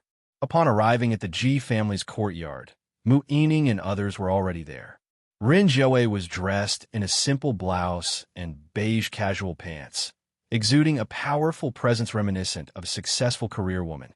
By her side, Ji Xiaorong was quiet and reserved, emanating a faint scholarly charm, much like Ji Heng. Miss Mu. Rin Jiawei cordially shook hands with Mu Yining. Under the banyan tree, Mu Zhao, having spent the previous night desperately studying the game of Go, immediately started a rematch with Jiang He upon arrival. Jiang He wore a white small collared shirt, fashioned with a traditional necktie, looking like an impassive gentleman as he extended his hand and mercilessly placed a black stone on the board. Mu Zhao, since the day he arrived from Xiangqing, he had never won against this kid opposite him. Ji Heng stepped out of the kitchen and saw this, patted Jiang He on the shoulder, "Don't bully our guest," then turned to a life-questioning Mu Zhao. "That's just how he is. Even little Ning and the others can't beat him. Don't overthink it." No one but Bai Lian and Jiang Fulai could handle this kid Jiang He. After the meal, Mu Yining and the others were ready to return to Jiangjing. There were issues in the Mu family that needed attention, and Mu Yining couldn't stay for too long. The Ji family escorted them to Pure Street. After boarding, it was the butler who broke the silence. "Miss Rin's parents are not like what I had imagined." Indeed, after Run Wan Xian returned home, Mu Yining and the butler did not think highly of her. Initially, the butler also didn't like Shenqing, but over the nearly 1 year together, though Shenqing was somewhat worldly, her nature was genuine. Rin Wan Xian was completely different. She looked down upon Shenqing and Ji Heng while admiring high society. Arrogant and conceited, her personality was a stark contrast to that of Ji Heng and Bai Lian, who were, to a degree, reserved in temperament. The butler originally thought she would have inherited some traits from her parents, but upon meeting them today, found it strange. As the group chatted, they noticed that Mu Zhao was exceptionally silent. "Young Master Mu Zhao, what's wrong with you?" Xiaojia, from the driver's seat, noticed something off about the young master in the passenger seat today. Upon hearing this, both the butler and Mu Yining looked towards the front passenger seat. Mu Zhao, who was looking down at Go Strategies, snapped out his reverie as the greenery from the rear-view mirror swiftly passed by. "It's nothing."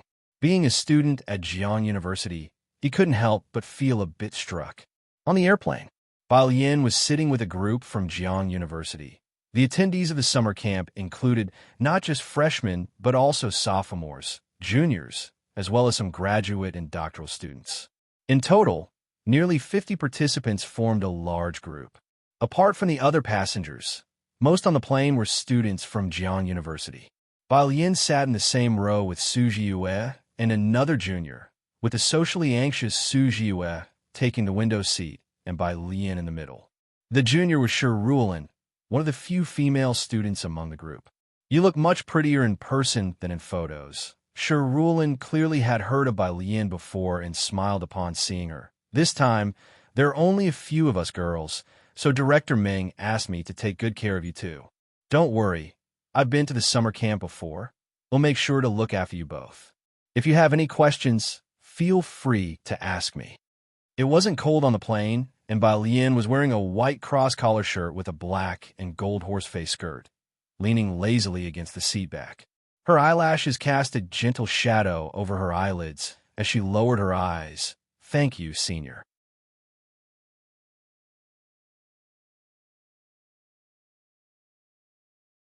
Chapter 784. The Great Turmoil of 308. Alien has a box of _2. She lowered the tray table and took out her computer, placing it on top. Powered it on. "Hey, Junior, do you know who else is leading us to the summer camp besides Director Meng?" Shi Ruolin brought up the topic of the summer camp to Bai Lian and then whispered with a hint of mystery. Director Meng was the teacher in charge of the team this time. "Who?" Bai Lian had pretty much guessed it when Jiang Fulai accompanied her to the airport this morning. But she still played along with Shirulin. It's, the two institutes of Jiang University. Shirulin continued in a lowered voice when she saw Bai Lian's interest. Apart from the Quantum Research Institute under Academician Ma, there's also an Aerospace and Dark Matter Research Institute.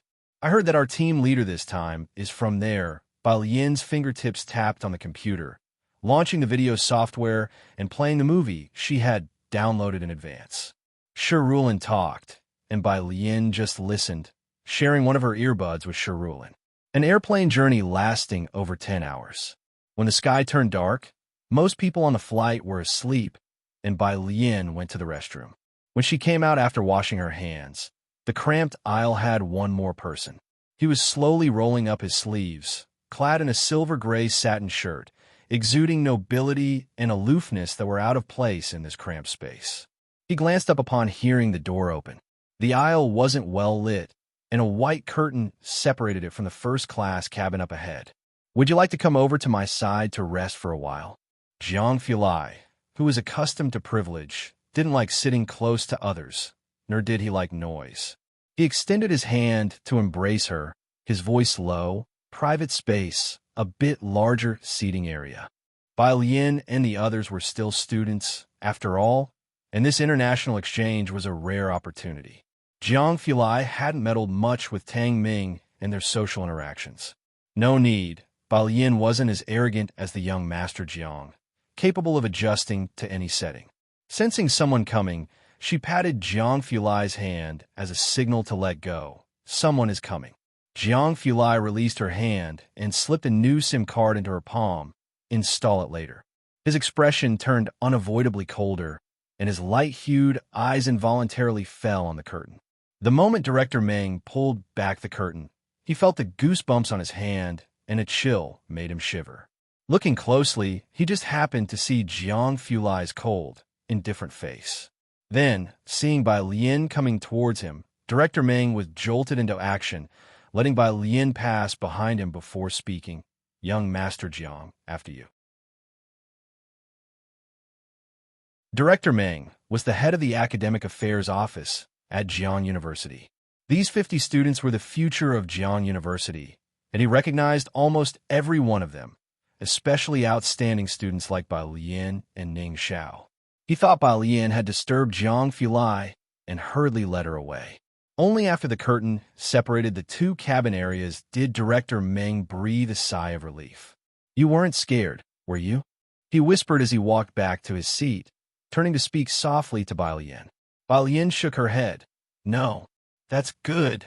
Director Meng, seeing Bai Lian's composed demeanor, felt reassured. The person just now is another teacher leading the team. "If you have any issues later on," he hesitated for a moment, "you can find me, or sure." After Bai Lian settled down in her seat, Director Meng wiped the sweat from his forehead. Turning back to look at the curtain, he thought that this young Master Jiang really lived up to the rumors. He wondered if any student would dare to ask him any questions during this trip. The plane arrived directly at the airport in the foreign country. Once Bai Lian disembarked, she took out her phone, checked it, and had already installed a local SIM card while on the plane. After switching on the local data, she first video called Ji Heng to reassure him of her safety. On the other end of the video call, it was already nighttime for Ji Heng. Ji Xiaorong hadn't left yet and was holding an unwashed dish as he greeted Bai Lian. "Happy New Year. Are you in M country?" He recognized the airport background behind Bai Lian at a glance. "Happy New Year." Bai Lian also changed her greeting very politely, "Uncle." This was the first time Bai Lian had referred to herself as uncle to Ji Xiaorong. He paused, his usually expressionless face softening a great deal, and his voice grew tender. "Do you want any gift for the new year? When your grandfather arrives in Jiangjing, we'll have him bring them to you." Bai Lian lacked for nothing, so she shook her head. In the video, after pondering for a moment, Ji Xiaorong refrained from asking Bai Lian further and handed the phone to Jiang He, who was eagerly looking on. "Junior, this is a portable Wi-Fi." While waiting for the luggage, Shirulin, holding the travel Wi-Fi collected from Director Meng, came over and saw Bai Lian making a video call. Did you activate roaming?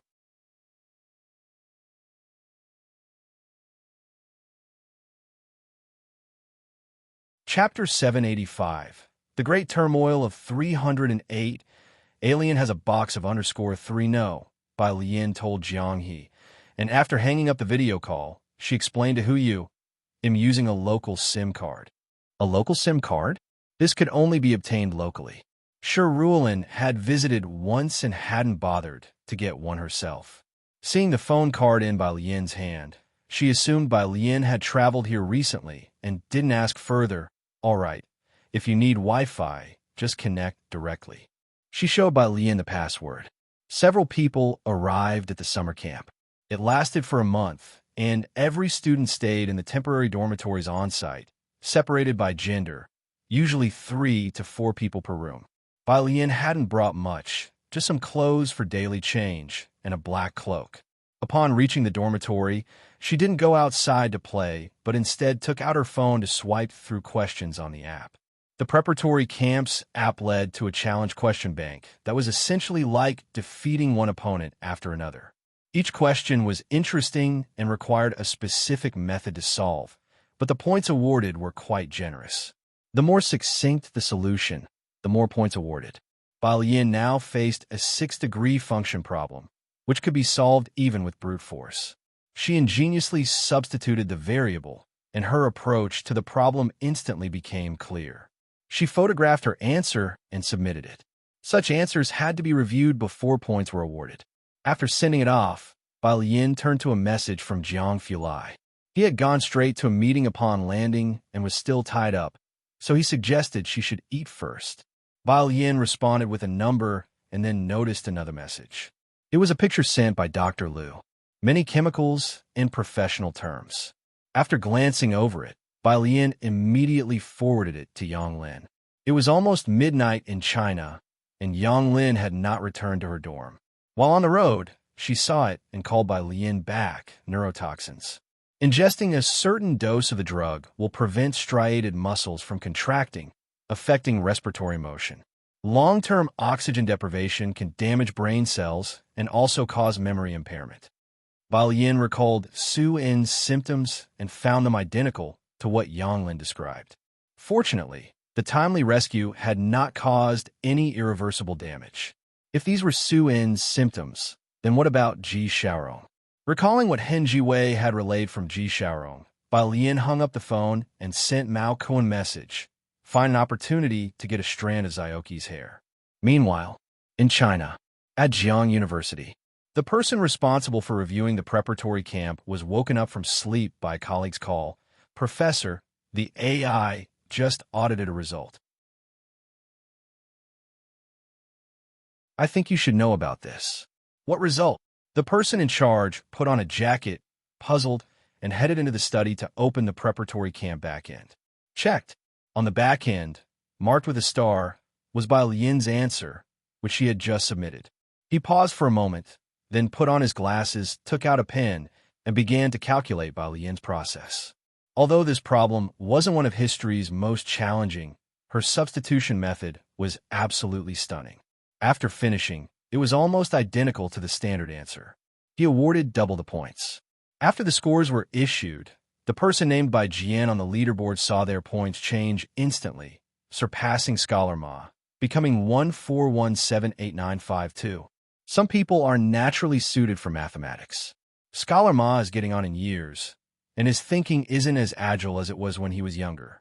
He's now focusing on quantum mechanics and doesn't have the time to consider many clever approaches anymore. He doesn't need to use these to prove himself and is too lazy to expend effort in this area. But some young people, like Jiang Shijue and He-Won, do need these to demonstrate their capabilities. Jiang Shijue surpassed Scholar Ma's points 2 years ago, which also stirred up quite a buzz at that time. And now, another has appeared who surpassed Scholar Ma to become the new in 03. Even though it was approaching midnight in China, quite a few people were still stirred by this. At the Gao family, Gao Yi put down his teacup. For this year, the Gao family had taken quite a beating. Now that Jiang Fulai had gone abroad, he dared to show his face again. Have you still not found out who this Bai Jian is? No. The secretary lowered their head. Useless. Gao Yi stood up and paced around the study. You must find out about this person by any means necessary, whatever methods or measures it takes. Currently, those known in the rankings were either in Jiang Fulai's team or Scholar Moss people. Scientific research teams also require actual research achievements and a reputable front. Gao Yi hadn't been able to produce compelling scientific results, and as for the reputable front, so far, they only had Gao Zhechen. He was just a water PhD about whom most professors had reservations. Those uninformed might be misled by the Gao family's propaganda, but the current Gao family urgently needed someone capable of holding their ground.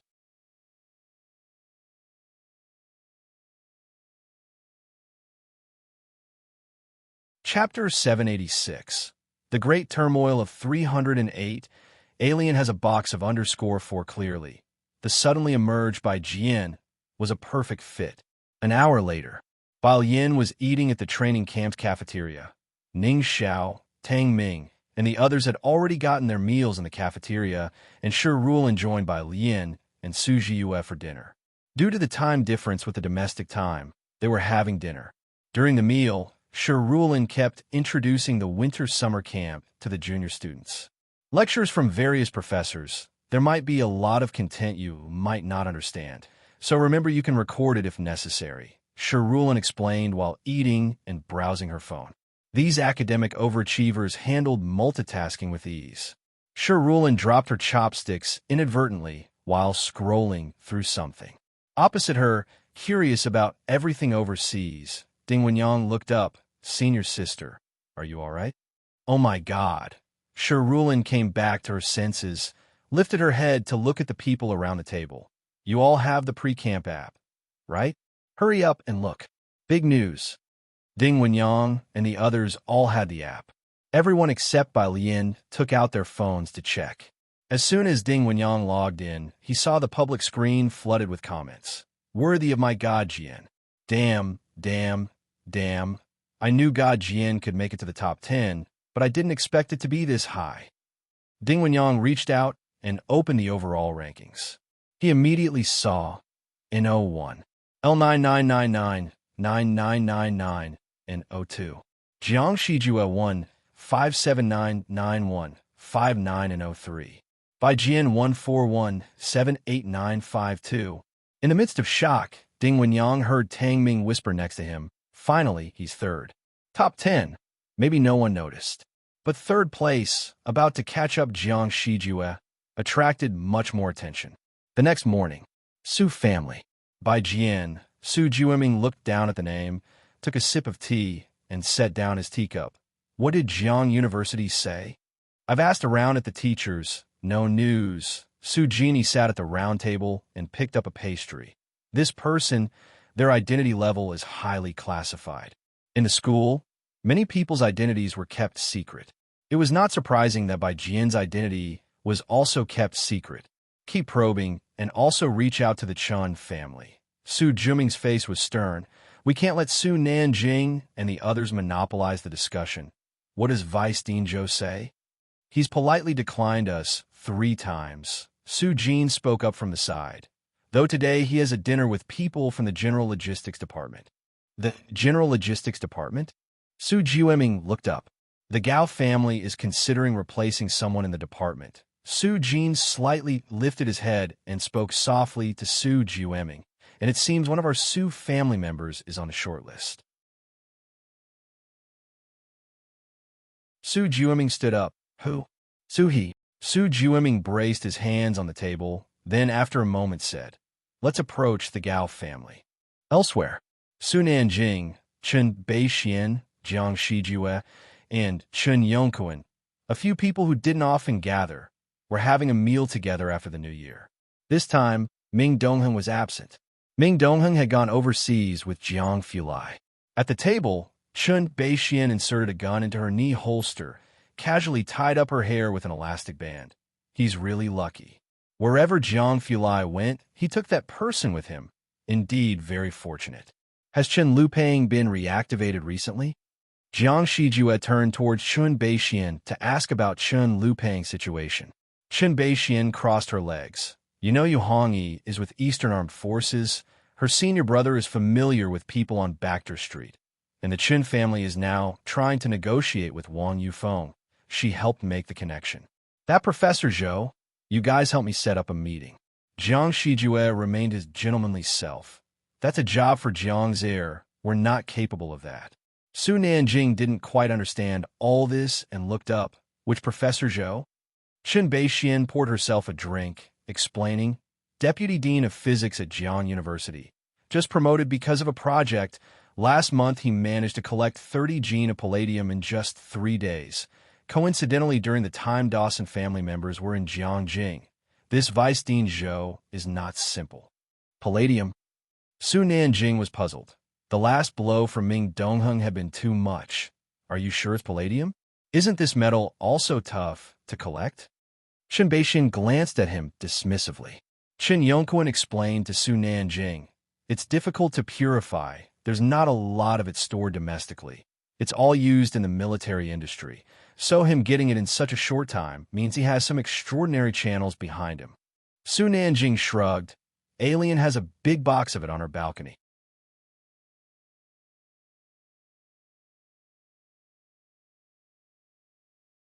Chapter 787 309 Brother Jiang. I'd taken the person away _ One Chun Baichuan's movements were slightly startling as she pinched her chopsticks and glanced sideways. A box. The elder statesman, Su, had already started to delegate authority to Su Nanjing, teaching him personally by his side for the past 6 months. He stayed in hotels for extended periods and seldom visited Shanghai apartment, just a few times. Chief Chen looked down and poured tea methodically, not appearing surprised in the least. He clearly remembered the rare metal that almost caused Su Nanjing an embarrassment. Are you questioning my memory? He'll take you to see it. He bowed his head to message by Lian. It's morning in China. It's 9 at night here, waiting for Shi Rulin to bring coffee over. Seeing the message from Su Nanjing, she reached out to reply. Bai Lian's reply was quick. You can take it, Zhang Xiai's and the others are in 303. Not far away, Shi Rulin approached Bai Lian, coffee bag in hand. Several foreign youths made a face at Shi Rulin before laughing and walking away. Bai Lian narrowed her eyes, recognizing one of them as a male student who sat in the same lecture hall as her. Her expression cold. She grabbed her phone and went straight over. Hey! Shi Rulin noticed Bai Lian's expression and hurriedly grabbed her sleeve. Better not to invite trouble. We're here to study. She shook her head at Bai Lian. As just 2 girls, Shi Rulin was also afraid. Bai Lian glanced at Shi Rulin, withdrew her gaze, and took the coffee bag from her. Shanghai apartment. In 303, Zhang Xiai's was doing his homework. Yang Lin was printing materials in the study, and Yin Lu was downstairs helping to move flower pots. Zhang Xiai's had an early start for his senior year of high school, and he arrived early. A year had passed, and Zhang Shi's hair had grown out. Had cut a layered hairstyle just before the year's end. Upon opening the door and seeing the 4 people, he first greeted someone he knew well, Uncle Chun, Brother Su. Lastly, his gaze fell on the 2 people beside Su Nanjing.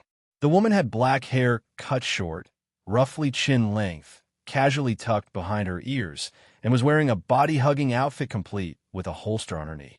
Next to her stood a mild-mannered man in a suit. Good little brother. Su Nanjing went to put an arm around Zhang Shi's shoulders and sidestepped to introduce them.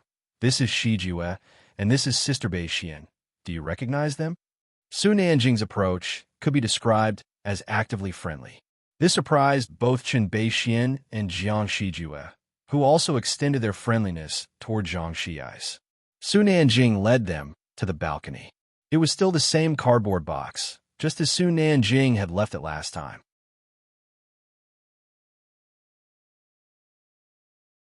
He lifted the seal and took out a piece of palladium, showing to Chen Beixian. This is it, right? Alien said she gave it to me. Sunlight streamed through the glass, shining off the cold, silvery metal in Su Nanjing's hand. The pa on it was clearly visible. Chen Beixian took it for a glance, exchanging looks with Jiang Shijue. Her eyes then fell on the box of palladium in the corner, slipping into thought. Such a large box. Was it about 50 pounds or more? Su Nanjing went upstairs to 403, with Chen Beixian and Jiang Shijue following him. They ascended only one flight of stairs. At the top, they saw a middle-aged man descending. Dressed in just a long t-shirt and a coat in the dead of winter, he had a rugged look but a warm smile on his face. Upon seeing Su Nanjing and the others, the man gave a slight smile. Su Nanjing was just pondering that this building probably wasn't open for renting or selling anymore when he saw Zhang Xiai's open the door to 303, poking his head out. "Dad, hurry over. Yang Lin's books are packed." Coming. Zhang's dad rolled up his sleeves. Chen Beixian observed Zhang's dad's retreating figure thoughtfully as she continued upstairs with Su Nanjing. "Are you sure that was Miss Bei's classmate?" Once upstairs, Jiang Shijue questioned Zhang Xiai's, perplexed by Su Nanjing's behavior toward him. Chen Beixian was still holding a square piece of palladium, and upon hearing the question, she too turned to look at Zhang Xiai's. Bai Lian was just a freshman. Her classmates should also be first years. Su Nanjing's cordiality towards Zhang Xiai's was somewhat excessive. Even if that was Bai Lian's friend, he shouldn't be so friendly. That wasn't just Bai Lian's classmate. It was also Qi Yunde's student, Qi Lu's second generation. Possibly to prevent the Chun family and Jiang Shijue from jumping the gun and poaching him, Su Nanjing smoothly deflected. "It's nothing. The Professor Zhou you mentioned might have some connection with Alien."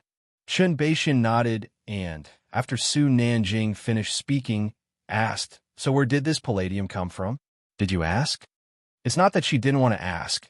It's just that she and Jiang Shijue still hadn't added Bai Lian as a contact.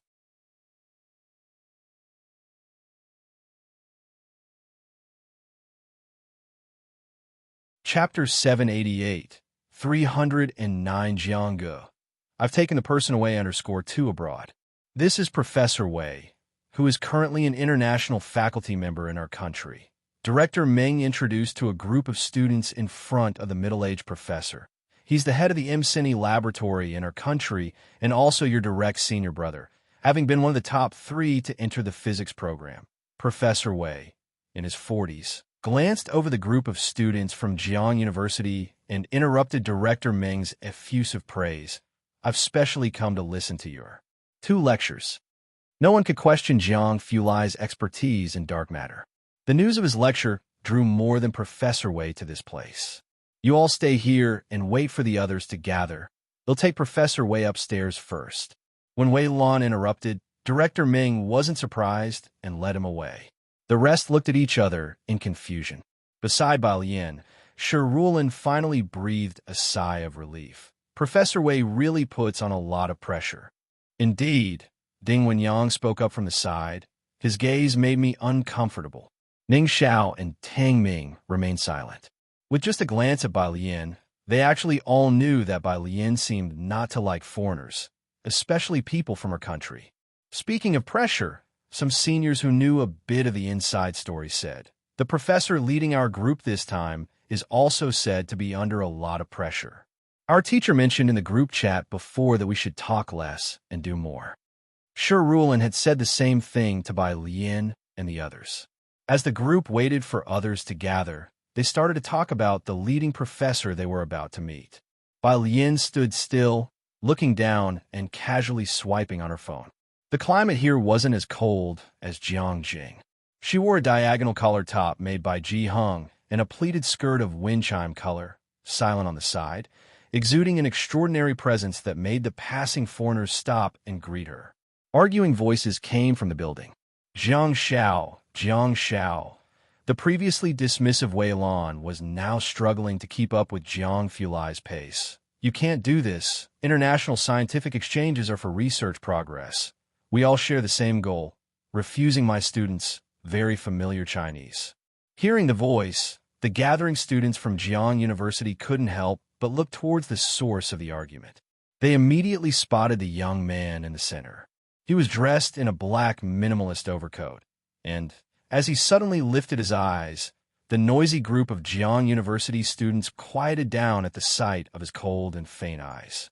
Wei Lan, who had been making a commotion, noticed the surrounding quiet and looked up.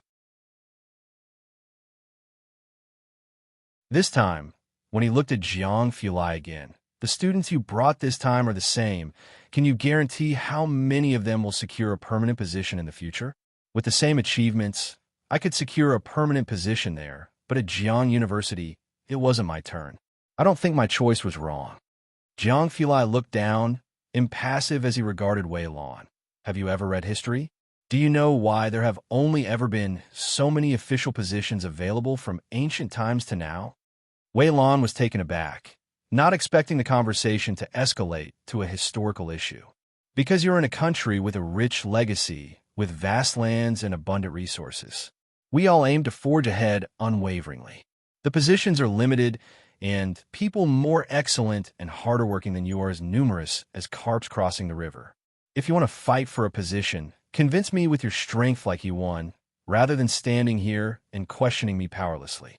The tone was cold and mocking. Bai Yin had never seen Jiang Fulai adopt such an attitude.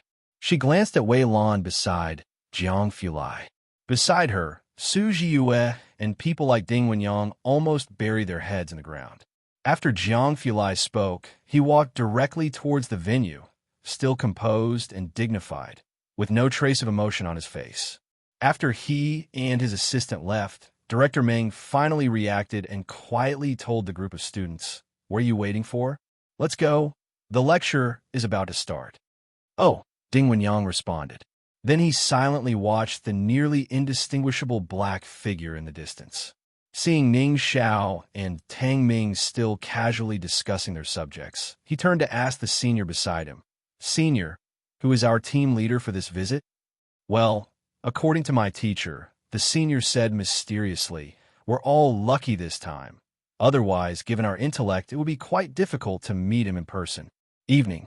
Bai Yin was organizing the notes she had taken throughout the day in her dormitory when her phone lit up. It was from Jiang Fulai, who sent her a location, not far from her dormitory. Bai Yin mentioned it to Su Jiyue and then went downstairs. Shirulin had to buy a cup of coffee every night. Her body clock hadn't adjusted yet. She didn't sleep well every day, relying on coffee to sustain her.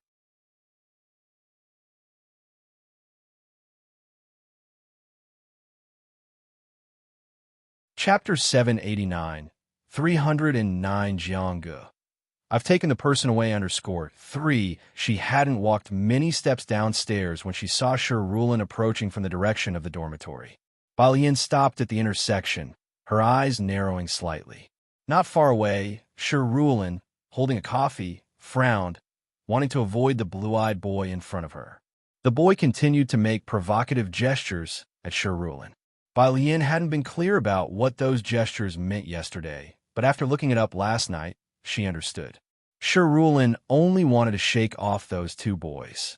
Seeing Bai Yin approaching, she quickened her pace and then gave Bai Yin a meaningful look. With a coffee in one hand and the other clutching at Bai Yin's sleeve, the gesture still implied she wanted to keep the peace. Today, however, Bai Yin did not comply with the implied request to leave. Instead, she looked over at the two foreigners. The wind swept back her wispy bangs, revealing the bottomless depths of her apricot eyes. In her right hand, she still held a black cell phone, with a WeChat conversation displayed on the screen. Her fair and smooth fingertips tapped idly on the side of the phone. She smiled at the two foreigners, a smile that didn't reach her eyes. Instead, it carried a thin chill and a blatant provocation. "Dada." The man on the left stretched out two fingers, a laughing sound emerging from his mouth as he spoke. But as soon as his hand reached in front of Bai Yin, she gently pinched his two fingers. Snap! A sound. The cracking of a joint could be heard. The man looked down at his hand, his face pale, staring at his own fingers. His companion, seeming to realize the terror of Bai Yin's martial prowess, involuntarily took a step back and looked up at her. Under the street lamp, Bai Yin maintained her lazy smile. She put her hand back into the pocket of her pleated skirt and took a napkin from Shirulin's coffee bag, wiping her fingertips that had touched the man at a leisurely pace. Her tone was light and breezy. "Sorry, I might have been too strong." She still spoke in Chinese. The two foreign men took several steps back, their eyes wide with shock and fear as they retreated while pulling out their phones to make a call. It was unclear if they were calling the police or their own teacher. Junior's sister. Sherulin finally reacted, grabbing by Lien's wrist. Her gaze searched for nearby surveillance cameras. He's a local, and he will definitely call the police. The school might deport us at that point, senior sister. Bai Lien ignored the screams of the two men, simply pushing the coffee into Sherulin's hand with a pair of pitch-black eyes looking at her. Don't worry, go back and review properly. I've organized today's notes.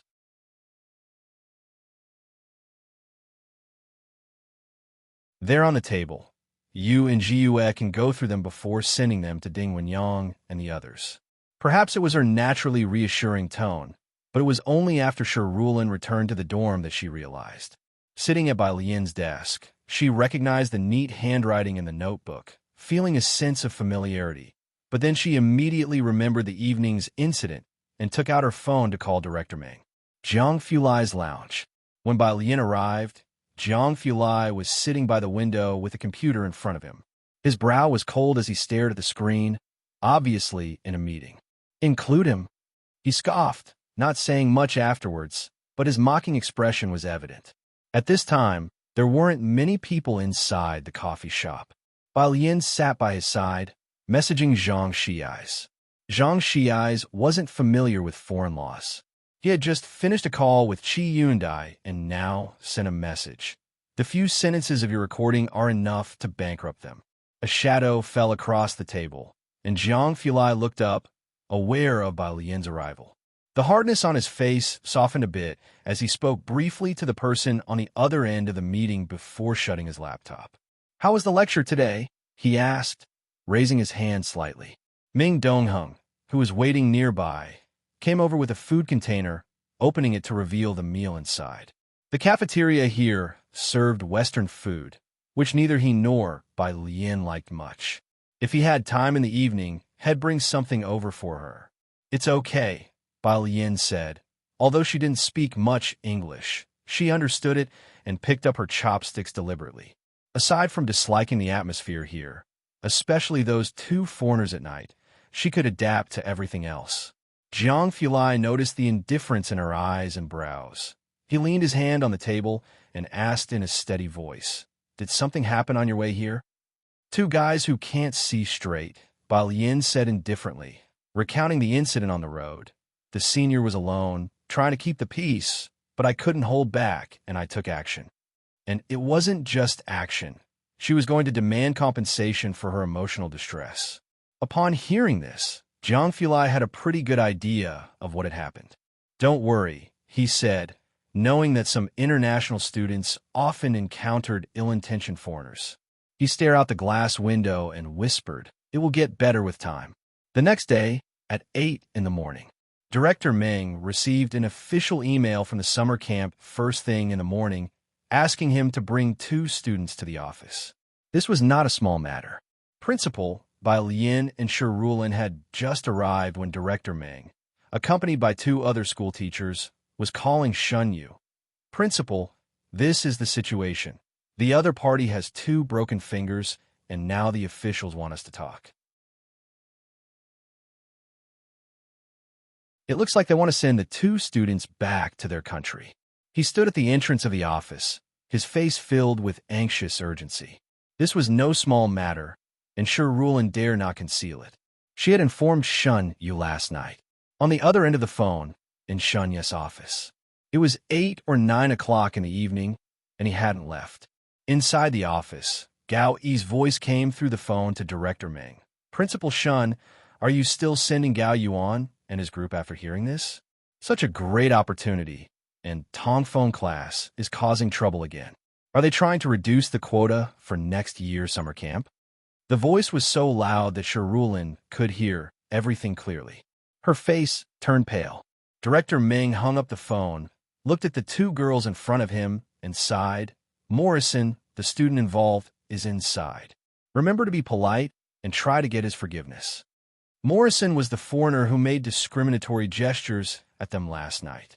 Sherulin hastily agreed, her voice filled with trepidation. Bai Lien remained as composed as ever, standing tall and straight, her spine never bending no matter the situation. Director Ming pushed the door open and went in. In the office, Morrison had a plaster cast on his finger and stood in front of the person in charge. Upon seeing Bai Lian, he shrank back for a moment before looking her way again. Director Meng smiled and said a few polite words to the person in charge, including mentioning Jiang University's compensation. Seeing Director Meng's softening demeanor, Morrison became emboldened and refused to accept the apology. "You stupid jerk." Director Meng gave a forced smile to Morrison. Bai Lian crossed her arms and gave Morrison a nonchalant look. Morrison, seeing Bai Lian's expression, wanted to say something else. The door was knocked, and then someone came in without waiting for a response from inside. Ming Dongheng, dressed in black, stood tall and large at the doorway, his stern gaze sweeping the office before stepping aside so others could enter. Jiang Fulai came in wearing a coat, casually holding an envelope behind his back. As soon as he stepped in, Morrison, who had just begun to speak, seemed as if he was choked mid-sentence. The room fell silent. The person in charge of the base, who had been speaking English to Director Meng, was taken aback when he saw Jiang Fulai, but then stood up and said in very standard Mandarin, "Mr. Jiang, what brings you here?" Jiang Fulai didn't look at him, but simply placed the unmarked envelope in front of the person in charge and spoke indifferently. "I'm taking the two of them away. If there are any follow-up issues, contact my assistant directly."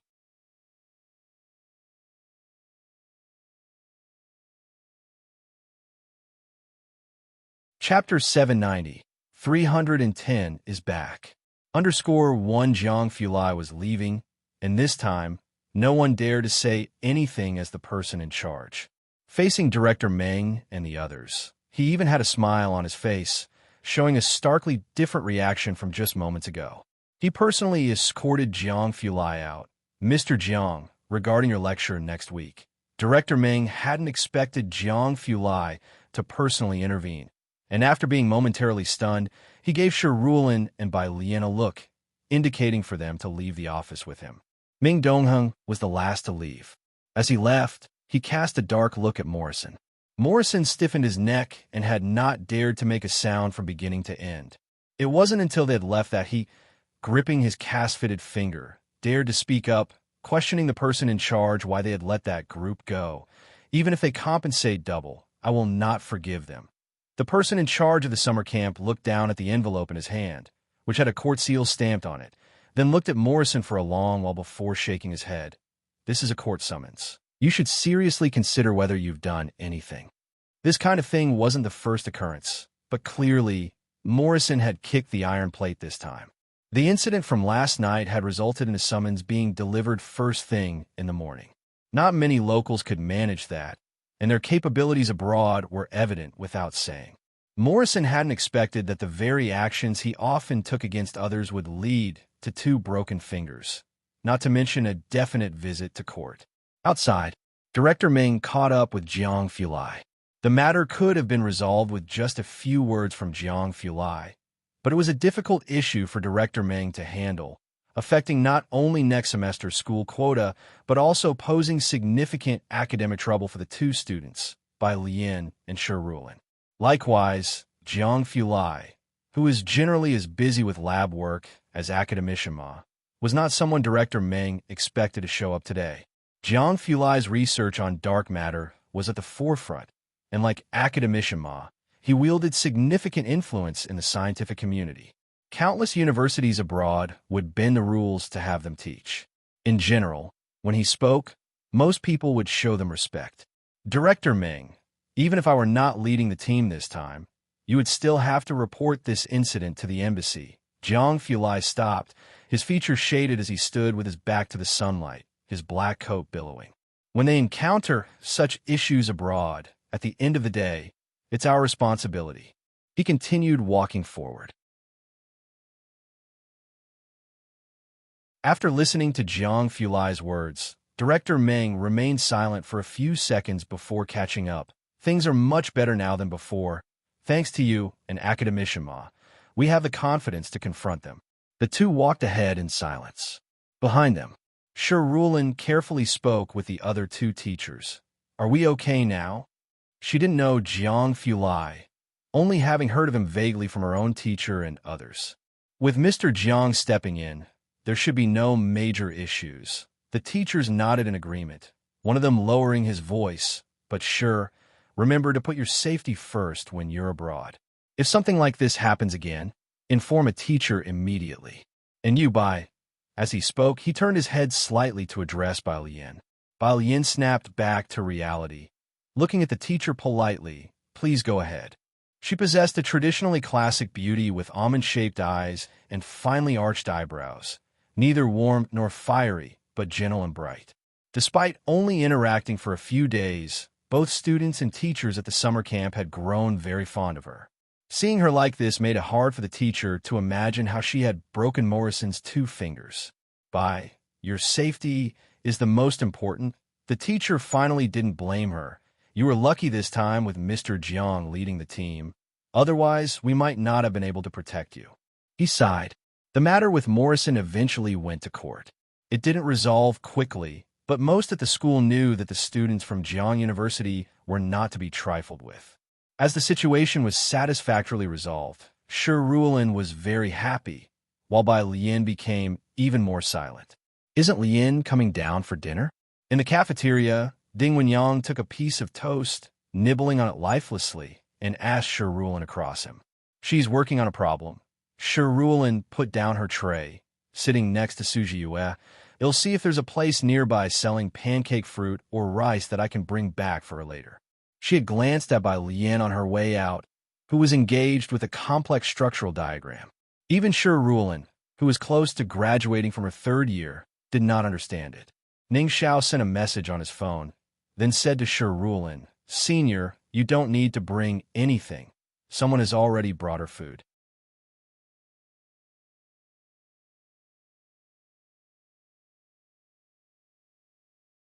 Chapter 791. 310 is back. _2 Shi Ruolin nodded, not asking more questions. Across from her, Ding Wenyang and Tang Ming began discussing the issue of uranium mines. In the past few days, Ning Xiao and others had noticed that Bai Lian was working even harder than before, especially after the incident with Morrison. Ning Xiao and Tang Ming were easily influenced by Bai Lian. When she became more focused, they naturally didn't slack off for even a moment. They were always studying anyway, and now it was even more so. Tang Ming used to chat with Ding Wenyang about the surroundings during meals, but now that had all turned into academic and professional questions. Shi Ruolin had already secured a recommendation for graduate studies, so she didn't need to prepare for exams.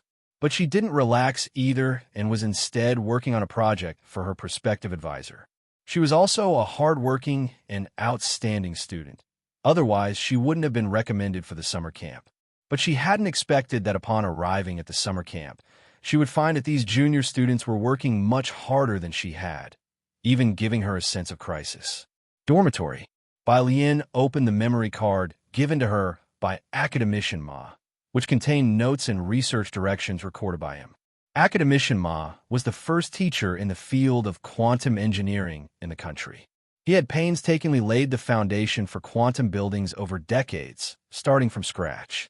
With his guidance, Bai Lian's entry into the field was much easier than it had been for him. Ming Dongheng brought over food to her. Bai Lian ate while looking at the construction diagrams, until her phone lit up beside her. It was a message from Mao Kuan. Image. Sister, there are almost no hairs with follicles on Zioki's clothes. It took days to find just one. Xiaoqi was much cleaner than Mao Kuan and Xiaowu, more like an artist who couldn't stand being sloppy. Mao Kuan preserved this strand of hair in a transparent bag. Bai Lian replied with a sentence, leaned back in her seat, and after some thought, she video called Ji Heng. In the video, it was still 10 in the morning at Ji Heng's end. Ji Heng was in his storeroom. Do you like this color? Ji Heng turned the camera around to show Bai Lian the fabric in his video. Even through the camera, the brilliance of a bundle of fabric in the video was apparent. With embroidered cloud patterns, Bai Lian recognized it immediately. Cloud brocade? She blurted out. Ji Heng wasn't surprised. The first time Bai Lian had come to this storeroom, she had identified several uncommon fabrics. Yes, it is cloud brocade, and there's much more here, said Ji Hung, who didn't smoke in the storeroom. Only caressing this piece of cloud brocade that had been passed down to the present day. We'll take out this piece to make you a coat. Having said that, Ji Hung thought for a moment. I'll leave the rest of the fabric to you. How about that? Bao Yin was taken aback. A patch of cloud brocade was as precious as gold. Especially the cloud brocade from Ji Hung's storeroom, which was obviously hereditary. Grandpa, I don't know how to preserve these. You don't need to keep them in any special way. Ji Hung smiled. Pure Street is almost becoming Embroidery Street. I do feel reassured leaving them with you. What are you calling me for? He stepped out of the storeroom, closed the door behind him, and turned the video to face Jiang. He's sitting in the yard. A very abrupt change of subject. Our second uncle and the others still there? Bai Lian didn't continue to inquire. This was something she'd have to discuss with Ji Hung in person. Ji Xiaorong was often not at home. He returned to his post a couple of days ago. Ji Hung said as he filled his pipe with tobacco, surprised. What do you need him for? Joey seems to have gone to Xiqing to negotiate a deal and will probably be on a business trip for over half a month. And then she plans to visit Jiangjing. Bai Lian estimated the time. Her return to Jiangjing was around the same as Joey's. She suspected that Zioki's identity was not unfounded. Ji Shan's reaction had been one of surprise when he first saw Xiaoqi. Even Ji Hung, who was usually so indifferent, treated Xiaoqi differently from others. A month passed quickly. In that time, Bai Lian and Ning Xiao and the others were busy absorbing the knowledge from the summer camp.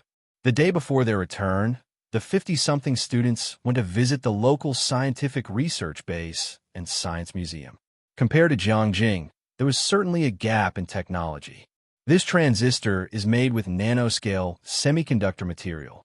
Its chip processing is nearly 10,000 times higher than traditional silicon chips. It's prohibited for being sold to us. Director Meng told the students about the Science Museum's exhibits before sighing. You all need to work hard. Ning Xiao looked at the nanotransistor and nodded from the back of the crowd. But the Science Museum held more than just nanotransistors. Bai Lian followed Director Meng and learned about many new technologies, with the top floor being off-limits to foreigners. February 28th. The tickets for the return flight were still arranged by the school. But this time, due to the tight availability of tickets, the school arranged for people to leave in 2 groups.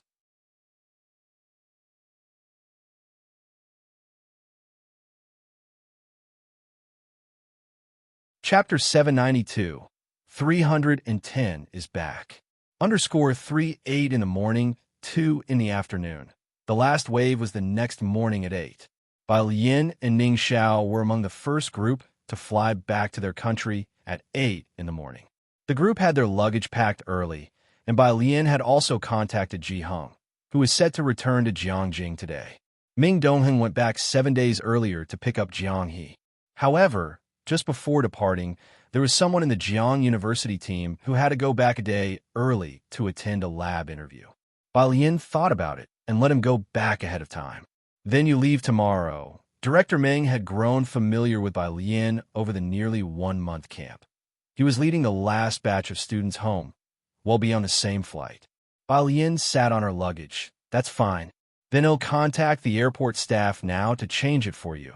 As long as the students hadn't left, Director Meng couldn't rest easy.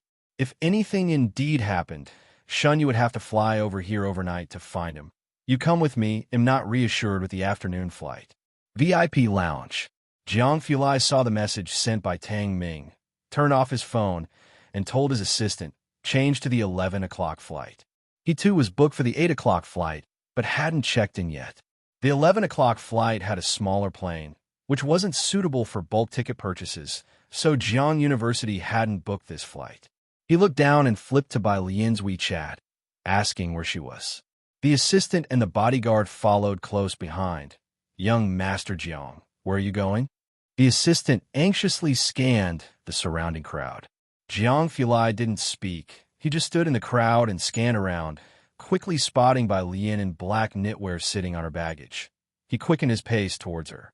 When she saw him, Bai Lian stood up. Director Meng was still chatting with Bai Lian about how she shone brightly at this summer camp. thinking that she was indeed worthy of surpassing Liang Wuyu as the top scorer in the college entrance examination. Have you ever considered joining us in the materials science department? While he was talking to Bai Lian, he quickly noticed that tall figure in the crowd, with an aura of pristine coldness, recognizable at a glance. Director Meng thought, wasn't Zhang Fulai also on the 8 o'clock flight? Why hasn't he checked in and taken the shuttle yet? Hi's relaxed back instantly stiffened, and before he could speak, he heard his student Bai surprisingly asking beside him, "Why haven't you left yet?" The tone was very familiar. Director Meng saw the chill in the young Jiang's light-colored eyes, and alarm bells rang in his head. This new student was really as fearless as a newborn calf not afraid of tigers, to speak to Zhang Fulai like that. Could Zhang Fulai chat casually and amiably with people like that? Yet Zhang Fulai didn't answer Bai Lian. She had stayed behind without telling him, and he was somewhat emotional. Young Master Jiang. Director Meng was both embarrassed and nervous. Why haven't you left? Zhang Fulai glanced at Bai Lian, speaking this time, changed flights. You changed flights too? Director Meng was surprised. Yeah, Zhang Fulai responded indifferently, noticing Bai Lian was still sitting on her luggage. After a moment of silence, he handed her a piece of cake he had brought from the VIP lounge. Come with me. The 8 o'clock flight was still only at 7:30, and since it was early, everyone was waiting for their in-flight meal, having skipped breakfast. Bai Lian accepted the cake. Zhang Fulai reached out to pull her suitcase, probably not having ever pulled his own before. Director Meng and the assistant watched as the suitcase was handled by Zhang Fulai's slender fingers. Feeling the scene was incredibly surreal.